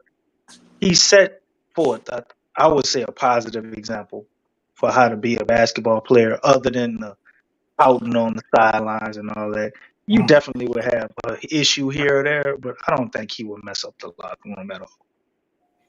Thank you, DC. Anybody else want to chime in? I say no as well, man. I don't think our big brother DeJounte will allow that. Well, right. I think he should. That's why I think they should go ahead and trade him. That's to give him some freer mind, freer space, so he can just do his own thing. I think they should go ahead and trade if that's the case. I wouldn't leave him. I wouldn't want him in the locker room like that, feeling like I'm just here just to be here. Go ahead and trade him. Let him have a fresh start, bro, and we start fresh. That's what I would do. So just let him be free. That's what I would. I ain't let the man sit around like that, knowing he ain't gonna be here and we're gonna end probably get rid of him anyway. I wouldn't do that to him. I'm with you, DC. I wouldn't even do that to him. Just get him out of here, man, if that's what y'all trying to do. But nah. All right, man. Look, man, listen, this has been pretty good, man. BI wanted to leave though. I heard BI was on the same page of wanting to leave after hearing about all the trade talk and all that stuff. I heard that he actually wanted out. So Well, I bringing think he BI wanted to into the leave. season like that, I think he wanted to leave. Wanted to leave until he figured out when didn't no other girl want him. Didn't know nobody else wanted him. It's like, If I'm Willie Green, I'm gonna just play it straight up. Trey Murphy starting. Bi, you gotta come off the bench. you said, oh well, no, that ain't Willie Green, brother. Play it. Yeah. We gotta throw it. We gotta get it right. Get him out. That ain't Willie Big, Green. big Q. Before we get out of here, Big Q. I see your starting lineup, Big Q. Man, Herb Jones got to start, Big Q. I'm sorry. Now this is not mine. This is from not your lineup, Big Q. I'm just saying the one you got up on the right. This is from ESPN. Yeah. That's what I'm saying. I'm saying you got it up. I was just saying not that just yours, but Herb got to start, man. Herb can't come out the bench, dog. He mean too much on defensive end. Right. I agree with you, brother. Hell no. I talked about that before. I think that Murray and Herb Jones would be spectacular. Yeah, they got to start. That's the ESPN 5. They could keep that. They can. Do y'all They can think? keep that. That's the ESPN. They come straight. No. Do y'all think? How do y'all feel? Do y'all think CJ will put the team in perspective and be willing to come off the bench? Him and Jose are cooked, man. On that second unit. Do you think not? I would like for him to come off the bench too, and I think he will do so. But do y'all think he's willing to do it? I'll say yes. I'll say yes to that. As long as he a businessman. He'll do it. He gonna get good minutes off that bench too, and he's still getting his cake. So I don't think CJ would be. I don't think that'll be a problem with CJ McCollum. Because I feel like even this year, like as much as people don't like CJ, even this year he took, like, you know what I'm saying, a little bit of a, you know, he died down this, you know what I'm saying, as far as his usage and doing certain things, he held it back a little bit this year, which I applauded that, you know what I'm saying, and then he shot it better too, you know what I'm saying, because I remember the year before he was clanking a lot of shit. That shit was, I think, because he had that hand injury or something, but he was clanking. But this year, he had that motherfucker on. Yeah, he had that bitch loaded. Especially, I think that. I remember that. Not in the playoffs though, but last thing I remember with him, you know, that clutch ass shot against the Warriors. That was big. I said, damn, okay. But yeah, he didn't bring that in the playoffs though. Man, CJ could win 6 man. He could win 6 man. Better than CJ in the playoffs? Oh, you said what? I thought CJ played better than BI in the playoffs. To me. Oh no. I thought CJ played his role. I don't think none of them. Wasn't as good, but I don't think you can even say who played better because both of them played bad to me. Yeah, CJ was off on the playoffs, bro. Yeah, OKC gave them the business, dog. CJ was off, man. He was awful. If you want to go for the bright spots, I mean, at least if you're gonna use excuse, you could say, well, BI was coming off injury. We talked about it take 8 to 10 games for him to look normal. So I mean, what was CJ McCollum's excuse in the playoffs? And he's the veteran guy that they brung in here for those situations, for him to be the guy to help him out there. He was horrible in the playoffs, man. He had old legs, Q. His legs were old. It was late in the season. Thank you for clearing that up, DC. That was, thank you. He wasn't. And then they located him. He was a terrible. They just targeted him. They doing whatever, man. For CJ McCollum, man, they running all over that dude. So I mean, this would be his perfect. It'd be a perfect role for him to come off the bench, man, because I don't care what they say. Like CJ's still a bucket. You not like there's not a lot of 6 man in the league that can get buckets like he can get. You know what I'm saying? Like he still can start on some teams. You dig what I'm saying? It's not like he can't start. He can start on probably half of the teams. But what you call him? But this him coming off the bench, man, he can stay. Because like I said, we seen him work with Zion. Him and Zion, they went on a stretch a run. You know what I'm saying? And even sometimes I can even say about CJ that when B out, I'd be like, all right, we really don't need B.I. But sometimes I seen CJ be out, like, damn, I need him with Zion. You can see, Zion was missing CJ. You know what I'm saying? In comparison when Zion don't have B.I.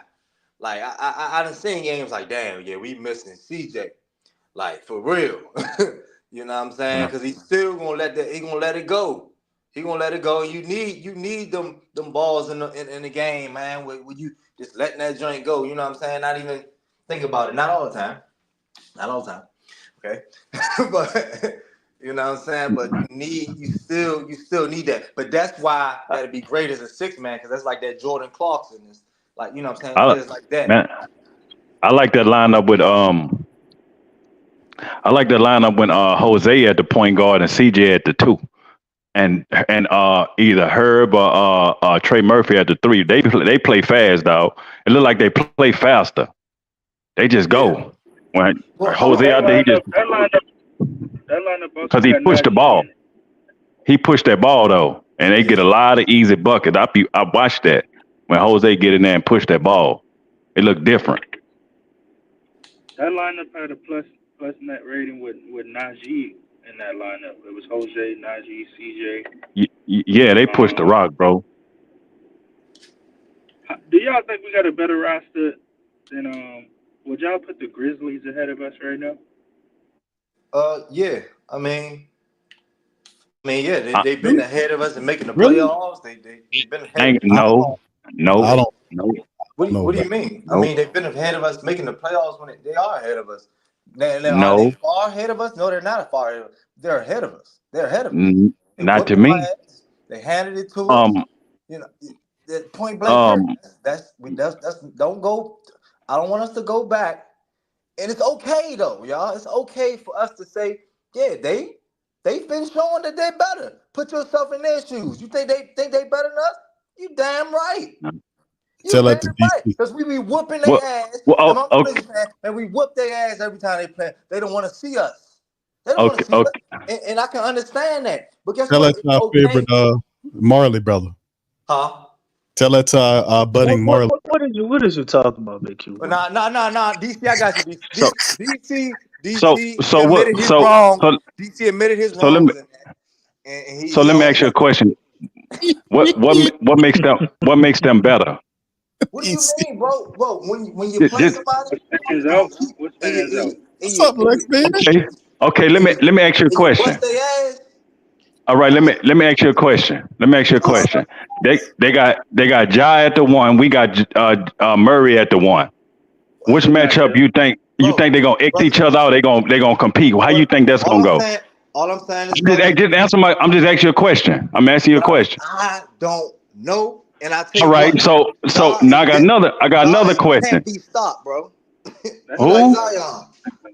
Okay, so that means they got Jared Jack. So Zion gonna outplay him because he can't do nothing with Zion. Jared Jack. So I don't know if they better. I don't know. But they are. I don't know. They have better chemistry. Let's go to that center position. You know what I'm saying? I mean, they've been together long. I give you that they've been together. But as far as the way they look now, I don't know because Ja ain't been playing no basketball. So I can't say they better because he ain't been playing.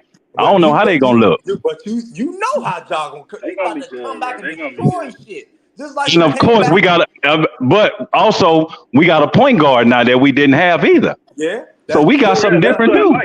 But we don't know what our team look like. They kind of know. I'm saying we never had a point guard, so we got one now. So it's gonna look totally different from what Ja been playing against. That's what I'm saying. That look different. And that's why I say we're not far behind. So meaning that's why I don't know. I don't know because Ja haven't been playing. I don't know yet how he gonna look. I don't know how it's gonna look. Man, you know how Ja gonna look. Like that. I don't know how. I don't know. Man, you know Ja. Hey, I know Ja gonna play ball, but I know Murray gonna play ball too. So we gonna see. We gonna see. I know Big Z gonna handle his business. Jared Jack ain't gonna be able to do nothing with that. I know that. Man, you need to exchange Instagrams. Come on, man. So we can watch that first. Come on, man. We can watch that first Ja Morant game. And you can watch that first Zion. You can watch that first Zion game. I ain't denying that because that's my team. Okay. This is my team. Well, cool. Well, let both of them cook. We're going to see who's going to get finished cooking first. That's all. Not going to deny that job, man. We got to give them their respect. I respect don't mean I got to say they better. I respect them, but I can't say they better. I respect them. They're a good team. How when they be busting our ass? We don't even know what our team is really looking No, like. they don't. Look, watch this. They don't bust our ass. They don't even bust our ass. They'll win by a bucket or they'll win by maybe 4 to 6 points. They ain't busting no ass. Guess what? They ain't busting ass. They busting our They ass. win by a few points. They ain't busting ass like you. They ain't blowing us out. We up 21 and they come all the way back and beat us. That's how. Man, that's every team in the league, man. 20 points is like being up 10, big dog. You tripping. But they've been beating us consistently. 20 points ain't nothing. 20 points is a 10-point lead, my G. That's a 10-point lead. Brother. You put yourself in the Grizzlies. Closed out a lot better than us. Huh? Yeah, they finished better. Know why? Because they had a point guard. Well, you got okay. Because they had a point guard. We didn't have one. All we can go off of is the most recent. The most recent. And we don't even know what we might still be. We still might have BI. That still might mess up the synergy for our team. So that's still, we don't know. Yeah, we got DeJounte, but we don't know. And I'm just talking about comparing it to the Memphis Grizzlies. I mean, that's a serious organization over there with a serious ass point guard who's a mega star. And I know how he's gonna come back. Because you know why? I know his mentality. Hey, Badine, we got a pretty good backcourt, man. Yeah, I don't know, dog. But that's why I said we're not far behind, though, Big Q. We're not far No, I'm not taking that away from you, bro. An issue. Yeah, I can understand. I'm giving you that. I'm always the one that said that about Memphis. You know, they're a little better. I give them that too. I don't know now. We got a point guard, so I don't know. But I know they better. I'm saying I know they better, but we got a point guard now, so it's gonna be really, really close now. They used to switch on CJ. They're not gonna be able to do that no more because it's different, man. It's gonna be Murray and Herb. This ain't the same old New Orleans, dog. No, it's not. That's just gonna be a harder time for us. Oh. And that's why I'm excited too, because now we got a guard, like you said, that can like toe for toe, be a dog. You know what I'm saying? Give them, they diss dog to us, we diss dog back. You know what I'm saying? Like we can go toe for toe with that now. Because I was watching Ja and the DeJounte highlights. They was pretty much going back and forth. I think Ja got the best of him more times. I think so. But yeah, I just seen he can go toe for toe. He can go toe for toe. I don't think the Grizzlies are our little brothers anymore. You know what I'm saying? Somebody said that some while ago, man. No. So he said Grizzly. He said that Grizzly been me. Hey, we was cooking that. Who said that, man? Who said that, Lex? Who said it? I said that. We was cooking that. That Grizzly belt me putting it on the grill. Daniel Boone style, baby. That was more crazy pineapple talk for my dog DC. I think DC the reason. I think DC the reason why they be beating on. Did it? You know what I'm saying? Yeah, they heard what DC said. Oh, man, I still see it. We coming back for them. They got the title right now in the series. We coming back for them. DC, do me a favor, DC. Don't ever say that again. Because they heard you say that and they started. I'm gonna say it big time when we beat them. Bring their guns out, man. I'm bringing it back. DC. Matter of fact, my cousin got a bell mink. I'm gonna wear it on the show. Yo, please don't do that. Don't do that.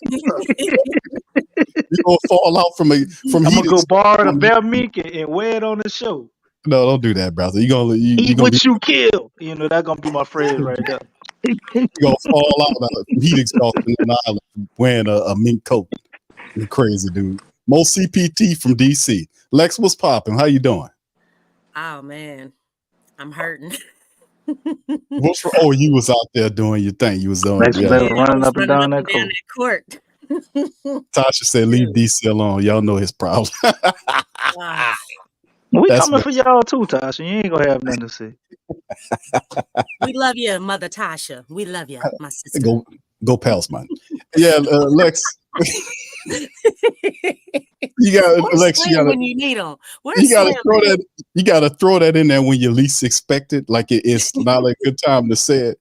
But that's how you do. Go Pels, man. That's DC likes to say that all the time. So I'm just giving you a shout y'all out. never heard me say that. That's y'all saying that.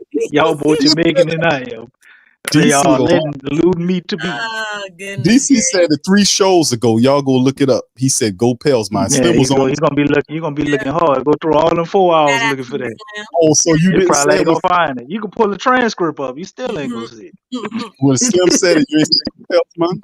You said it, huh, DC? Pull it up. Go ahead. Pull up the soundbite. You I got it. ain't got time for that. Go ahead, Yeah, Lex. go You ahead. Go ahead. What, on the topic y'all was speaking on? No, not the crazy pineapple talk. The DC's talk. We talk about the Yeah, with Memphis. yes. Well, I mean, just here, we talked about a lot, but whatever, with the Oh shoot! I mean, I'm trying to come in with what y'all got going on. I was listening, trying to catch up. Chime in on that Yves Messi potential. Yeah, I will say, man, that dude got dunked on. Don't start it. Why he get dunked on? Why he get dunked on like that though? Man, That's the number 2 to Willie Green right there, bro. That was a nasty direct message, man. he got Don't do that. I mean, I'm glad he attempted it, but that was just so ugly. Yeah, Lex, you gotta give him a hall pass for that one. Man, we don't need to be embarrassed, man. Come on. Missy. You know why he got dunked on, right? He tried to block it and missed. No, he just came off a trial, not guilty. That nigga's always trial. No, seriously, he just came off a trial. I think that's the mark of he got a special type of strength. Not done. If you trying to block shots, that's good. He just came off a trial from school. Not like that though, Chris. Man, he got come disrespectful on, man. damn dome. Man, you gotta. I mean, because he was all up in the dude's grill. He tried to get him back. Okay, all right. Well, they didn't. They didn't plaster that all over social media, did they? You know what I'm saying? Because all I saw on social media was Missy getting dunked on. Look, it was top 10 on SportsCenter. No, not that, man. Not that way. That's good. Hey, you gotta get your losses out the way early to win. That's true. He's definitely a project, man. There's a lot of work with him. And I know, look, I don't want to overreact. It is first game. They're getting their feet wet. They're getting their legs under them. They haven't been playing. All of these guys been doing is, practicing. But I don't know. Just from what I saw, he's definitely not going to be starting at the 5. Like he doesn't look like that. This dude needs reps. He needs a lot of reps. And I just I don't know. Nobody really stuck out to me in summer league. I don't know. I don't know. Our team, or are you just saying in general? No, on the Pelicans. Nobody really stuck out to me. I think they're using Jordan Hawkins. I think they're using him the wrong way. Yep. They're not. That's been the biggest. There's a dilemma with that though, Lex, that I think a lot of us are not realizing, and we actually didn't report it because I just saw it during the show. I think they put the news up there maybe like 2 hours ago. Jalen Crutcher, who's actually the point guard and who they were depending on to be the point guard, he actually turned his ankle, like in a practice they had right before the game. So they put Jordan Hawkins at point guard because we really don't have another point guard. What so about that's Antonio? kind of how that happened. But that's still sitting Who did they just The draft? dude they just drafted after Missy. He a point guard. He's not a point He's not guard. a point guard. He Yeah. not That point dude's guard? never been. He plays like shooting guard and he could play the 3. He don't play point. Golly, man. They had Reed Shepard and Dillingham over there playing point for Kentucky. He was the other guy that led in scoring on the whole team. He wasn't playing point guard. I thought he was a point guard. Okay. He's 6'6". He's a shooting guard and he can play the 3. So he plays the 2 and the 3. Yeah, he's similar to Trey Murphy. Got the 3. He should pull up. He a 3-point shooter. Oh yeah, really. Okay, so that's a huge problem. That's starting to look like the situation we've been having for years with the the main No team. point guard, huh? You know what I'm saying? Yeah, it's like why can't these dudes? Why are we so All these behind on all the damn options out there. getting the I mean, position? it's a G Correct. League team, man. We can't beat them up I too mean, but bad about the summer everybody league knows that team on the you point look. guard. But DC, everybody knows that you need a big man and you need a point guard for your team, man. Like, especially if you've known for a long time. Like, why do we wait so late or don't respond quick enough? You know what I'm saying? To get the positions that we need to, to make this thing go. Because it seems like that's always the holdup. I mean, if he turned his ankle, I mean, really, why do you just have one point guard on the team? No, we want to maximize and see what Jordan Hawkins can do. Well, I We mean, know that he's not in their wrong. defense, Jalen Crutcher had been playing for the G League for some time, and he was, I guess, pretty reliable, durable. He actually looked pretty good. I was actually excited to see him, and far as I know, he had never gotten hurt. So I guess they wanted to look at some other guys. They got a bunch of guys competing for one spot. So I don't know. It's definitely not the most intelligent thing, but I The think thing maybe is, that's how they was looking at it.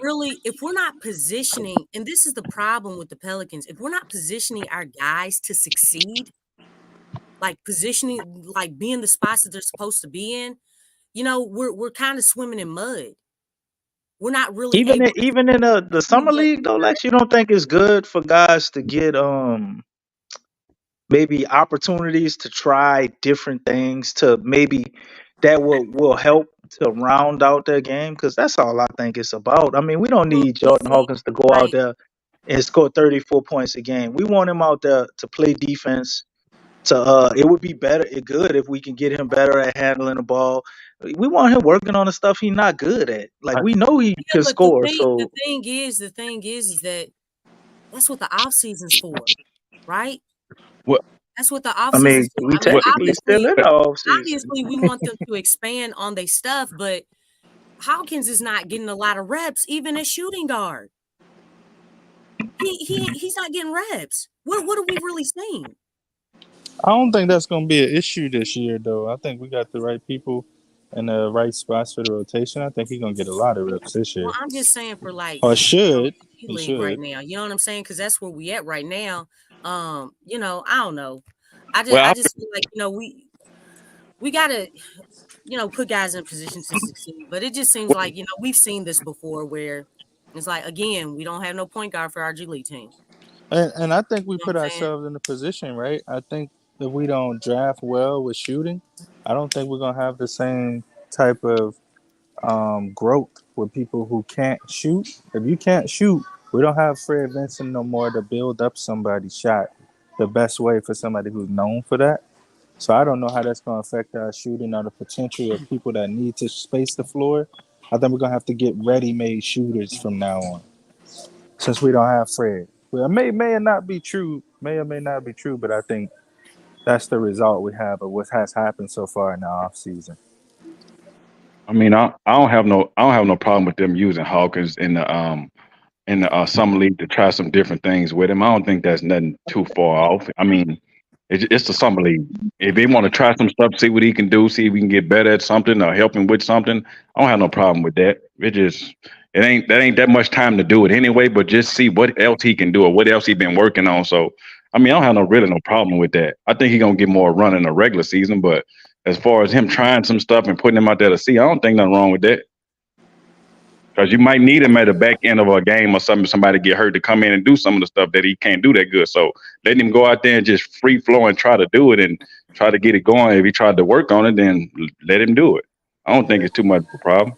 I don't like when they try to turn people into something that they're not. Like when they had like Jackson Hayes trying to shoot threes, Steven Adams trying to shoot threes and stuff like that. Like Hawkins is a shooting guard. Play him as a shooting guard. Let him work on his off-ball game in the summer. He got stuff he need to work on. I mean, his off the ball already nice to me. His off the ball already kind of nice. Yeah, he probably the best off the ball shooter on the team. His off the ball already. He the best shooter probably in second best shooter on the team, and he know how to come. He's very good off the ball, so he didn't master how to do that. That's what he did at UConn. He came off the ball. The whole game he was coming around screens and coming out the ball, so he didn't master that. So letting him do something else to try to get his game, to upgrade his game, I don't think nothing wrong with that.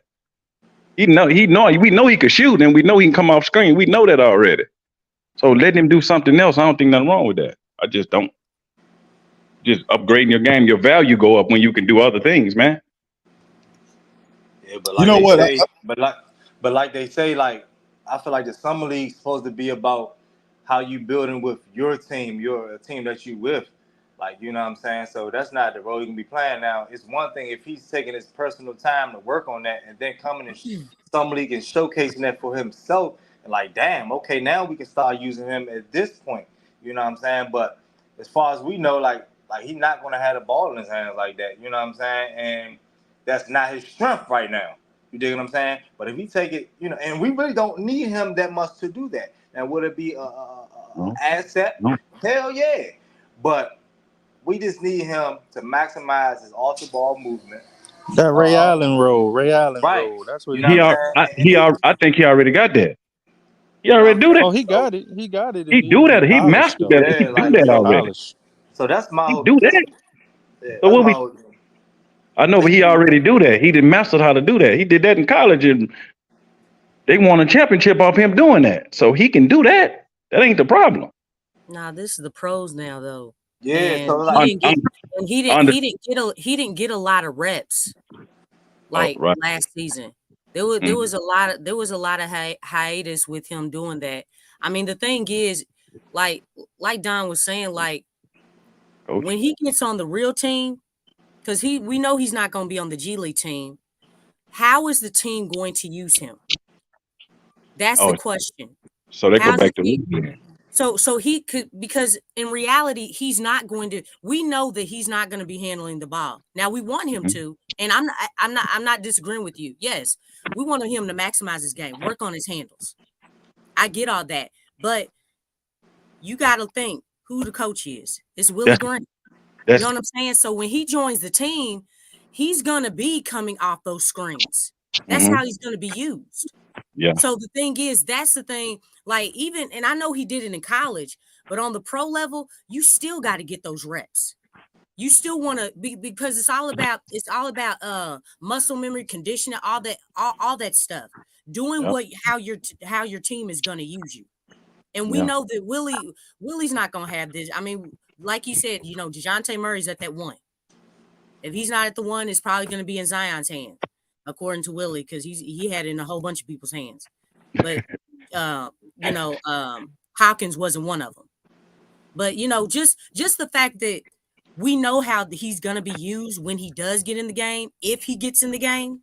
So to work on that, that's one of the top things that you want to work on. And they talk about that all the time. Like when you listen to other coaches, when they talk about guys that are in the G League, they tell you all the time, you want to find your niche.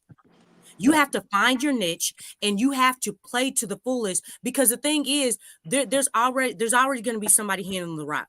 There's already going to be like guys, okay, well, he rebounds well.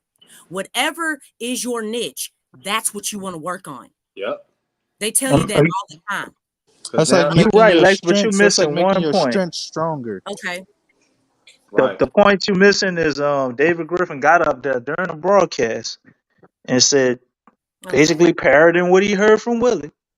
Jordan Hawkins has to work on his defense if he wants to get on the court. I heard that too.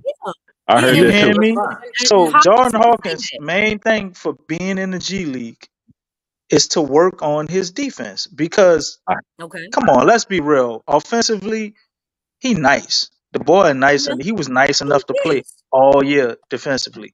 Yeah, he got some issues on defense. Yeah, we didn't agree with how they decided to go about that. I get that. And intelligent people would say if you give him live game reps over time, he will get better. So you gotta help him, let him work through his mistakes. But he out there to play D, Lex. And if he can learn how to dribble, I think that would help him off ball and cut down on any turnovers he could potentially get, and just being more comfortable if he get caught in a double team with the ball in his hands and stuff. But everything you said, you on point, and you want to play to your defined role.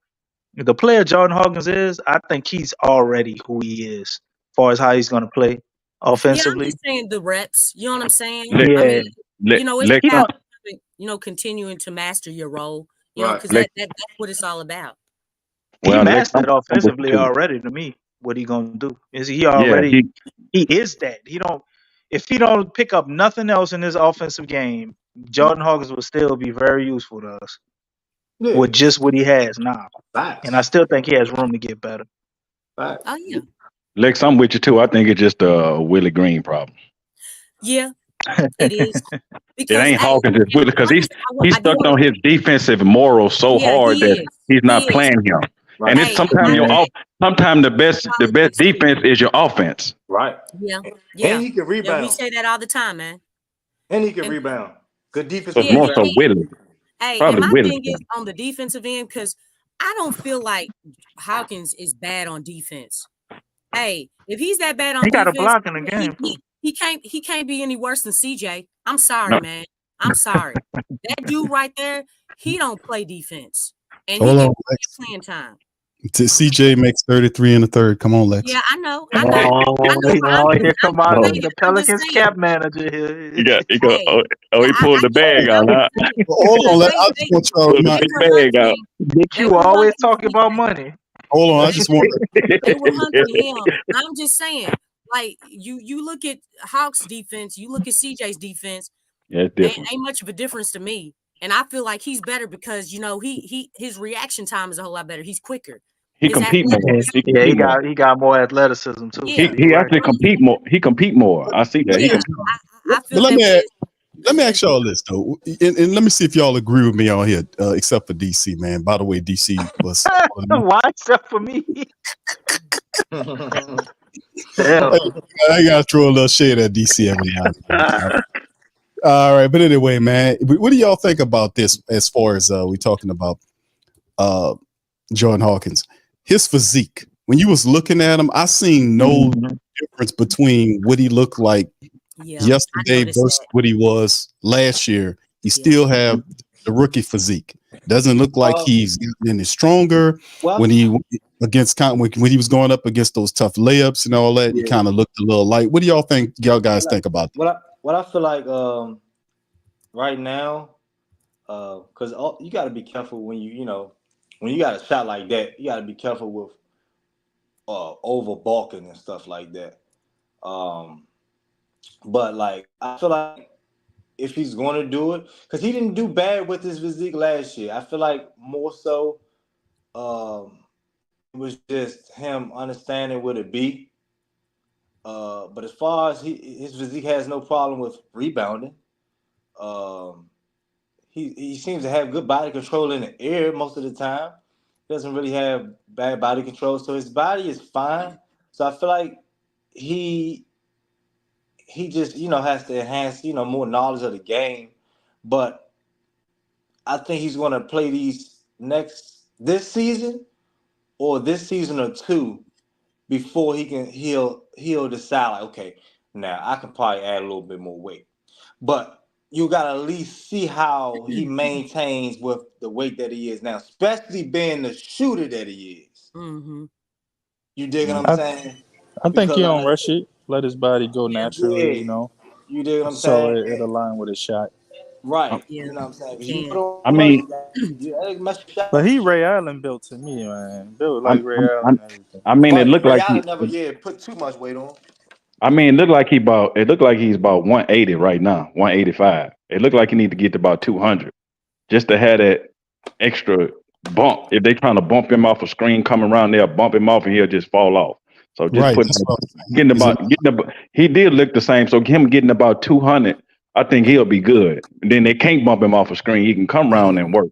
So about 200, he look like he about 180. He don't look that big right now at all. So. But he don't do too bad with his body he got though. Have y'all seen a lot of No, he athletic, but I mean up top. If somebody bump you up top, your legs could be strong. But if y'all not feel you. But have you seen a lot of clips of that? Him really getting like. I mean, Yes. it can happen, but I mean, no, I seen it happen. The game we just watched, like as far as him on defense. Right, he's getting pushed around a little bit. He was getting pushed around a lot. Yeah. Bro, That's why I've asked the question. And it was hard for him to get But over then, you know, screens and stuff. summer He league a needs to little, get stronger, man. yeah, summer league a little rougher too, though. They but, allow a lot more too in summer league. but what I would If tell you're a you though, rookie or unknown player in the NBA, you're gonna get the same treatment. It probably worse. And the They're No, not Pelicans, not the calling no NBA. fouls for unknowns. You and can't the go Pelicans you can't get go summer league crazy like treatment that during in the the regular NBA. season. So. when you get in the league, man, and people start putting the scouting report on you, you're gonna have to get some weight on you because they're gonna know what you could do. They're gonna take that away. So you're gonna have to Yeah, put some weight on them. Because they're gonna take but you out your game because they're gonna they bringing him in the game, or let's go ahead and let's start pushing him around. He's yeah, small. He can't do that if we push him around. So it's a scouting report on him because he could shoot so good. He didn't put up 25, 30 points a game in the league already. So they yeah. already got a scouting report on him. So you The way gotta get this a little team bigger. is, I mean, you ain't gonna really be. You gonna most likely let him do what he do. You ain't even really worry about him. You worry about him, but it's like you still got, you Man, dealing with it ain't about Zion. worrying about him. We the poster child for getting pushed around and beat up. That's how every team is gonna Yeah, try to come at us. teams get Yeah. Like physical with with the Pelicans. DeJounte and changing our mentality and culture. Mm-hmm. Hopefully, Yep. we could get away from that. But we're gonna start this season. Every team is gonna try to push us around and punk us. Johnson Yeah. ain't having So that. Jordan Hawkins gonna fall into Especially that with, too. Willie Facts. really really the team, it sounds like they're really invested in this small ball, which I'm not really feeling that too much, because a lot They of these keep, front courts around the league, they've gotten bigger. But they keep yeah, talking about that. that's gonna be a thing that teams are gonna be doing. They're going to get more physical because Yeah. the team is so invested in that small ball. And the thing is, I mean, we saw how Brandon was pushed around. We saw how people were hunting CJ. They're not gonna do that to Herb. They ain't gonna do that to Murray. Hey, No. And So ain't nobody question. pushing Zion around. How much weight did Steph Curry put on in his career? maybe 15 to 20 pounds. Yeah, not And much. Maybe 15 to 20. Steph kind Because of he, swole compared to how he started. No, Steph but put on his about 20 y'all, pounds a month. He's not that big though, but he put on a little. He got a little cut. He got a little I'm a, bigger. He got bigger. maybe somebody A should little bigger. research his draft weight versus But today. I but know he's bigger though because he's I older. mean but he did it for the same reason I'm telling you. Coming off them screens and getting bumped. I'm about to search it up. Steph used to fall on the floor all the time. He was always on the falling. So he was like, hell with that. Put some weight on, and now you can't do nothing with him no more when he come off the screen. Them ankles too. So he built up his lower Man, base look, with some muscles in his leg. yeah, he really he invested in that. But yeah, worked that's on his one thing body. He got about to. running the random screens, man. Because that's a lot of endurance right there, getting around those screens and stuff. I know. I think D Wade, he said when he was going up against Ray when he was at with the Celtics, he lost like 15 pounds in that series. Like it can just doing all that running around. But see, I don't feel like we do that with Hawk enough. See, Steph, he does that type of stuff all the time because that's part of the game. They say Steph is the most dangerous. Actually, Bron said it. Steph is the most dangerous when he don't have the ball. Steph only gained 4. Steph gained 4 pounds. He gained more than that. Nope, that's not what his is. 181 when he was drafted. 185 now. Don, you know how they lie about their heights and stuff. He's bigger than that, dog. You know what I'm looking at Steph. He's way bigger than that. You know what I'm saying? Pull up some That pictures might of not be Steph Q accurate. when he was a rookie, and then pull up some pictures of him now. Y'all see that Let's put it in. picture? Let's put it in Hey, I ain't perspective. gonna lie. They're not lying because Steph is not too far from my build. Matter of fact, he's my exact Steph. How much do you weigh? I'm like 180 something too. I'm 185. He bigger than me. And I'm 6'3". And I'm 6'1". I'm 6 foot. And I'm 185. So that's what I'm saying. Me and Steph are like the same height, with the same build. And we got the same hand size.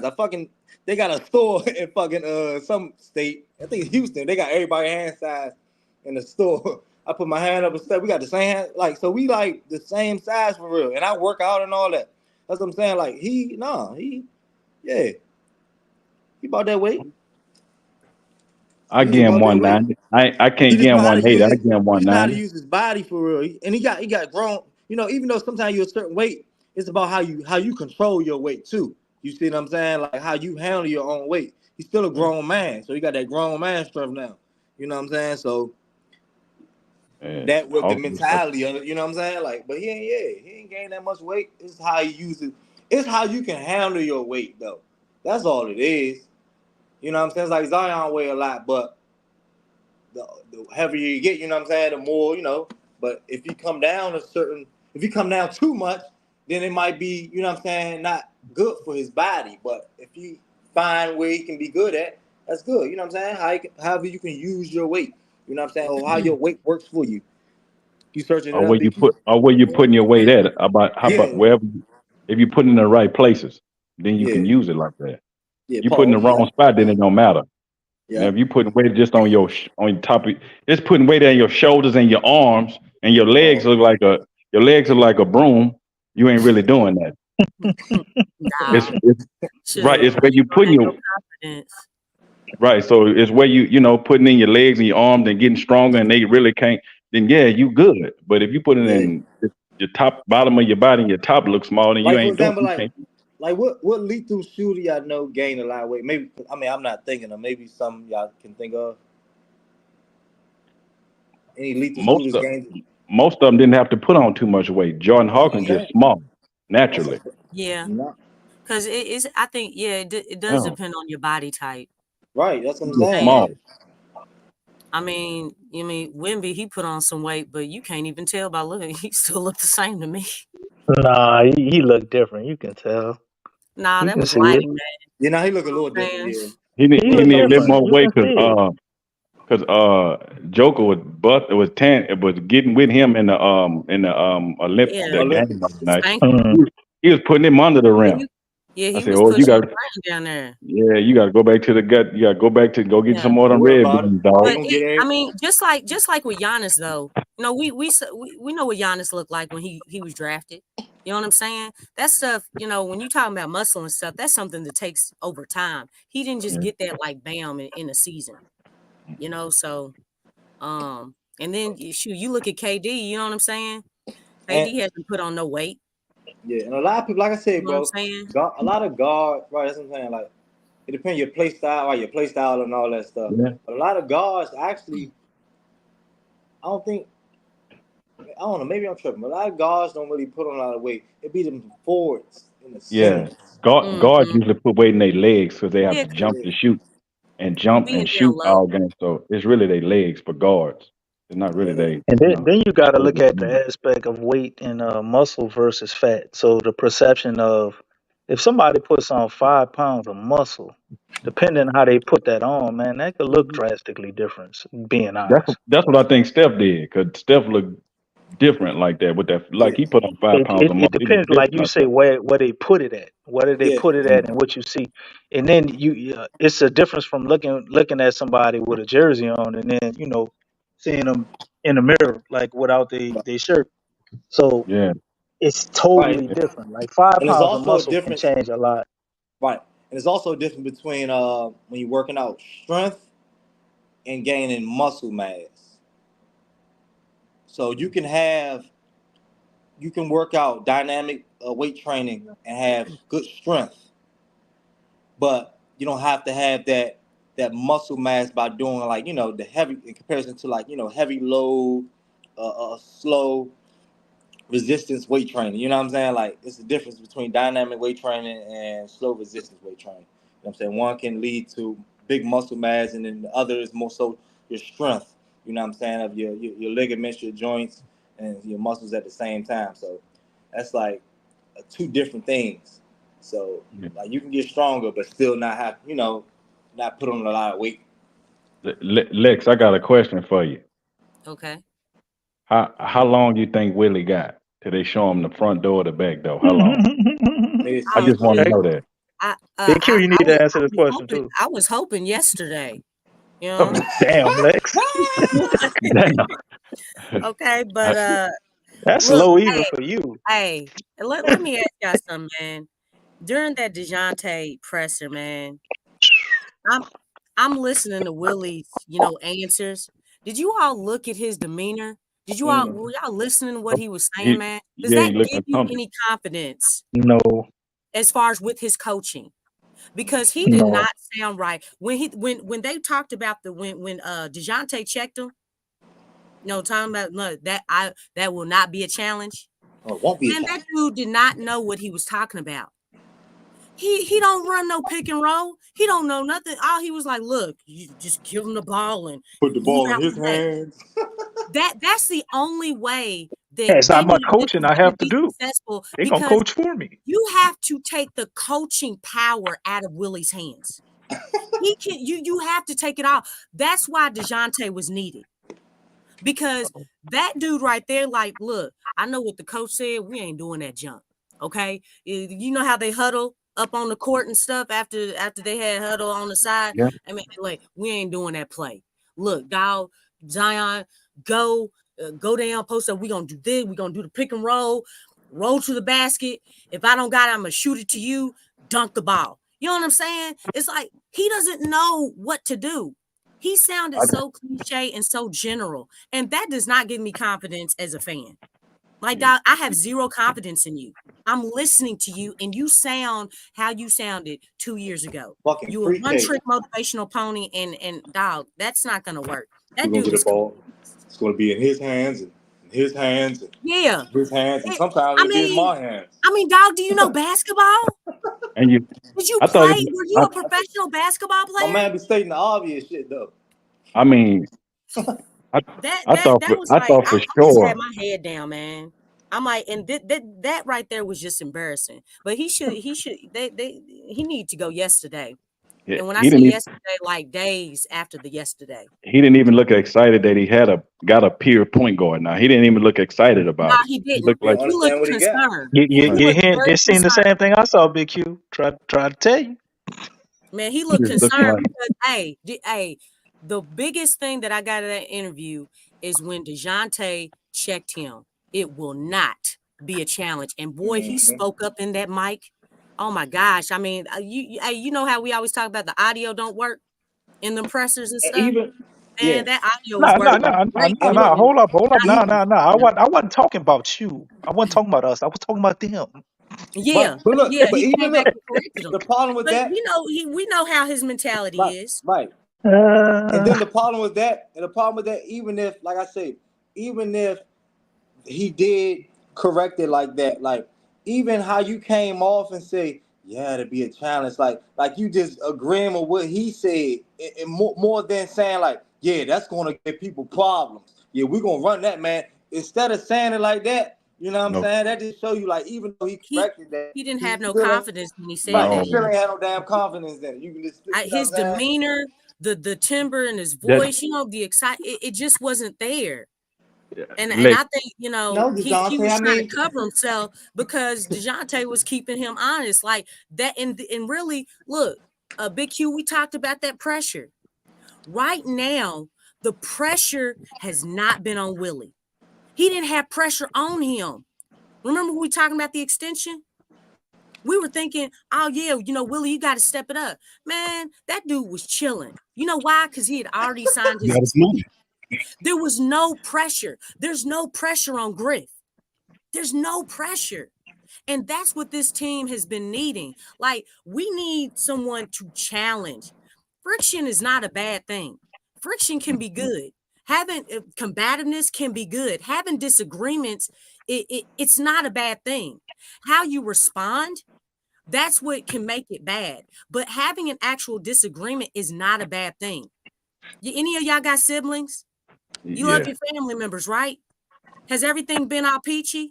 You never got into it with your sibling? Maybe had a disagreement with your mom and stuff? But you Hell still yeah. love them, oh, so right? my hell yeah.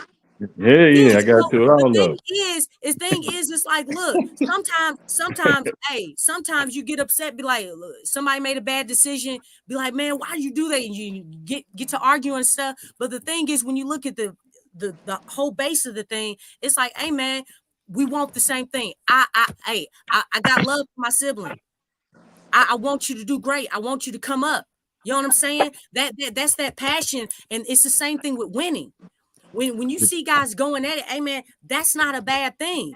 because that just shows the passion and desire to win. Especially when you get on the court, it's like, look, man, let's do this. Look, we had this screen, we got confused, but we got it together. Let's go out and take it out on the other team.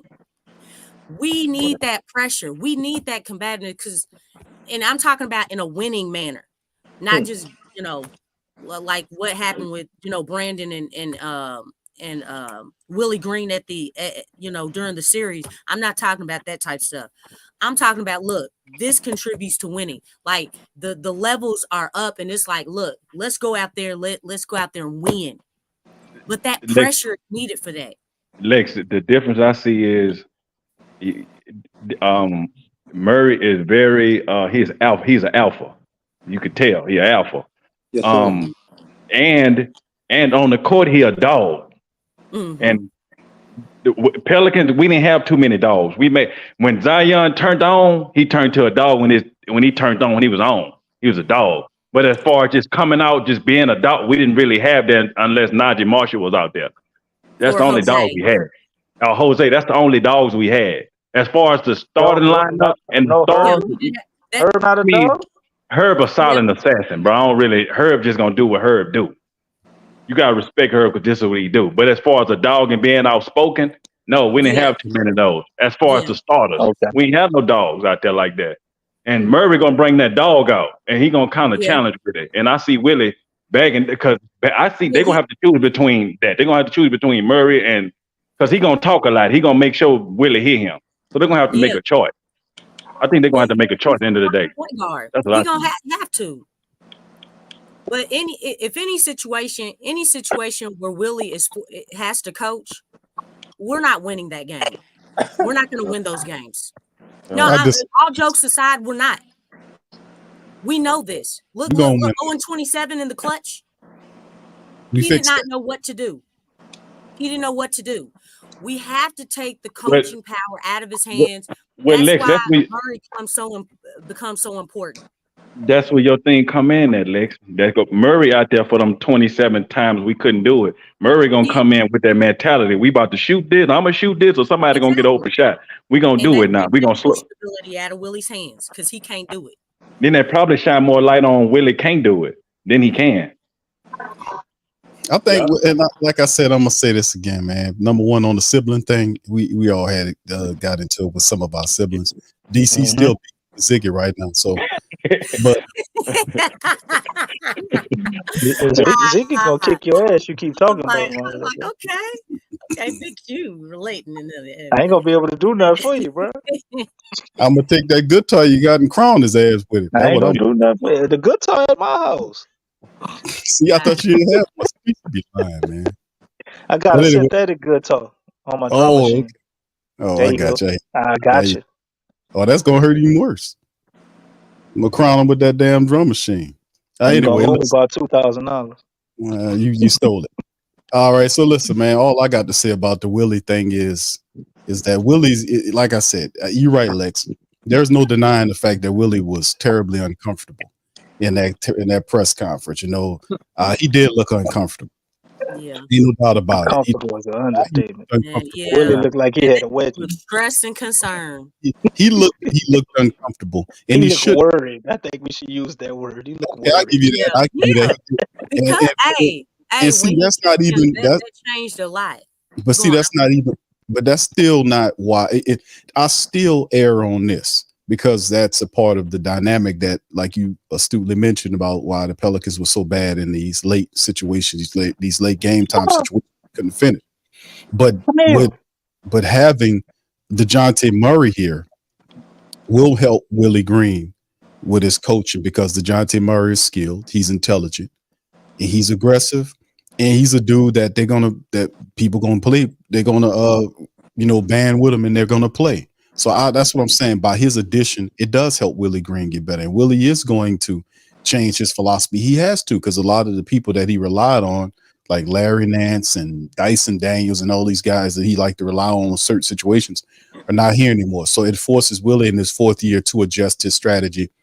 And I know it's a lot of stubbornness, but he has to adjust to what's going on. And he has to be on page number one with DeJounte Murray. That's his floor general. So that's why I was saying, I think that he will improve He has to improve. There will be improvement. How far, how vast of an improvement you'll see with him, I don't know. But I do think there will be some improvement in Willie Green, his coach. And even if you have DeJounte Murray in there, it helps improve the intelligence of the team is raised.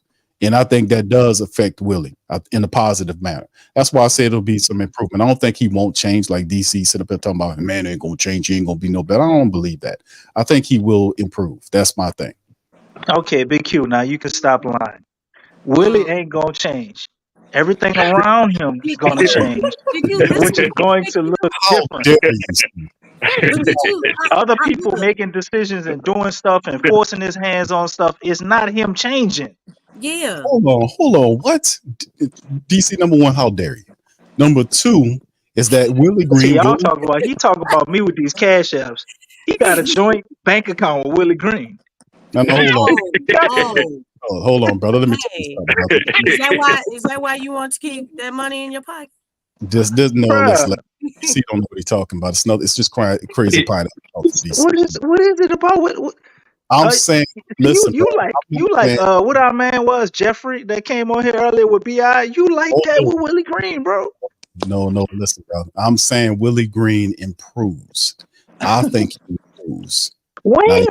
I would have to see. Hold on, listen. I'm saying he will improve because you thinking like, oh, he ain't gonna get any better. Y'all guys saying like he's gonna stay the same or man, Willie Green 1 foot in, 1 foot out. Q. DC, hold on. This is last year to get it right, bro. If DC can improve, if I can improve, if Lex don't can compare me to Willie Green. I'm with you, Big Q. I improve, Big Q. I improve. Right. Everybody can improve. I'm not saying they're making it think like I'm saying that he turns into Phil Jackson. I ain't saying the man turned into Phil Jackson. I'm saying that the man. Answer, man. I'm saying the dude will get better. I see what I think you're talking about is the team getting better. The team will get better, but don't the team getting better don't mean Willie Green improved. Like that's why you be losing me. Because the offense runs smoother and the defense still good, don't mean Willie Green got better. DC, you losing yourself on that because you don't separate the coach from the team, brother. They're the same entity. You confusing yourself. The coach and the team is the same entity. What you talking about? If Zion played well, but we only won 25 games. I'm talking about. But Zion had historic numbers. Am I not going to say Zion got better? DC, hold on. But if Zion played bad and we had way more wins, does that still not mean Zion got worse? It's not. Is Willie a member of the team or not? Yes or no? Yes. The team can get better without him changing or improving. No. How could the team get better? Because all the components around Willie Green are improved. Either you a psychic or something else. Cause I haven't finished. A little bit of that. Oh yeah, Miss Cleo. Oh yeah. I know you about to try to defend Willie Green. See how psychic I am? Go ahead. No, I'm not. I'm just saying if the team Willie will improve along with the team. You can't separate Willie from the team, man. They all going to the same end. They all have to get better together. That's what it is. You can't separate them. I just look at it as two things can be true. The team can improve without Willie Green getting better. And Willie Green cannot get better, but the team can still improve. So Willie can go by the play and putting better players and lineups and stuff out there due to the components we have on the team. So he still We've taken away players that have saved Willie away from himself. No, listen. He still has to call the game. He still has to do what he's supposed to do. He still has to situate the rotations. He still has to make the timely calls and everything else. He has to improve on that level. That's what I'm saying. He will improve. Well, you can't remove. I guess we ain't gonna win the same amount of games because I'm not confident that's gonna happen. Well, DC, put your ass up at the top of the team. So I do better. Well, you won't do better. You separate the team from the coach. Hold on, one thing. I get out the goddamn way and let the people who know what to do it and make sure I put them in place. If I don't know, you're not the head coach, DC. Go Pelsman. All right, go ahead. And that's exactly what's gonna happen. James Borrego gonna take his job. You know what? That's go just Pelicans. You pulling some Dave Go Chappelle stuff. Go Pelicans. Go ahead, y'all. I had enough of that. Willie Green. He really hate Willie Green, man. I actually love Willie Green, but I just understand who he is, and he has hit his ceiling, bro. Okay. Huh? I agree. Is he not going to improve, Lex? there's two things. I want to ask a question. Okay. Come on, At the pace that Willie Green is going, DC. okay, since year one that he was, head coach of this team, how much do you all feel like he's improved? A little bit. Q, Willie Green still don't know when to call the timeout. Q, Is a stop little is a little bit okay. Better. So He in got the better 3 some years, of that last year though, Lex. Remember, but you in was the improved. 3 You said years, that yourself. no, I recognized him on Not specific Lex. Hold games, on, Lex. Did you not but say he in had games like Willie was on his game?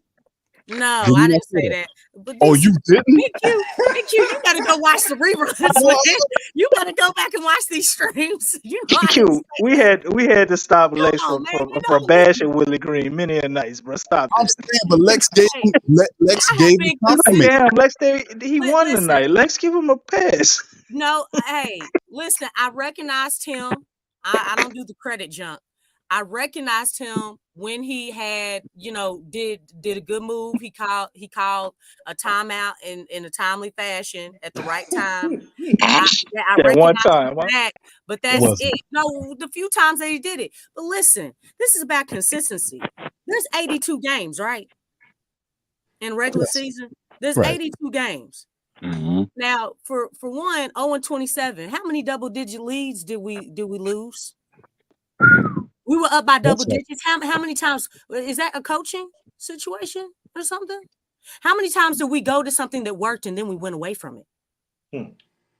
Oh. You see what I'm saying? Like he makes a little bit improvement and then he rescinds. Okay, that means you're not going forward. You're going forward. Then you take one step forward and you take two steps back. Is that improvement? Is that improvement? If you take one step forward and take two steps back, is that improvement? Lex, we're not living in the past no more. We only looking forward here. Yeah, and you Oh know what? Lord, You know answer what? her Look, question, and Q. you know what? The presser is current, right? The presser is current. Did that give anybody up in here or anybody in the chat confidence that he's able to coach this team? But I'm listen. I agree with what you're saying, Lex. That the man needs to improve. I think that's the sticking point we talked He's about. gonna have to show it. He's Well, got to. I have no problem with that. That's true. He has to step up I'm and not, show. I'm not gonna say. How I'm many? not gonna say. Yeah. Look, we know he's got to improve, but he should have improved 3 years ago. Big, I feel big. like he's in the same place. How long has Willie been in the head coach? 3 Going years. on 4 years. Going on 4. Oh man, that's And he doesn't even that's know. a lot of time. Yeah, it is.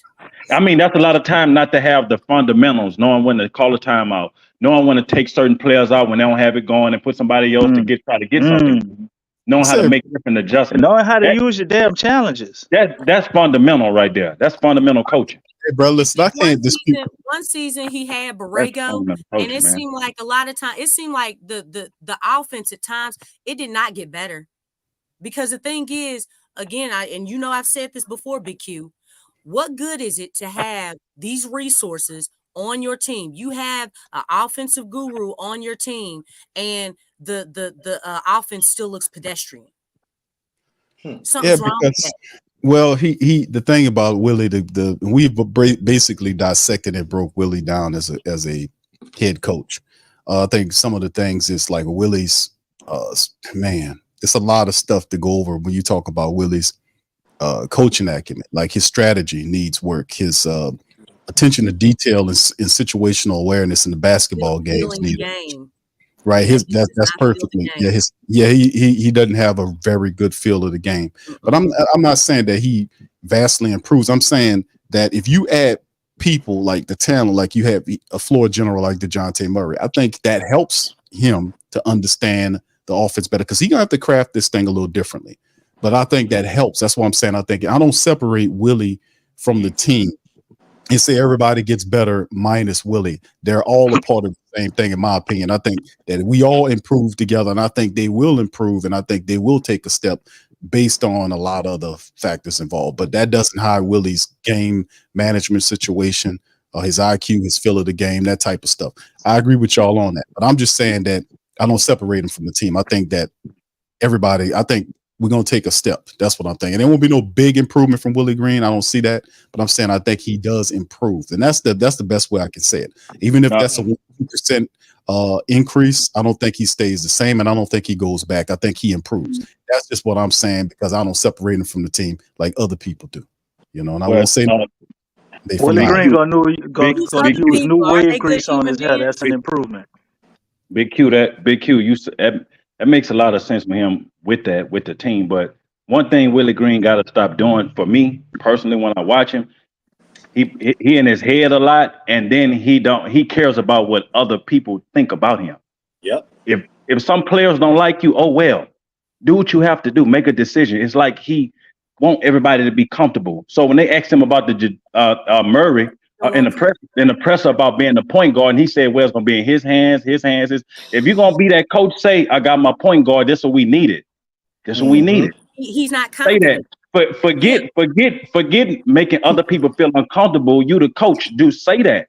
You don't have to make everybody feel involved. So I just think you gotta let that part go. Brother Mike, listen, I don't know if you could be right on him in terms of what you're saying about him believing what people say. I think a lot of it has to do with David Griffin. Like that's what I was saying. For us to feel that way about the team, and for us to say this is this and this is the third, then there has to be one voice speaking for that team. And I think Willie Green needs to be the guy that's delivering that. You got David Griffin over here saying stuff and saying this, and that doesn't help the team. Like him saying this, and he hasn't. It's not like you put this guy here, let him back the F off, and let him do his job. Put the head coach here, let him install. If he wants this type of player, get him this type of player. Like Willie Green was like, is this coach that the assistant coach that the Pelicans are bringing over from Cleveland? Is this Willie Green's pick, or if this is the Octopus's man giving him a job now that Freddie V's gone?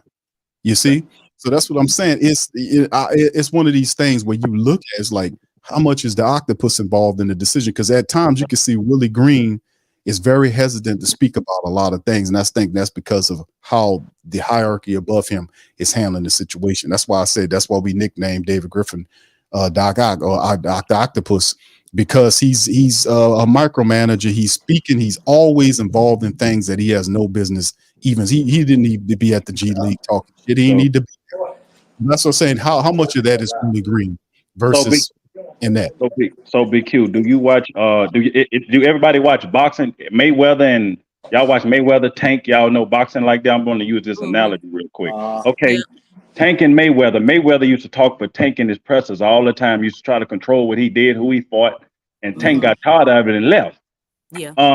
Is that what you calling David Griffin? Like he's always got to have the answers and don't let Willie Green answer. That's what you telling me? I'm telling you, there's situations where, if you look at what's going on with the team, that he's always the one talking where other guys supposed to be there. And I'm telling you, Willie Green doesn't put his foot down like he's supposed to and set boundaries so he can do his job. I will say that much. That's what I basically observed. So yes, that's what the problem is. David Griffin is. He doesn't need to be seen. You don't need to be talking on matters like this. Like case in point, the summer league game that happened yesterday. Willie Green was there in the goddamn crowd. They panned twice when they was interviewing David Griffin. Now, when Minnesota did the same thing, who did they talk to? They talked to Chris Finch, the head coach, about what was going on with Minnesota. Right. Their VP and general manager wasn't there. But you see? But is Willie Green comfortable with that because he signed the extension? Right, is he comfortable with being that dude? That's the problem. He must be, bro. Because, man, Willie was cheap, and the thing is that you got to think the first 2 seasons, Willie did not choose his own coaching staff. Did you notice that? Yes. This is the first season where he chose his coaching staff. Anytime you hire a coach, they always have their own coaching staffs, but they didn't. That's why, and Big Q, you alluded to this. How many coaches were interviewed for this job? For the opening for that last assistant for the opening, for the head coaching job. Oh, it was a bunch of them. Like what, 3 or 4 guys? I want to say that was interviewed. Guess Jock what? Vaughn, Jamal Willie Mosley, Green was not the Green, first another. option, people. Mm-mm. He Jock wasn't the Vaughn. first option. The Yeah, thing is, yeah, Jacques Vaughn, he was one of them. He was like, he was he the top backed option. out. He Yeah, backed out. right. They were able to get Willie because Willie was cheap, and basically, he just basically took whatever they gave him. I actually like the Jock Vaughn though. That's who they Yeah, wanted. yeah. I But like Jacques Vaughn, but the thing is, his because of mentality the different too. mistakes that Griff made, okay? Because when he got hired in, he should have got rid of Gentry. He should have did that. He did not do it. He kept Gentry. And so the thing is, he was being cheap. Like when you fire somebody and you don't fire them immediately, that means, dude, you owe people money. You owe people money. And that's what happened. Like, and he kept that. That's why he didn't want to fire anybody, because he didn't want to owe any money. He's been cheap, and that's what's been the problem. It's almost like it's been having a ripple effect on everything. But the thing is, Willie accepted anything and everything that Griff basically said, like, hey, you can't have your own staff, which is crazy. I've never seen that. Yeah. Anytime, if you look at any team, if you look at even with Trajan, what did Trajan do? Yeah, any He got to professional Detroit. team. Any professional team, Lex. You're right. Yeah. Any professional team. When Trajan got to Detroit, what did he do? He fired Monty. Yeah. The owner owes him money, but you know what? The owner gave Trajan his blessing. Like, hey, if you want to get rid of the coach, you got the power, man. You can do that. I got you. I trust you. That's why I hired you. He fired them. They owe him money, but hey, they ain't tripping off that. You know why? Because he's the new GM. And look, I'm gonna set this thing. I'm gonna set my baby up the way that I want it to. Yeah. I'm gonna set all this stuff up. Like, I got my staff, got the head coach in place. The head coach, you got the head coach. Okay, choose your staff. They just picked up Luke Walton. Bickerstaff did. He added him as the first assistant on his squad. You know what I'm saying? It's like everything is going in the orderly fashion. They changed around the roster. You see what I'm saying? It's a fresh start. That's what you have to do when you're hired as for him. And I know I said the GM. That's another thing. He's not even the GM. He's not even the GM. And a lot of people make that mistake because it's him that you see out front. We're not going to be seeing Bryson. We're not going to be seeing him. It's going to be very minimal. Trey Murphy twin. Like Trey Murphy, man. Trey Murphy. Yeah, he looked like Trey Murphy. I don't know. I think Willie just got. I mean, like y'all saying, I think Willie just accepted his role. I'm just gonna be second fiddle. I'm just gonna go with the flow. But I know Big Q say that's on David Griffin, but I think that's on Willie because I gotta stand on too. I gotta stand on mine too, dog. And if this ain't if it's not for me, then I don't need to be here. Yeah, I can't be here if I can't do what I want to do. Take an office role or something, but I don't even want him in the office. I think Willie would be an excellent assistant coach to James Borrego. Yeah, somewhere else. Willie Green wanted to be a head coach. Yeah. That's why there was nobody else in the entire NBA was asking Willie Green to be a head coach. To put up with David Griffin's overreaching, to take a staff, half the staff that wasn't his, to take a cheap deal originally. There was no outlet. He wanted to become a head coach, and there was no other outlet for him to do that. Even if he became an assistant. Right, I mean, but see, the thing is, that's what I'm saying. Because they had better coaches. Charles Lee, people believe Charles Lee. I wish the Pelicans would have gave Sam Cassell, but Griff wants power, man. Jamal Mosley. It was Charles Lee, who's the Charlotte coach now. Jamal Mosley, who's the Orlando coach.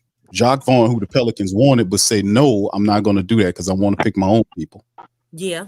He backed out of the deal. And Willie was a real coach, and nobody wanted to give Willie a job. So Willie understands that he went into it understanding what the situation is. That he would have to bend his knees. No, did he? But I'm just saying, at the end of the day, that he's doing what he feels he has to do to keep that job. So Sure. he's not trying to upset people. He's just trying to get along, get along. That's sad, and I wouldn't have done that. But that's what he felt his role to becoming an NBA coach was. And David Griffin could have, moved on from him. He did some stuff where he kept him along. And David Griffin really is supposed to be fired too, but they both walking together.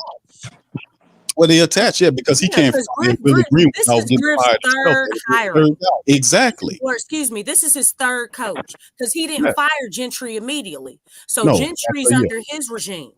Yes. So it's Van Gundy. Yeah, exactly.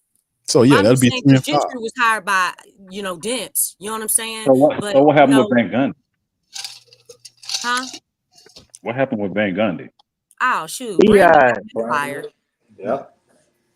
Yeah. Zion, I think Zion might have actually liked Van Gundy, man. If you look at his play and how he was. They both Van Gundy challenged you. After Stan Van Gundy was fired, Stan Van Gundy spoke highly of Zion, and Zion spoke highly of him. He did. It was a mutual respect. The thing is, you have to think Stan Van Gundy introduced Point Zion. Brandon did not like that. He didn't like it. He wanted to be the centerpiece. That's why. Saying, this duo and things with Brandon and Zion, because he don't like when they run Point Zion. That bothers Brandon. That's why it's like, this so-called duo needs to split, because it's like, how many years has it been? And if they change up the game plan and different things, that's always been a problem. So it's like, but yeah, it was Brandon who didn't like Stan Van Gundy. And it's funny because it's always, Zion being brought up like he's not buying in. Brandon admitted in his exit presser and the presser against the Thunder when they got eliminated that he wasn't totally bought in all season.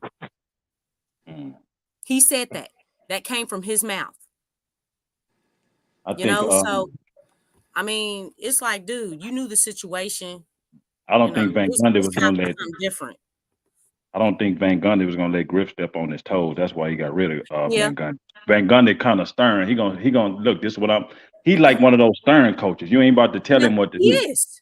And I don't think Griff like that. He didn't like that. That he's walking up to me telling me he want to be in control, like you said. Griff got this, and he have to be in control. So he needs somebody beneath him. He don't want nobody on his level or higher. He can't. It's like he can't handle that. That's not what he can't handle it. You know what? And the crazy thing is, when you look at Stan's situation, Stan did not have a Herb Jones on his team. Stan did not have Trigger Trey. Stan did not have Jose. You see where I'm getting at? Like, just imagine if Stan Van Gundy had those guys. With like that Orlando team. Oh man. Yeah. Magic. It's like, and Stan Van Gundy got them to the finals. How you come in but the thing is, they needed, that's why it's so important. Like the coach that you have, especially when you have a generational talent like Zion coming in, you have to have a coach like that to have an establishment, to have some stability. Yeah. And the thing is, Zion didn't have that. We talk about Zion's maturity and different things, but it's like, okay, well, what about the stability and the functionality of the organization? It's changing. The leadership is changing. It hasn't been consistent. And that's been the biggest differences. But when you look at, Memphis, like y'all were talking earlier, and the Pelicans, they have a stable system. That stuff matters, man. Lex is like running a business. Somebody in the business gonna be the asshole, but he getting all the work done. You might not like him, but the business rolling. Yeah. You might not like everything he do, but we get making money. So he making decisions because nobody else don't want to, and he don't care who cares about it. Well, there's no pressure on him. There's no pressure. Gail is not going to put pressure on him because she's trusting him. Yeah. They're in the position where, like, they have all the power. Like, here, let's pay ourselves. Let's give ourselves raises. Hey, who's going to argue with you? Well, Griff need the coach. Doesn't have anybody doing that. Griff need the coach, dog. But he don't want that. He don't want that. And just to let you know, before Zion's 70 games, because you have to think, this was the first time that the Pelicans organization had a physical therapist. And Zion played the most games, right? Well, before this, he played his most games with Stan Van Gundy. Wow. That was without a physical therapist. Not only that, Stan went His and best did his season. research. Best Yeah. season, Lex. Yeah, that was his best. That was Zion's best season. Wow. Yeah. And we fired him right after that. Stan went and did his homework. He went to Coach K and he talked to Coach K. And Coach K told Stan, he was like, look, with Zion loves to practice. You got to practice. You got to have him on the court. You know, if he's on the court, he'll play longer. And you know what? Stan did that exact thing. He did all the reason that's why a lot of things with Zion, it's like, I don't understand it, because it's like, why are you all not following the blueprint that Stan went and did the research on? Man, look what Stan did for Dwight Howard. He a Hall of Fame center now. Stan started all that. Got him right. You ain't lying. He wasn't nothing after Dwight Howard. No, he wasn't. No, he wasn't. I ain't gonna say nothing, but he definitely was lesser after Stan. Yeah, Zion said that Stan reminded him of his stepdad and Coach K. How old is Coach K? About 77, 70, almost 80. And if I'm not mistaken, did Coach K, did he coach the Olympic team and stuff? Yeah. Yeah. That's interesting. No, so the thing is, I know Stan is older, but hey man, if you can coach, you can coach. Yeah. I ain't here to be your friend, dog. The thing is, it's all about knowing how to. Look, Popovich staying around. How old is he? About 80. And let me tell you something. I know they haven't been having winning seasons, but let me tell you something. When Tim Duncan, he was only on one team with the Spurs. There was not one season, every season that he played, there was not one season where they had a losing record. And they went to the playoffs every year. I mean, Lex, look at the move they just made to San Antonio. They just went and got Chris Paul just to slow it down and bring somebody in there with some knowledge of the game. To learn and help train. Give Wemby better shots. Get Wemby going. That's smart. That's a smart move. It was a smart move. And the thing is, you have a mastermind. You have a guy, if he has the pieces that he needs, that dude is going to he's going to make sure you're going to be positioned in the right position. But he had a lot of young players. But I mean, look, if Popovich, he's been lasting as long as he has for a reason. It's not about age. It's not about being a player's coach. Hey, dude, can you coach? Can you coach? Can you produce wins? And hey, you give Stan what Willie Green has. Lex, you got the best player. He got the best player to buy in. When Stan was there, he got Zion to buy in. That's all you need. I just need my superstar to buy in. Everybody else could come in when y'all come in. I got the best player riding with me. So if he with me, you gotta be with me. This is my best player. He ain't denying me. He saying he gonna roll with it, do what I do. Let's do it. So if you got your best player bought in, it's really tough on the other players. They're gonna have to get with it or get lost. Be real. Well, Stan, we talking about all of the highlights of Stan. We talking about some of the lowlights. Stan's biggest mistake, I think, what lost most of the team, is he would get in these press conferences, man. He would just throw his guys under the bus. And I really don't think that went well with anybody on the team. Accountability, though. Yeah, I mean, we talked about that, right? But he wouldn't throw himself under the bus though, or be accountable when he made mistakes. But he did it to the players in front of the media. Most politicians do. You see, come on, bro. That's what I most. know, but I'm just saying that's what I think lost the team and eventually, led to BI causing a rebellion. It lost all the people we got rid of and we getting rid of. DC, we know what this thing was about. Here. Let me hear it. You know what I'm talking about. Go Pels, man. Accountability. Let me hear Stan Van Gundy's voice. Come on. Oh no, don't do that. Stan is all right now. Come on. Stan is all right now, Lex. Go Pels, man. Come on, DC. Stan is out right now. DC. He got his mouth full. You're probably Eating some right. Rocky Road ice Man, cream at the time, man. you gotta change the way his press conferences. You gotta change the way you play. If he felt like that what you were doing, he was being real in the press conference, then change the way that looked. No, it wasn't. It wasn't always being I mean real, on the man. court. Because I'm speaking from what I've watched as well, and I didn't disagree with, and why I didn't think. I'm like, man, I don't know if Stan can get it done. You know what I'm saying? But I mean, we had the rotation issues with him. It was an NAW problem. We can all see NAW was ready to play. Stan would at least give him minutes, though. He wasn't as bad as Willie. But he was playing him over Eric Bledsoe, and when Eric Bledsoe wasn't in, it was obviously a better decision to have that kid out there, even though he would jack up some shots he wasn't supposed to at times and stuff like that. But Stan would get in there and he say wild stuff in the press conferences, man. Some, I guess you could say warranted. Other stuff, you're like, nah, you should keep that in house. Some of it was being He, candid, and some of it you was like, it's going a little too far. he didn't have that filter though, DC. That's the thing about Stan Van He Gundy. didn't. He's you seen know as a what? loud. Stan Van Gundy's always been seen as a loudmouth, so I don't He see that. wasn't a liar, though.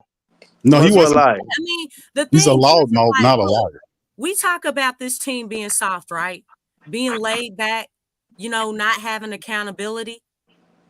Okay, so everything that we talked about, didn't Stan bring that? It might have been annoying. It may come out the wrong way, but the thing is, look who we have in Willie. Brother, Stan went to NBA Finals as a head Yeah, coach. he I can't say did. nothing You know what about I'm Stan. saying? So. Look, and that's as a head coach. Yeah. Not only that, Stan, he was the head coach for Miami. Haven't we heard the Heat culture? It is. I mean, he has that discipline and think that those small details that we talk about with the Pelicans, he had those qualities because he just didn't have the talent. Just imagine if he had the talent like Willie has. And that presser looked different with Stan sitting up there. I tell you that. Yeah, we talk about JV, how JV wasn't getting the ball down low. And let me tell you, who knows how to get JV the ball. Who did he coach? In Dwight Howard? Dwight Howard. He know how. Yep. Wasn't Dwight Howard the big man? Give JV the ball. Hey, we talk about the energy. Man, I remember when he was coaching at Orlando. Man, he was like, look, you guys gotta run. You know that. Look, you know they run in the NBA, but it's like, look, we need more energy. Get up and down the floor. You know what I'm saying? I mean, for real. Like he showed that he would go out on the court. What do you say? You know what I'm saying? Like, it's a different type of passion, man. It's a different type of passion. Let me tell you something. Okay, yeah. But hey, man, you gotta, man. Okay. Stan Van Gundy done scared the baby. My bad, yeah. Stan Van Gundy done scared the baby. That's why we don't allow Stan Van Gundy in our house right now. He's a loudmouth. Literally. Hot mouth. But yeah, Stan was good for Zion, but he wasn't good for the team as a whole, at least with that current rendition of the team. No, I agree. Is Stan better than Willie Green? Hell yeah. I agree Hell with yeah. that. DC. I agree with that. He wasn't used to working with what he had like that. I agree with you, DC. He wasn't. Nah. He can work better. He had a certain vision. He still had the same problem as Willie though. He's very rigid, stubborn. So he had a certain vision or way he saw things, and he wasn't willing to deter from them. Because we could have fixed the point guard position with Stan, which was obvious to everybody. Man, look, put a shooting guard there, let Lonzo run the point. Simple. He just had to keep. They wouldn't bite the bullet on Eric Bledsoe, or at least just make him a 6-man. Have him come off the bench and play the other guys. Which If I those don't think work, get a trade. Go get a trade for a borderline starter or a nice guy that will fit and put him in there. But Stan was dead set on that Eric Bledsoe. He wanted Eric Bledsoe. That was Stan Van Gundy's guy. And that's ultimately what he got to get out of here. Eric Bledsoe became like the most hated in Pelicans Nation, bro. Rightfully so. Well, let's see if He made a Willie lot of Green mistakes too. let's see if Willie Green gonna put CJ on the bench and start Trey Murphy. That's about the same thing you just said about that situation. Let's see, is he gonna? Nah, it's a little different because, I mean, like I said, if they're playing, if they have to play Bi, right? As much as I want her to start, and I still agree, he should. But I at least understand having CJ out there. Because who's going to hit 3-pointers at that clip to open the floor for Zion? So we put Herb out there like that's not. Herb shot 41%. But I'm not going to pretend and act like he puts fear into the defense. They still let him shoot, bro. Yeah, but that's first team, dog. I'm sorry, that man first team. That's first I get team. that. Dog. Yeah. I get that. But I I'm can't just put saying first that team on they're the bench. their thinking would be that they need to have, a guy out there that can hit 3-pointers at a high clip. And if you're not taking CJ out and putting Trey Murphy in the starting lineup, now they may, if you say that may work, but it still leaves Herb on the bench. I don't think you can But put Herb. with Brandon Ingram, it just it don't work, bro. No. Right, it just don't work. But if It you don't sit work. Herb down, whoever the other opposite Wanna- guard is, we gonna get cooked. I mean, just the fact Not that necessarily because they could Herb gonna be come down. anticipating DeJounte Murray basically, picking up the best guy when Herb's not out there. And CJ not gonna be out there all game, so he might be one of the first people that come out. Or whoever comes out first, and then they throw Herb into the lineup. However they do that. And they maybe stagger BI. But these are the things we supposed to trust in Willie figuring out. And I ain't got no faith in him figuring it out. No, I really don't. That's why the BI trade He never big. figured out how to use Jonas. That's why the BI trade big right now. That one was simple, Lex. He had a blueprint for that. All he had to do was go watch Memphis. We said it so many times. You But don't the want to start thing is, Jonas or he you don't doesn't want do in that games with though. him. And that's what the problem is. He don't Let do. him He cook with the doesn't do the second thing. unit. Like you have to know your personnel. Like dog, you've had the same team for 3 years. 3 years, and you don't know how to use your team. You don't know how to position them in the right place. That got on my nerves so bad. I heard him talk about rebounding in the presser, but I was like, he took JV out at bad time. And He he's sure saying did. improve on rebounding, but JV on the bench. That's the best rebound on the team. Yeah, So he's Mr. Double Double. it was like, why you when we need the rebounds, you got a smaller team who can't. So I ain't understand that either. I'm like, oh, okay. I really feel like, I don't know. now that JV's gone, hey, people gonna miss him, man. Oh, You're gonna miss him because I don't think his game was appreciated enough. The thing is, it makes a huge difference when the coach is using you correctly. He was not used correctly. You can't teach 7 foot, especially a skillful 7-footer. Yes, I know he was a slow-footed guy. He's not athletic. Neither is CJ. Okay, we talk about Brandon. Brandon's a half-court guy. He's not, he's slow-footed. Just in case y'all didn't know. He was slow-footed when he was playing for the Lakers.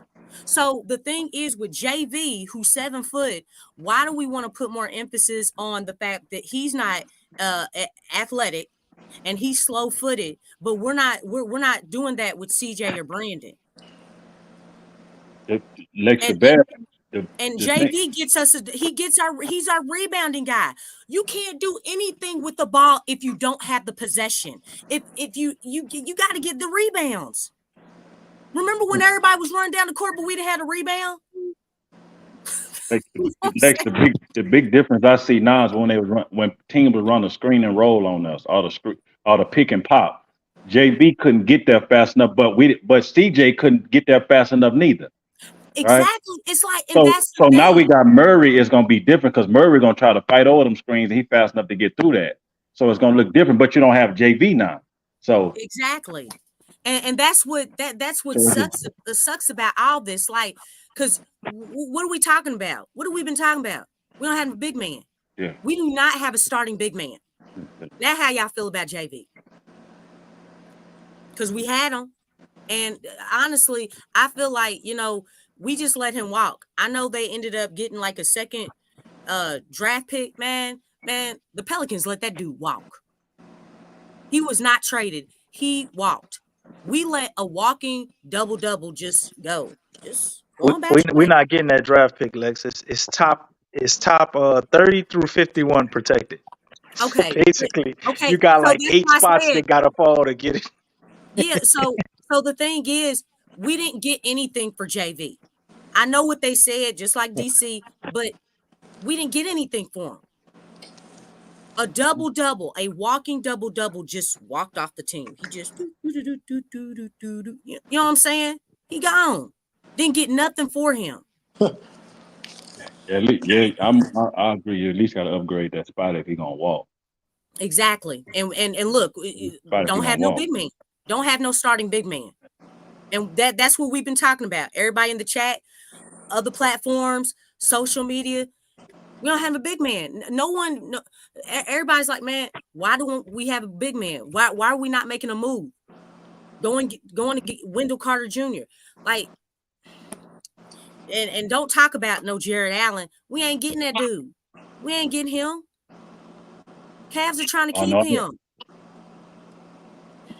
It's frustrating, man. I mean, it's just crazy. I mean, the disrespect that he got, and it has a lot to do with Willie, because Willie did not use him correctly, and it really does stink because, again, when JV was playing for Memphis, I don't know if you all knew this or not, or you may not remember, JV was actually the best player on their team. He actually was. It wasn't Ja. It wasn't Triple J. It was JV. Right. Yeah. JV was getting it, especially when they were on But their way to the. they would allow JV to run with the second unit though, Lex. But And when they did that, try to do that stuff? huh? Did Willie try to do that stuff? No, but it worked. It worked amazing. Like they let him basically dominate the second units, and he got the majority of his points with the second units. And matchup dependent, he closed games or not because of his defensive liabilities for what they were doing. And it worked like a charm until they ran into the playoffs, and that's when they realized, okay, we got to pull the Band-Aid off on this. Which brings me to an interesting question. Okay. I'll say this, and we can talk about this topic, and then we'll get ready to wrap the stream up, man. We've been here forever. I didn't talk I just went on on. here till I done got hungry. You know what I'm saying? But yeah. So this is interesting though. Jared Jackson Jr. Just for sake of discussion, Okay. because let's assume Zach Edey is otherworldly, and Memphis is considering him being otherworldly. If Memphis was interested in trading Jared Jackson Jr. straight up for Brandon Ingram, do we do it? Yeah. It's not Right. as simple as it sounds either when you think about it. No, it's not, because you got a point guard, right? You got Murray. Huh? And then then you have Trey Murphy. Either Trey Murphy or her. Well, really, I want both of them to start, to be honest with you, and CJ to go on somewhere. But if you're talking about, you have Trey filling in, because you got to think, we didn't have a backup big after JV, but we do have somebody coming behind Brandon, because we need somebody who can shoot threes. So you wouldn't do you wouldn't do that trade straight up right now? No, yeah, I would do it. What's the trade you said? A Triple You J. trade Jared Jackson Jr. for Brandon Ingram straight up. Oh yeah, I do it. No I'll do it right picks, nothing, straight up. Yeah, I'll do it. right now. Yeah, I'll do it. Yeah. Now I want to ask y'all something though. Are you not concerned Well, what that does to the Memphis Grizzlies, because obviously we're looking at it from Nah, our point of view and what it does to yeah, our team. nah, No, because nah, every part They on our are in team, your conference. nah. I ain't every concerned. part, everybody we got on our starting five fits what we trying to do. If we get Jaren Jackson, Yeah, I ain't concerned. so we got a complete team now. He a defensive player of the year, Yeah, and he can shoot and stretch the floor, and he yeah. can move his feet on defense. Yeah, Hmm. he fit what we trying to do. Yeah, that's easy. Hell yeah, They wouldn't do that trade he, though. and we got a point guard. So hell yeah, come on Yeah, with it. yeah. I would do that like in a They minute. wouldn't do that. They'll know. Yeah. Then we would be the better team, and they wouldn't be a better team than us. Then, even with them getting Brandon Ingram, we'll still be a better team because of the fits we got. That just fit too perfect. Not We only wouldn't do that, that. you'll have three proven guys in Murray, Herb, and Triple J that have been on the all first team all defense Yep. at one point in time. Now you have three of them. Oh man, brother, please. Yeah, but let's not even Willie talk would about. love that. Let's not even talk about dreams. Brother, please. Yeah, that's what that is. That's what that is. Big What that is, ass dream. dream. Dang. Yeah. It sounds good, and I think we would have to do it if they would, but I would be very concerned. Man, And I Mm. would here's be. why. Why? Man, B. Don't even think about B. Memphis will now have Zach Edey, and if they did do that trade, obviously Zach Edey's probably good. Okay. So they got him. They still got Brandon Clark. They got some other bigs they can plug at the power forward spot or go twin tower look if they want. And unlike everybody else, regardless of how it sounds, I do not hate Brandon Ingram. And I think he's a very good basketball player. And putting Brandon Ingram on Memphis with Ja, I think would be extremely dangerous. Nah. Because Brandon Ingram is the type of player that can But fit their grit and grind, slow it down, grind it out style that they like to play sometimes. That's actually their franchise identity, not just their team. let me And that let team me would be very dangerous if Brandon Ingram could stay healthy and play at the level that we know he could play at when he played at his I feel best you. year, But you which ain't would all be right. a stretch. but you ain't put Let me, Ja on But the if he ball. did, you talking about a championship contending team. Yeah, but let you me ain't ask you a put If Ja. I question, don't DC. agree. there's a lot of ifs, and this is a hypothetical Let me ask I you a don't question, agree whole with DC. that. scenario. Let me ask You you ain't a put. question. Would Brandon Ingram be comfortable being a number three option because Baines there? He number two. Yep. But Bain doesn't require the ball. So I Oh, still Bain, yes, think Bain can oh do. yeah, but I'm saying Bain the number two option. He's number I two. don't think 2A, 2B, whatever you want. I don't think it matters because the way Bain get his points, like And he not ball Bain dominant. can So but he get him shooting it off the catch and off the dribble. He get his point. He get his touches. if So would anything, I Brandon think it Ingram be makes the cool then? game. I think it make the game easier for Bain because he Oh gonna get man. even cleaner looks now. So his 22, 24 he gonna get, man, he get it easy 22, 24. And Bain to me, like I was watching him in the draft, looking at him, and I was like, man, we need to draft this dude. He's right there. And we decided to draft what's that damn dude, man? There was a lot of hype around the kid that we drafted, but we So we traded him to got. Denver. So we tried Trey Murphy over Bang. No, it wasn't. It wasn't. This was the Kyra Lewis draft. They had a second I first remember round that. pick, like a lower seed, and they traded it to Denver for cash consideration. And I forget this guy's name, but at the time he was like Didi? one of those. He had a buzz. He had a name. You know what I'm saying? He didn't turn out to be nothing, but He played everybody's for like, us? oh, this kid, and he went to Denver, and Memphis like drafted Desmond Bain like the next pick. You said And he played Desmond with us? Bain is a dude who, you know, he could ball, man. He's a multi-level basketball player to me. 3-level scorer. You know what I'm saying? He just got them T-Rex arms. But he get a bucket in all type of different ways, man. He's very adaptable.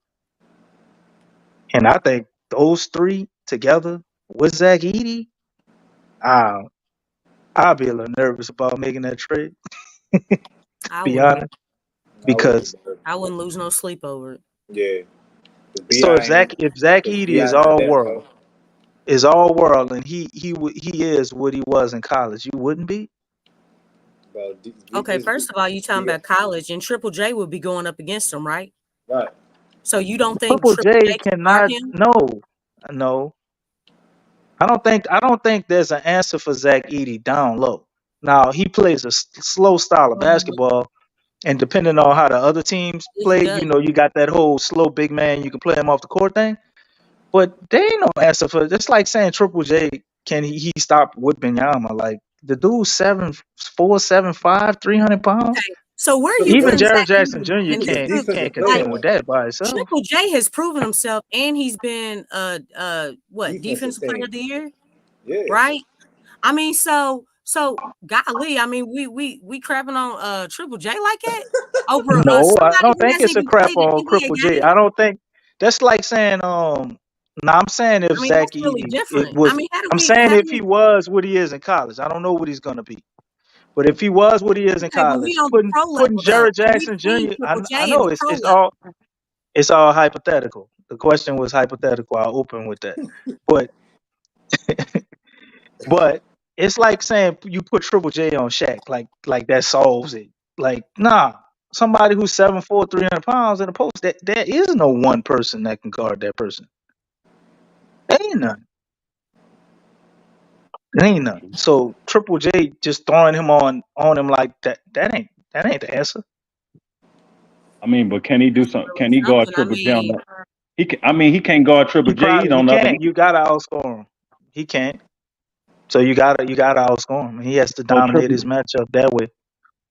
Triple Then you J got to keep faster. him from following Triple J out, because that's Yeah. really the thing. With Zach Edey could be like a very good piece. Like he get a lot of people in foul trouble, man.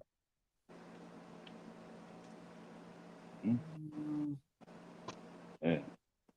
But anyway, I see it like it's shit. You're damned if you don't, damned if you do type scenario. Yeah. I like that fit with New Orleans, man. For New Orleans. For real. I don't know. Man, I just thought about it because Lex was talking about JV, and I remember that's how we got our other pick, man. We saw Steven Adams over there and got JV. And at the time, and even after, man, that was a great move. I just wish we could have did more with it. well, Steven Adams, when he went to Memphis, he played better than he did when compared to when he was with the Pelicans. Because I can't say that. He offensively he was doing a whole lot better than he was with the Pelicans. I mean, we could pull up his averages, Lex. Like he probably I'm scored just 2 more looking at points a how game. He had a good one season. But the thing with Steven Adams, what made Steven Adams so great is how he freed up things for Zion. Like everybody talk about Zion having to play with a big that stretches the floor. The Pelicans saw this, and this is why they got Mises, and that's why they got Daniel Tice. Steven Adams was the best screener we've ever had on his team, even since him. And he freed up Zion a whole lot. And then he went over there to Memphis and did the same thing for Ja. Did the same thing.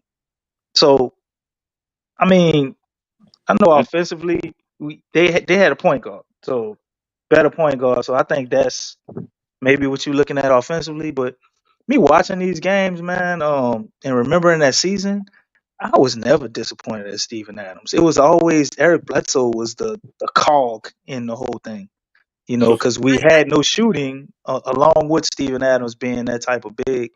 It just didn't work. But he played awesome, man. He did all the dirty work and all the little stuff tremendously. He had those injury issues. That was really the only thing with him. Do you And he think was getting older. Missy could start? Do you think Missy could start? No. No way. You don't think Murray could help him while he out there and help him, while he out there if we have to start him. You think This he can do it? current, like I said it, in the beginning of the show, but that was like 5 hours ago. Yeah. He can start if, let's say, everything we're hearing about him and his learning curve and the trajectory that he progresses and picks things up, and by time training camp rolls around, he's a completely different player than I saw in the summer league yesterday. Okay. Yeah. But based on what I saw yesterday, no. Oh no, I'm with you. I'm with No. you. Yeah. He's got some potential. Like I watched him yesterday. I'm not as mad about the pick as I initially was draft night. And the more I look into him, the less upset I am about it. Yeah, he got a But little something watching going. He him, could do a little something. Yeah, and he take the yeah, game man, serious. that dude hustle. Yeah, he take the He's game got serious. some athletic gifts. You can see it. I didn't see him like blowing people out the water athletically, but like when Oh, he got you could switched throw on it to anywhere smaller around the people, rim. I saw that, DC. huh? You could throw it up anywhere around the rim. He go and get it. I saw that.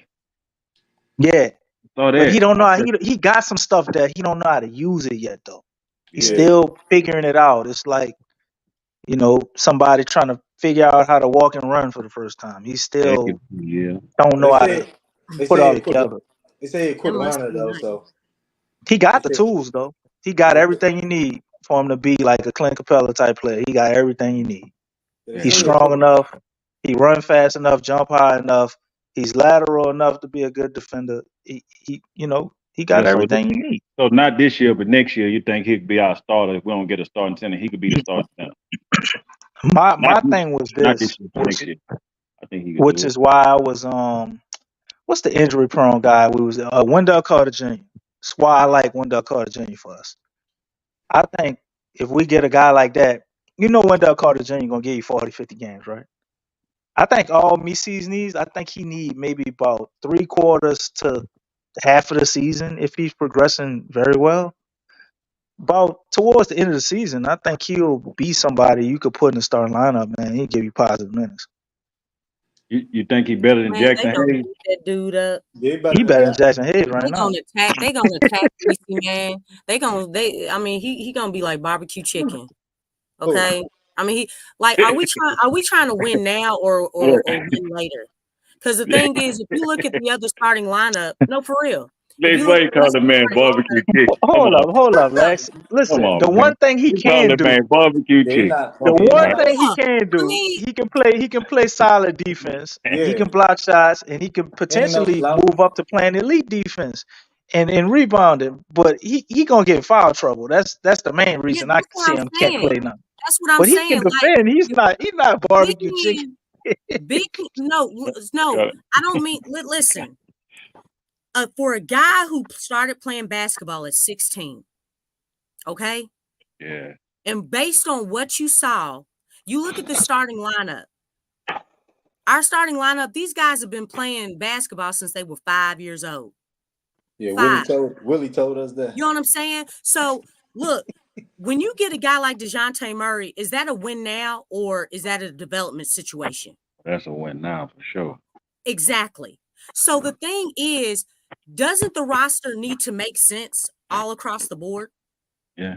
Especially the starters.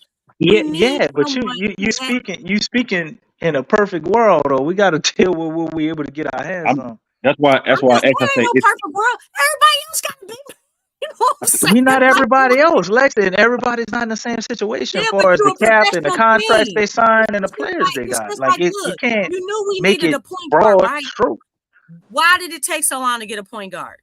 The same thing with the big man. Y'all dragging y'all's feet over a big man. And now you got Griff talking like, oh, we're set as far as, and a lot of people been talking about we need a center, but we're pretty much set. Like, dude, you are What, high on you want him to say that we need a center and everybody knows we need a center, and it's even harder to get one.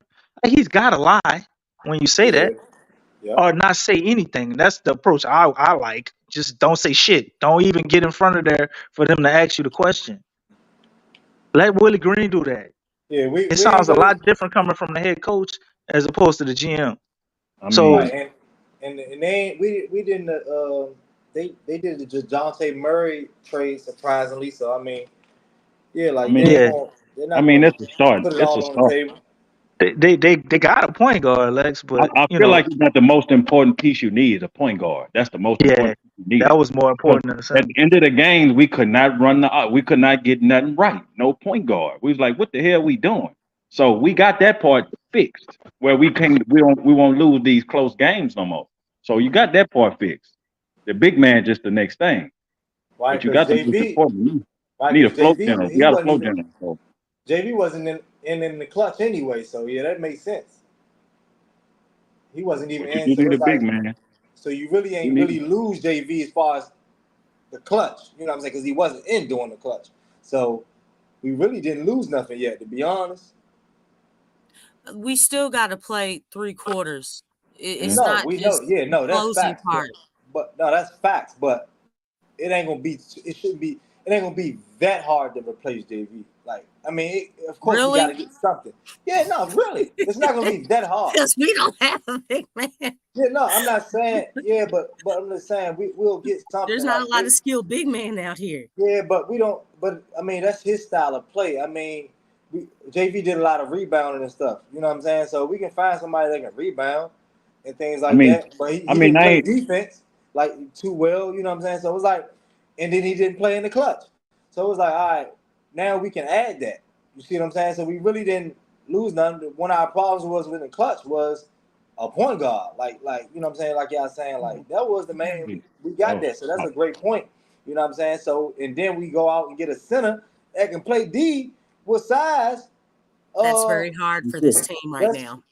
That's pause because we did all sales a while. I said play D with size, and he said that's very hard. That was kind of a whole pause, but yeah, like if we can get that, like we gonna be good. We Yeah. gonna be good. Like I like the Wendell move, man. I like that Yeah, move. when is that Yeah, gonna happen though? I like that move. Lex, you gotta be patient, Lex. No. I, Let me they tell you could something. they hey, could You let's they see could how do many that for years me. it took Listen, to get They DeJounte? listen, they could do that listen. for BI Okay. dog. They Hey should do. man, They'll You do that. look, had you look. you This had team, DeJounte. this team What your is boy name is already from Utah? behind. I know, Lex, but This let's team is chill. already Look, behind. you Like, had homeboy you from have Utah. to, you have to keep up with what's going on out here. You can't you Pass can't up. move at the pace of everybody else. We already made a Yeah, big we splash know they're move. moving That, slow. that's because David Griffin, They man. got That's David hold up, Griffin, Lex. bro. They got That's David they Griffin. got the best point guard you could possibly yeah, get to fill we a did, huge point guard hole that we had, we right? did. Yeah, Now That's they David should have, Griffin, in my dog. opinion, taken a deal on Brandon Ingram, right? Yeah, they They should did. have. They should have did They something with did. JB if they, you know what I'm saying? It's They they did. late, man. So They so behind. so so we don't know exactly what the deals are. I'm willing to bet that they probably had a pretty good deal, one that we would be okay with that they passed on, right? The longer we wait, the worse the deals will get. But I don't think I'm trying to tell you. they've passed that waiting point to where it's like, all right, just move off of him. The waiting point to just move off of him, it just do man get whatever.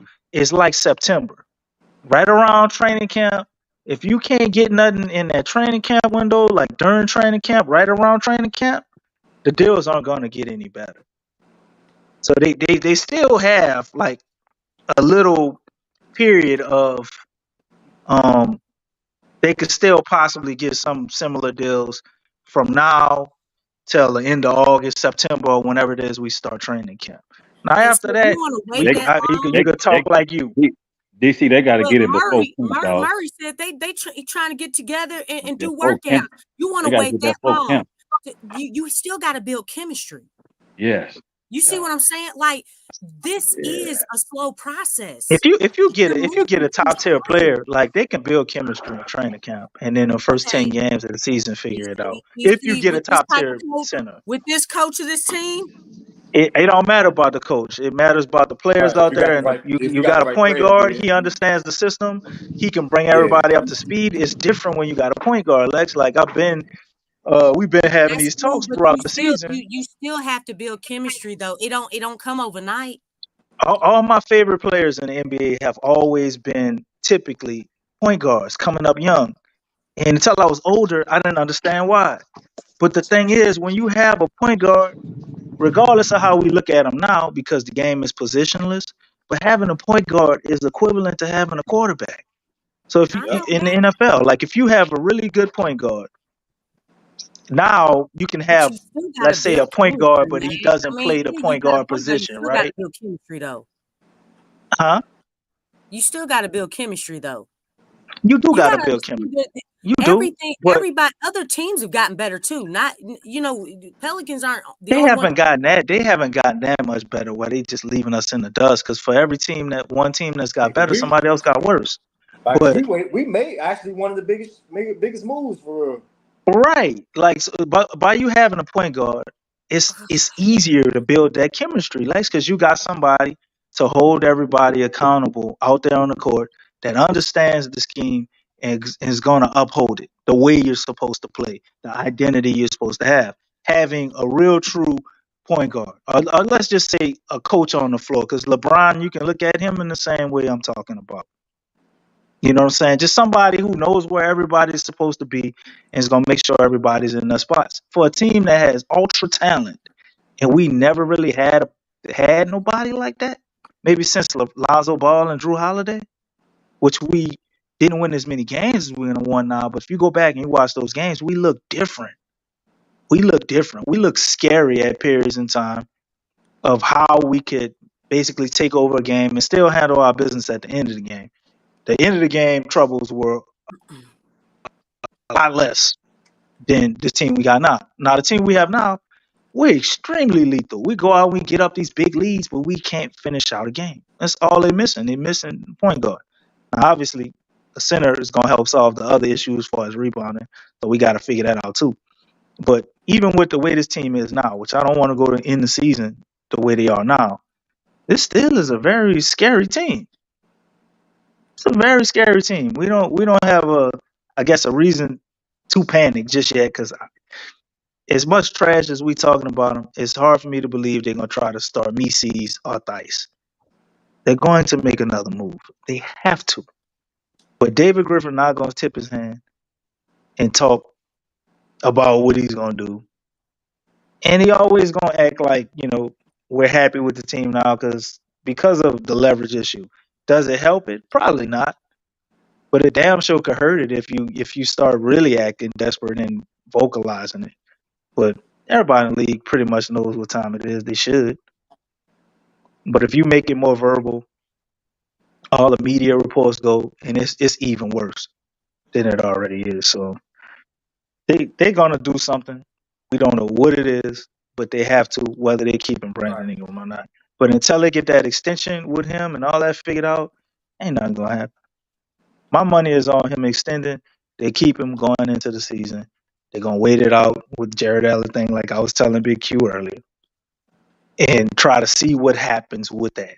After it takes too long, they're gonna scramble as they usually do because we're very reactive, and we'll try to make a panic move if we can, probably before the deadline, to get some type of center to continue to contend during the season and move on from BI. That's how I see it playing out. So don't lose your mind over it. They gotta get rid of him. I don't see a way they could keep him. And if they really do want to keep him, they're going to go get another center. We still got the multi-level exception. We got some trade exceptions. I think you should be able to figure something out, even if they have to give up a future draft pick. Maybe that's something we're trying to avoid doing right now. So we'll see. All right, anybody got anything else, any questions, anything else they want to bring up before we go ahead and close out the show? Any points you want to drop? Yeah, I just I hope I just don't want Zion at that 5, man. And I kind of feel like I kind of feel like that's what's gonna happen. You think they're gonna put Zion at the 5 the whole season? Yeah. No, they're not gonna do nothing like like that. excessively though. Excessively. Nah, I really do, I because don't think they are. he fell in love. Hey man. Nah. Look, we saw what They're he not. did with They already been Mary protected. They Nance. already been Zion's not even a great screener. Like that lineup is a It good don't matter. experimental Willie Green wants to offensive do thing. that small ball jump. Yeah, but you go see Junior then- Robinson Earl, you go see Herb there, you might see Trey there or something. I don't see them putting Zion at center like that much. It's a gimmick to get some extra points and stuff, man. That ain't nothing they gonna roll with consistently. Now Well, I Trey don't know, man. look a lot bigger from pictures and stuff I saw. Maybe they might throw Herb at the center. They've been doing that. Shit, they had a lineup where they put BI at the center one time. So they might experiment with some different stuff, but I don't think you're gonna see like this heavy dose a Zion at the center, and he's our best player. Like, why are you doing that? I mean, You know, Zion is not Draymond I'm going Green. off Like, of I don't Willie want him Green's guarding the philosophy, biggest man. people on I earth mean, getting it didn't matter beat what up. Larry Nance That said. don't He make had Larry sense. Nance in the middle. He did that excessively. Now, what He if they he play even Zion mentioned technically at the center, but he don't guard centers? How would you feel about that? Because you know you can do that, right?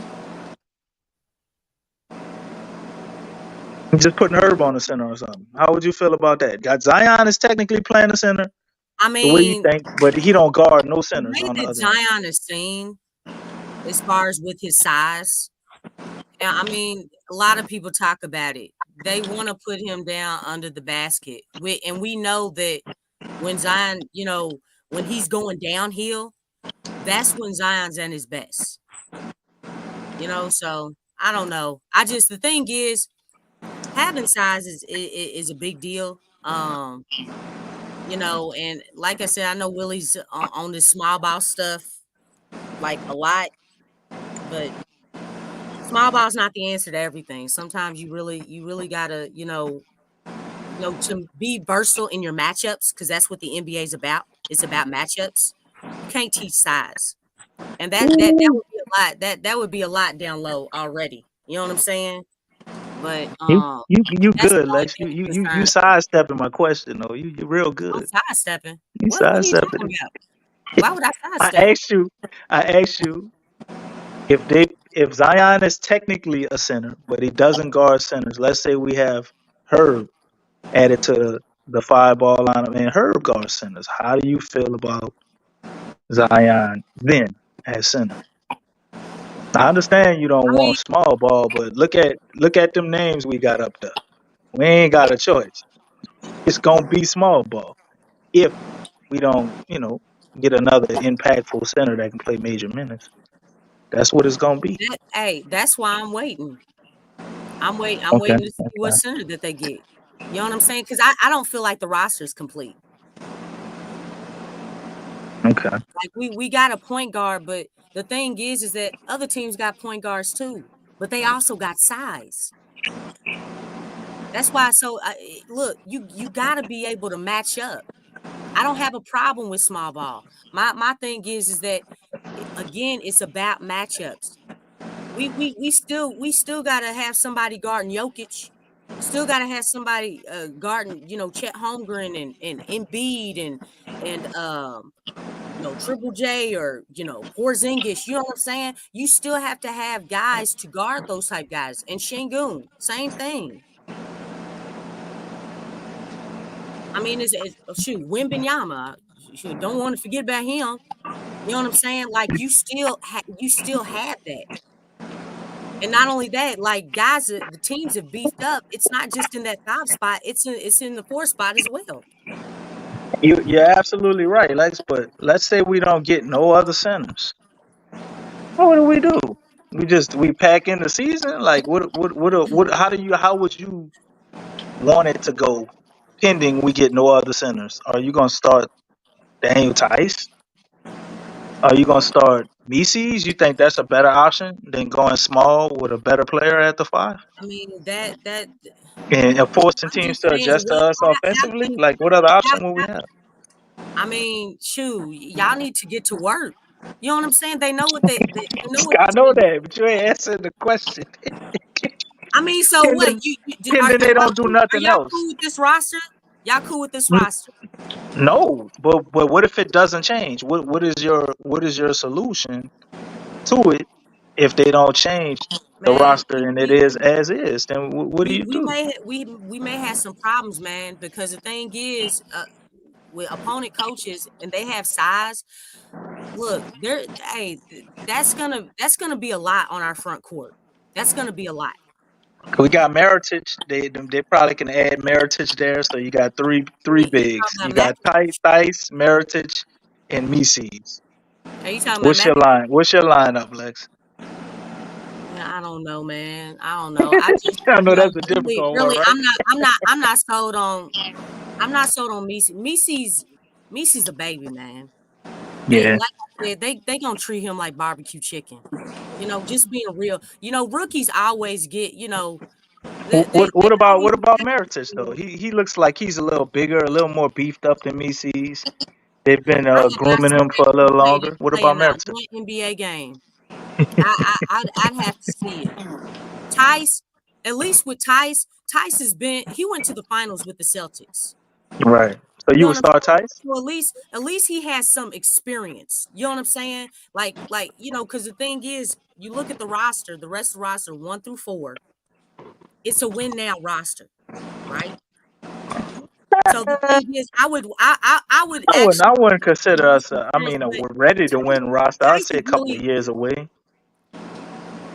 You Tice think is they can? really We think we can win it all this season? That's how our roster comes across. oh no. If you look at the playoffs, one thing that what was the biggest difference is who imposed their wheels in the front court. If you go back and look at every single series, that's what it was I don't about. know. I don't look at the Celtics like that because their front court, other than that game when Porzingis came back after he was hurt for most of the playoffs and did Yeah, his thing in the finals for a game and a half. Their front court wasn't super imposing like that. I mean, Al Horford did his thing, but they didn't have. They dominated well, with the stars and well, White and Drew Holiday. all of them. One thing with the Celtics, though, all of them were a threat. And then you also have to think, Yeah, shoot, they're like well, six starters. all the teams that they played, they point guards went out. D. Mitch So went out. okay, so you're looking That at helped it them a lot. like they got lucky, and you talking about from the standpoint of Well, the I'm West, saying, look, if it's about matchups, like, right? you talk about how the point guard, Donovan Mitchell, he's their star. Halliburton is very important to the Pacers. They beat them. You know what I'm saying? So, I mean, obviously with Dallas, it wasn't the same situation because Doncic and Kyrie played. But when Porzingis was back, who was dominating in their front court? It was Porzingis. Yeah, but he played a Like game and a half. no, he played more than a game and a half.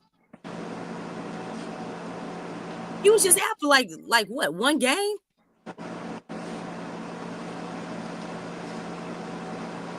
Got quiet. I'm listening to you.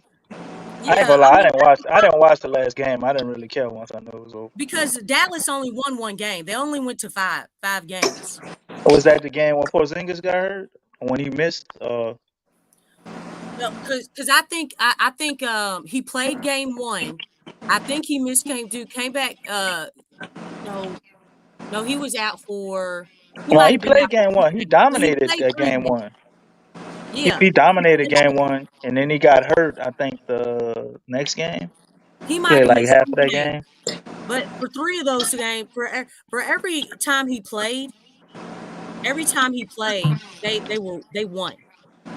And then there was one game where Boston won, yeah, because they won at Dallas. You mean Dallas one? I got you. Yeah, Dallas won.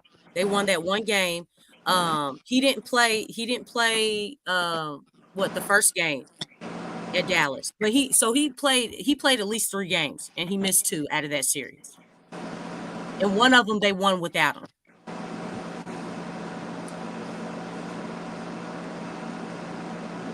But I don't know. I look at it as big men are always important, right? But I just think the current NBA we have right now, if you could win with having a big guy who can at least stretch the floor, or you got somebody who's a threat on a perimeter at all 5 spaces, like Porzingis, I think that is probably the most important thing right now. If you don't have like those big guys down low that can be mobile, because if you got a big dude, and even if he's an opposing force, the way the game is played right now, especially what I watch in the playoffs, if he's not mobile, then it still becomes a challenge. That's what the Timberwolves ran into. They couldn't match up particularly well with Dallas. What they were doing with Gobert, he just was too slow. Well, it Derek Lively, wasn't the a little only more thing mobile than though. him. Huh?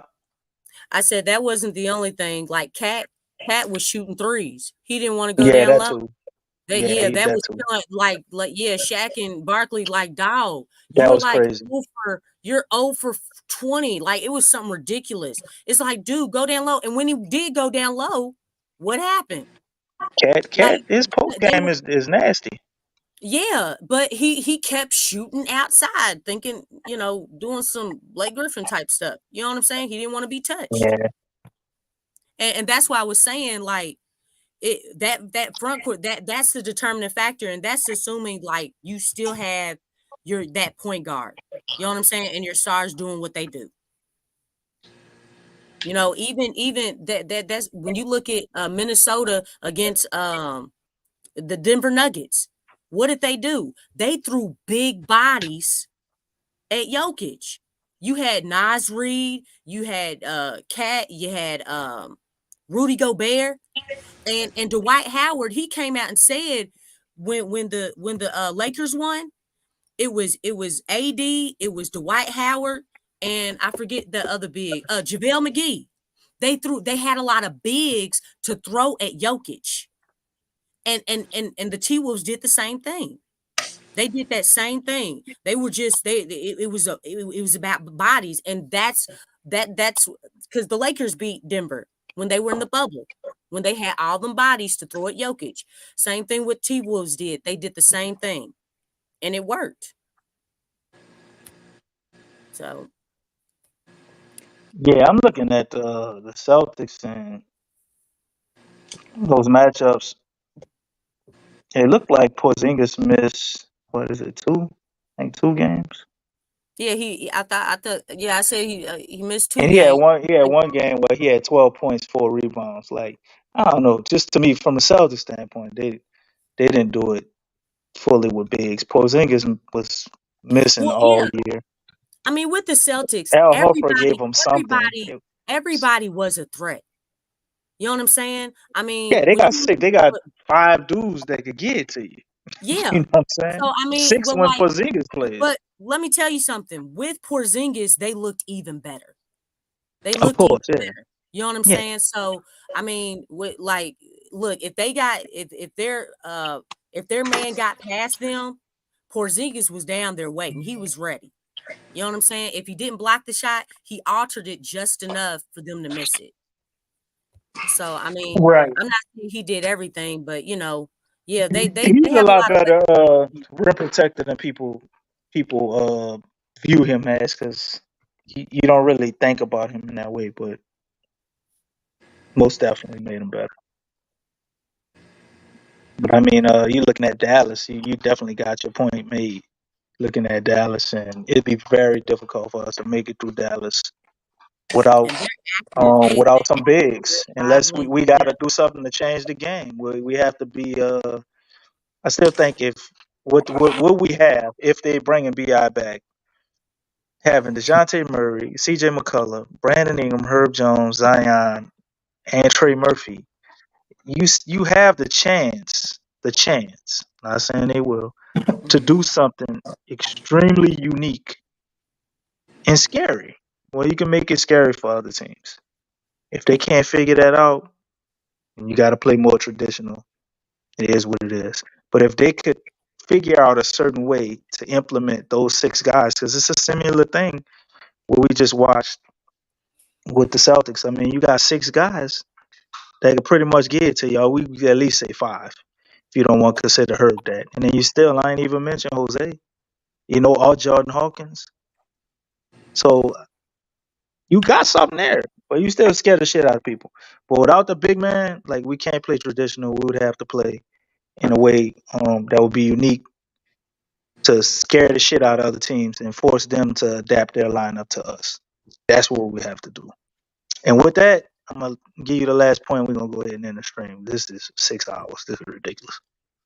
Hey, talking basketball ain't ridiculous, man. I've only been No, 6 for like hours of talking 2. basketball is ridiculous. Hey, man, look, before I came here, I was coaching and reffing.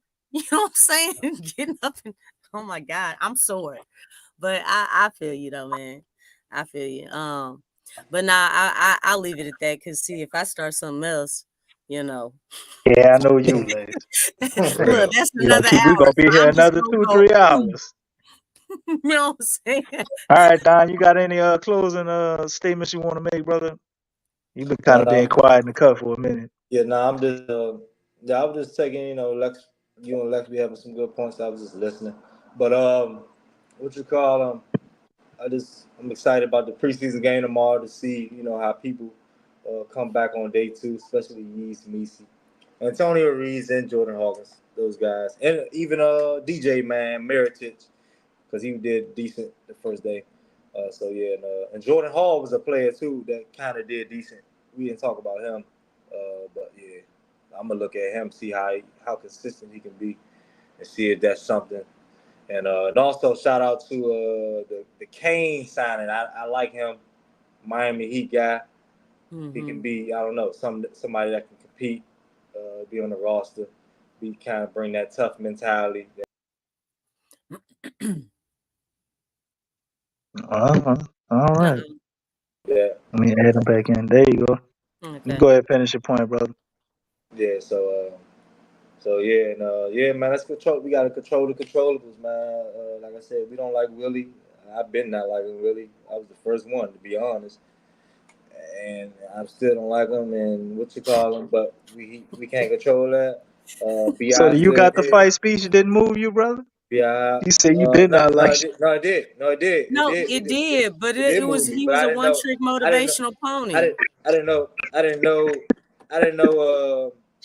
I didn't That's know that all was he his peak. had. That was his peak. Yeah, that was his peak. I didn't know that. I didn't know. I said, okay. Yeah, that, I didn't know that was it. Like he did. Like when he was saying man that he had was really nothing else. when he was saying that he was talking about himself. Like he needed to fight, and that was his only fight. And yeah, man, I didn't know. But so yeah, so we can't control that. So, Well, but nobody did. what we can't control is being excited about DeJounte Murray and what he seems like he's bringing, and how he can create this culture shift that I'm excited about, and his mentality that he brings to the game, and how he can fuel Zion. Because at the end of the day, we need a coach, but the players, if you have great players that initiates good things and can initiate off the court and on the court what they're supposed to, we can still overcome a lot of things. And even if we don't perform, we'll probably fire Willie Green mid-season. So that's my still low expectations, but hey, I appreciate what we got. Okay. And with that, family, it's been an excellent show, long show, and we still got to be back here. I'm guessing maybe Sunday or Monday. Wrap up summer league. I'm not sure how we're gonna do that, but till Sunday, go Pels! Come on. Peace out, y'all, man. See y'all later. See ya.